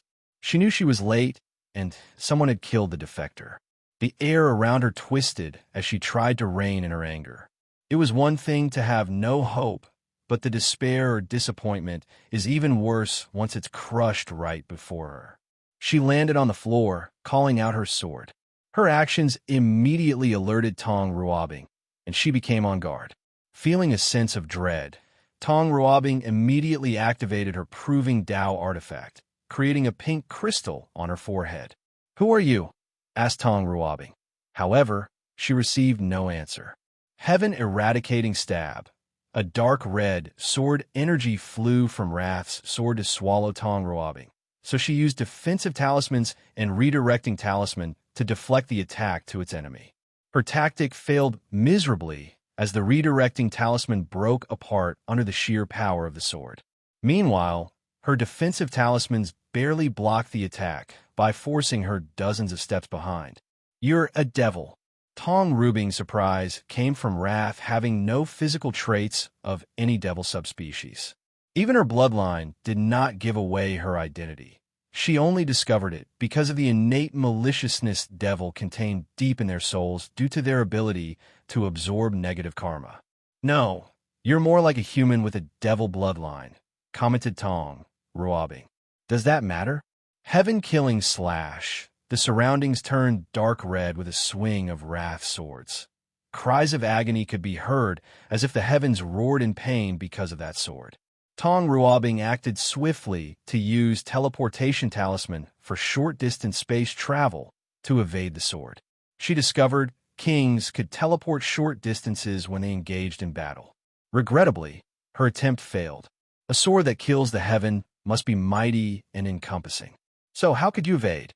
said Wrath with a sneer. After being hit by that slash, Tong Ruobing felt every atom of her body was about to sever.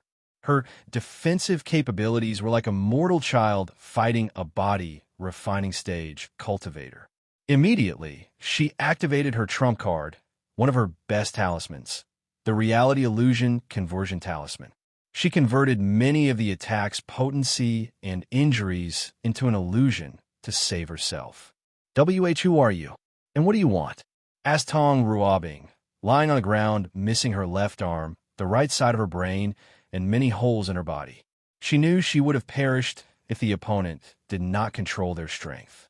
The Myriad Emperor world is truly experiencing a resurgence, sighed Wrath after detecting Tong Rubing's immortal veneral three-leaf strength.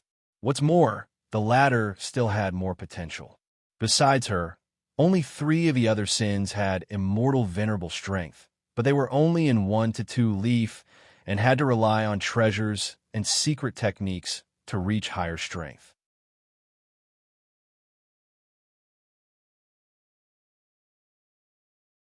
However, this number should have been much higher, given who and how they were trained. Wrath looked at Tong Ruobing. You should thank your luck. She then flew away. She controlled herself despite her emotions. She knew she could not start killing these heaven-chosens, otherwise the plan would be ruined. After returning to her castle, Wrath headed directly to one of the rooms where a red sword floated above a dark red blood pool.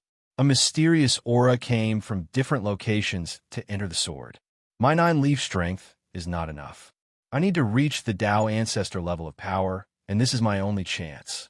She squinted at the sword before leaving. Sloth territory.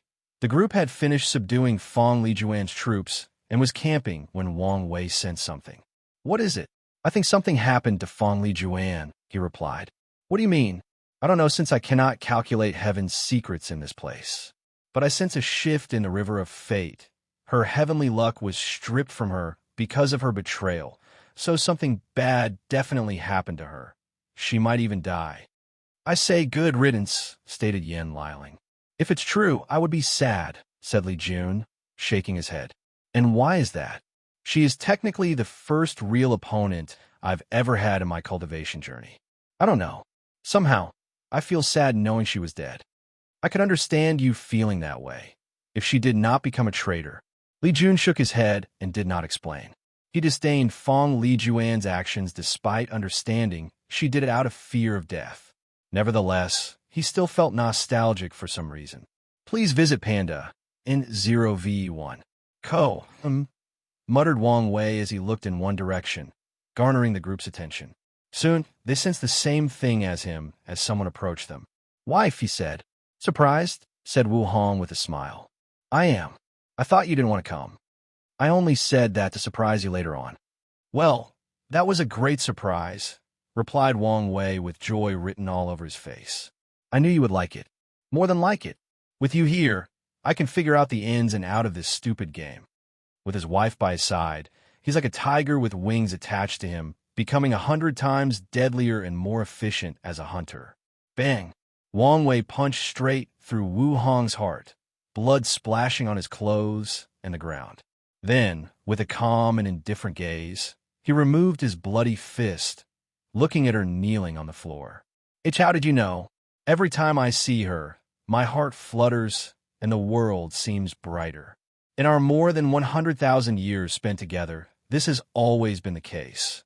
Even if I slept next to her and lay eyes on her in the morning, this has never changed until today. There are a few other reasons Wang Wei knew she was fake. He did not sense their fake connection. Wu Hong would not have easily changed her mind after saying she would not interfere, and if she wanted to surprise him with her personality, she would have appeared out of nowhere to see his flustered reaction. However, the sensation he felt after laying eyes on her was the first thing he noticed that made him think something was wrong. Only because of this. Les could not believe her plan failed because of such a stupid reason. Yes. What if you were wrong? Then I would be wrong, replied Wang Wei. If he were wrong, Wu Hong would only ask him why he attacked her before beating him until his mother could not recognize him. Why, you're a ruthless man.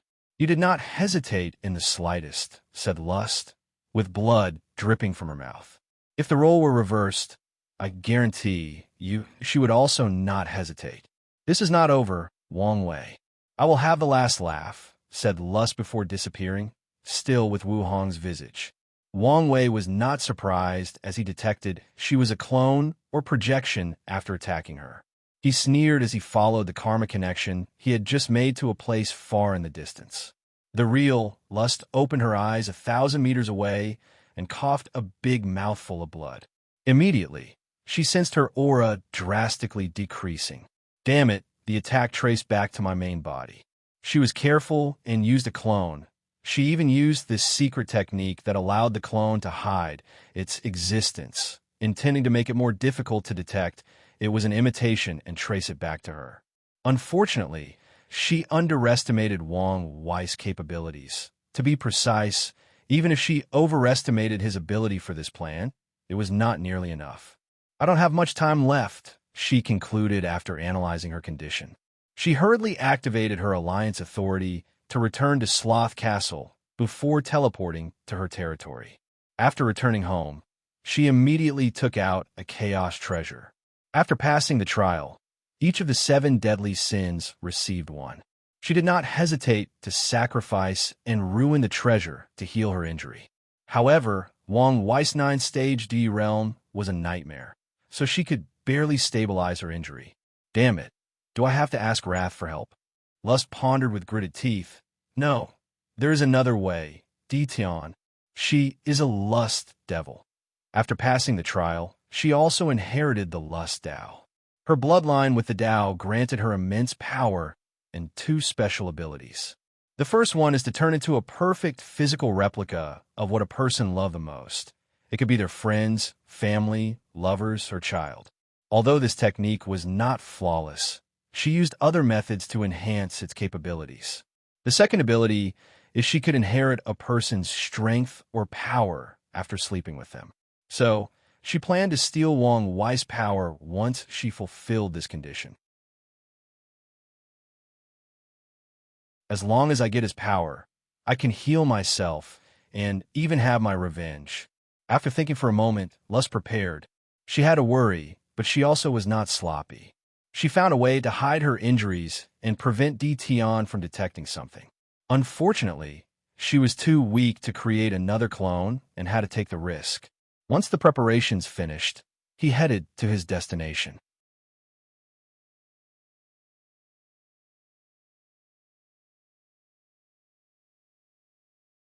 Obsession. Ditian sat in a tent with a table and map, looking at the marching route of the army. He was not satisfied with his troops' performance. Nevertheless, they could still get the job done and activate his token. I still need good generals to counter Li Jun and Tai Gang. Before the destruction of the Sleepers, he knew of these 2 troops, especially of Tai Gang's Undying Legion. However, back then, he cared only a little for a general and their troops since he did not think they would become that important. So, he only asked his Sleepers to keep their eyes on them and infiltrate their ranks if possible. All that work gone in an instant. Ditian was still mad about that tremendous loss. Although he has rebuilt the Sleepers, they were nothing compared to their past selves. While planning the next attack, he suddenly sensed something in the distance. Someone trying to lure me? He sneered before walking out of the tent. Heading in the direction, he felt something. Ditian paused as he saw a beautiful woman bathing in the light of the moon, gazing at the sky.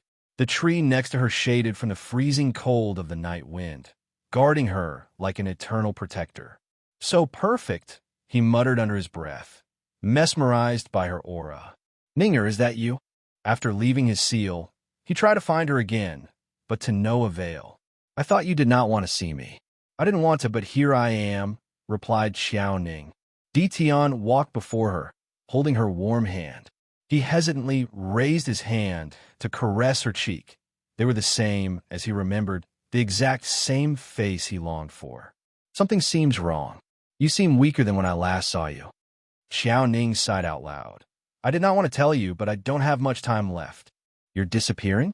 I should have expected this. Whatever obsession keeps you tethered to this mortal coil would not last forever. A sad truth, regrettably, replied Xiao Ning as she also caressed his face. Before I leave, I wanted to see you one last time. To spent, she blushed, which in fact accentuated her perfect beauty. One last night of passion. I cannot remember the last time I saw you so embarrassed, Ditian stated with the most brilliant smile on his 100 million years of life. Don't make fun of me. You know I get shy. That's true. He gently kissed her, feeling the lost sensation of his youth. The last time he stroked her lips, he was nothing but a young, passionate, an arrogant late with no fear of the world and boundless hope and ambition for the future. Tion waved his hand to isolate the surrounding area and clean the ground. Then they took off their clothes and lost themselves in the bosom of passion, thrusting themselves into the abyss of longing. Their lust and passion lasted more than 5 hours before ending. Tion stood up from the floor before slowly putting his clothes on. He did not rush or use spells or techniques to place them on magically. Once he finished, he turned around to look at Ninger on the floor. With a calm gaze, he watched as black smoke emanated from her body. He sighed. How did you know? Lust could not believe she had failed twice in a row, especially when she reached so far with Tion. Longing is one of the most powerful things that exist, stated Tion calmly. One time, I missed her so much that I began to dabble in illusion to see her again. Unfortunately, no matter how hard I tried, I could not recreate her. But you succeeded. I don't know how exactly, but you turned into my Ninger. He guessed she could reproduce things perfectly from his mind, but he was not entirely sure. If so, how did you know? She asked, pain expressed all over her face. When I touched you and felt the warmth of your hand, when I sensed your heartbeat and the vitality in your face, I knew you were alive. I knew even the Ninger spirit was incapable of recreating such vividness. Lust wanted to scream. She again failed because of such a ridiculous thing. No, not ridiculous. It's love. Something I always disdained as a lust devil. Her life was always about unbridled and unrestrained passion. So the concept of love to her was nothing but a human emotion that she believed many species let themselves be slave to. If you knew it was me, why did you bed me? She asked as many parts of her body had dissipated. I'm a very lonely man. After so many years, I could not resist the temptation, replied Tion, gazing directly into her eyes. Don't you feel any remorse? You've betrayed the woman you claim to love, the woman you supposedly would do anything for. P&D in Ov 1. Co-am, I do feel remorseful, and when I see her again, I will confess my sin, and she will forgive me. After all, I'm only human, and to err is part of my nature. Ha ha ha, laughed Lust in a deranged voice. You men are all the same. After getting what you want, you make all kinds of excuses. Tion frowned, not angered by the mocking word, but bothered by her vicious laugh that destroyed Ninger demeanor and aura. Please visit Panda, N0V1. Co-am, you can think as such if it pleases you. Tion could tell this devil had some complicated story about love and desire. However, he did not care. His conscience was clear. Why do you have to kill me? Said Lust as she regained her calmness. I can replace your Ninger. No, I could just be a stand-in, and I'd be fine with that.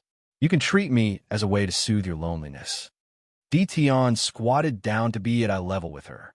He caressed her face one more time. Your presence would be a constant reminder of my arrogance, pride, and my greatest failure. Tion's eyes became dazed as memories of that day flashed in his mind. After so many years, everything was still so vivid. More importantly, no matter what you did or how you look, I know you are not my Ninger. Lust wanted to scream, plead, or even throw a tantrum. However, she was too feeble to do anything else as most of her body was gone. I once met a primitive human tribe in a secret realm, said Tion with a reassuring voice. They believe that death is a transition to a higher state of perfection, a way to achieve perfection. Maybe the process won't be as fearful if you think about it that way. Maybe thought Lust. She was about to experience true death, with her soul destroyed and incapable of entering samsara. It would take a great deal of effort and power to revive her. As she faded into nothingness, Lust thought about her life. Lust devils live a life of depravity and sin. And if they are not powerful, a fate worse than death awaits them. Unfortunately, she was weak in her early years. Things took a change for her when she met Sloth, and they desperately survived in this cruel world. Although there were many ups and downs, separations and reunions, they survived by depending on each other. Then, everything changed once the Seven Deadly Sins trial began. They competed against millions of the most talented devils with the best bloodlines.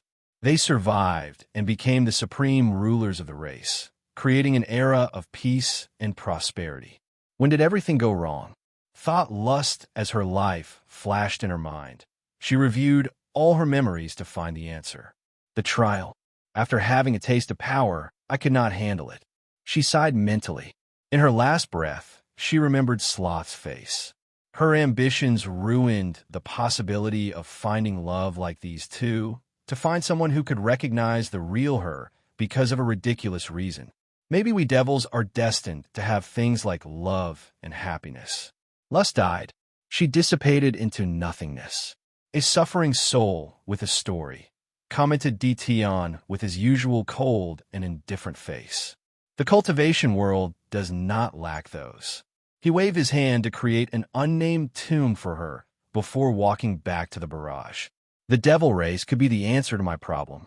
These 7 ultimate kings would make perfect generals.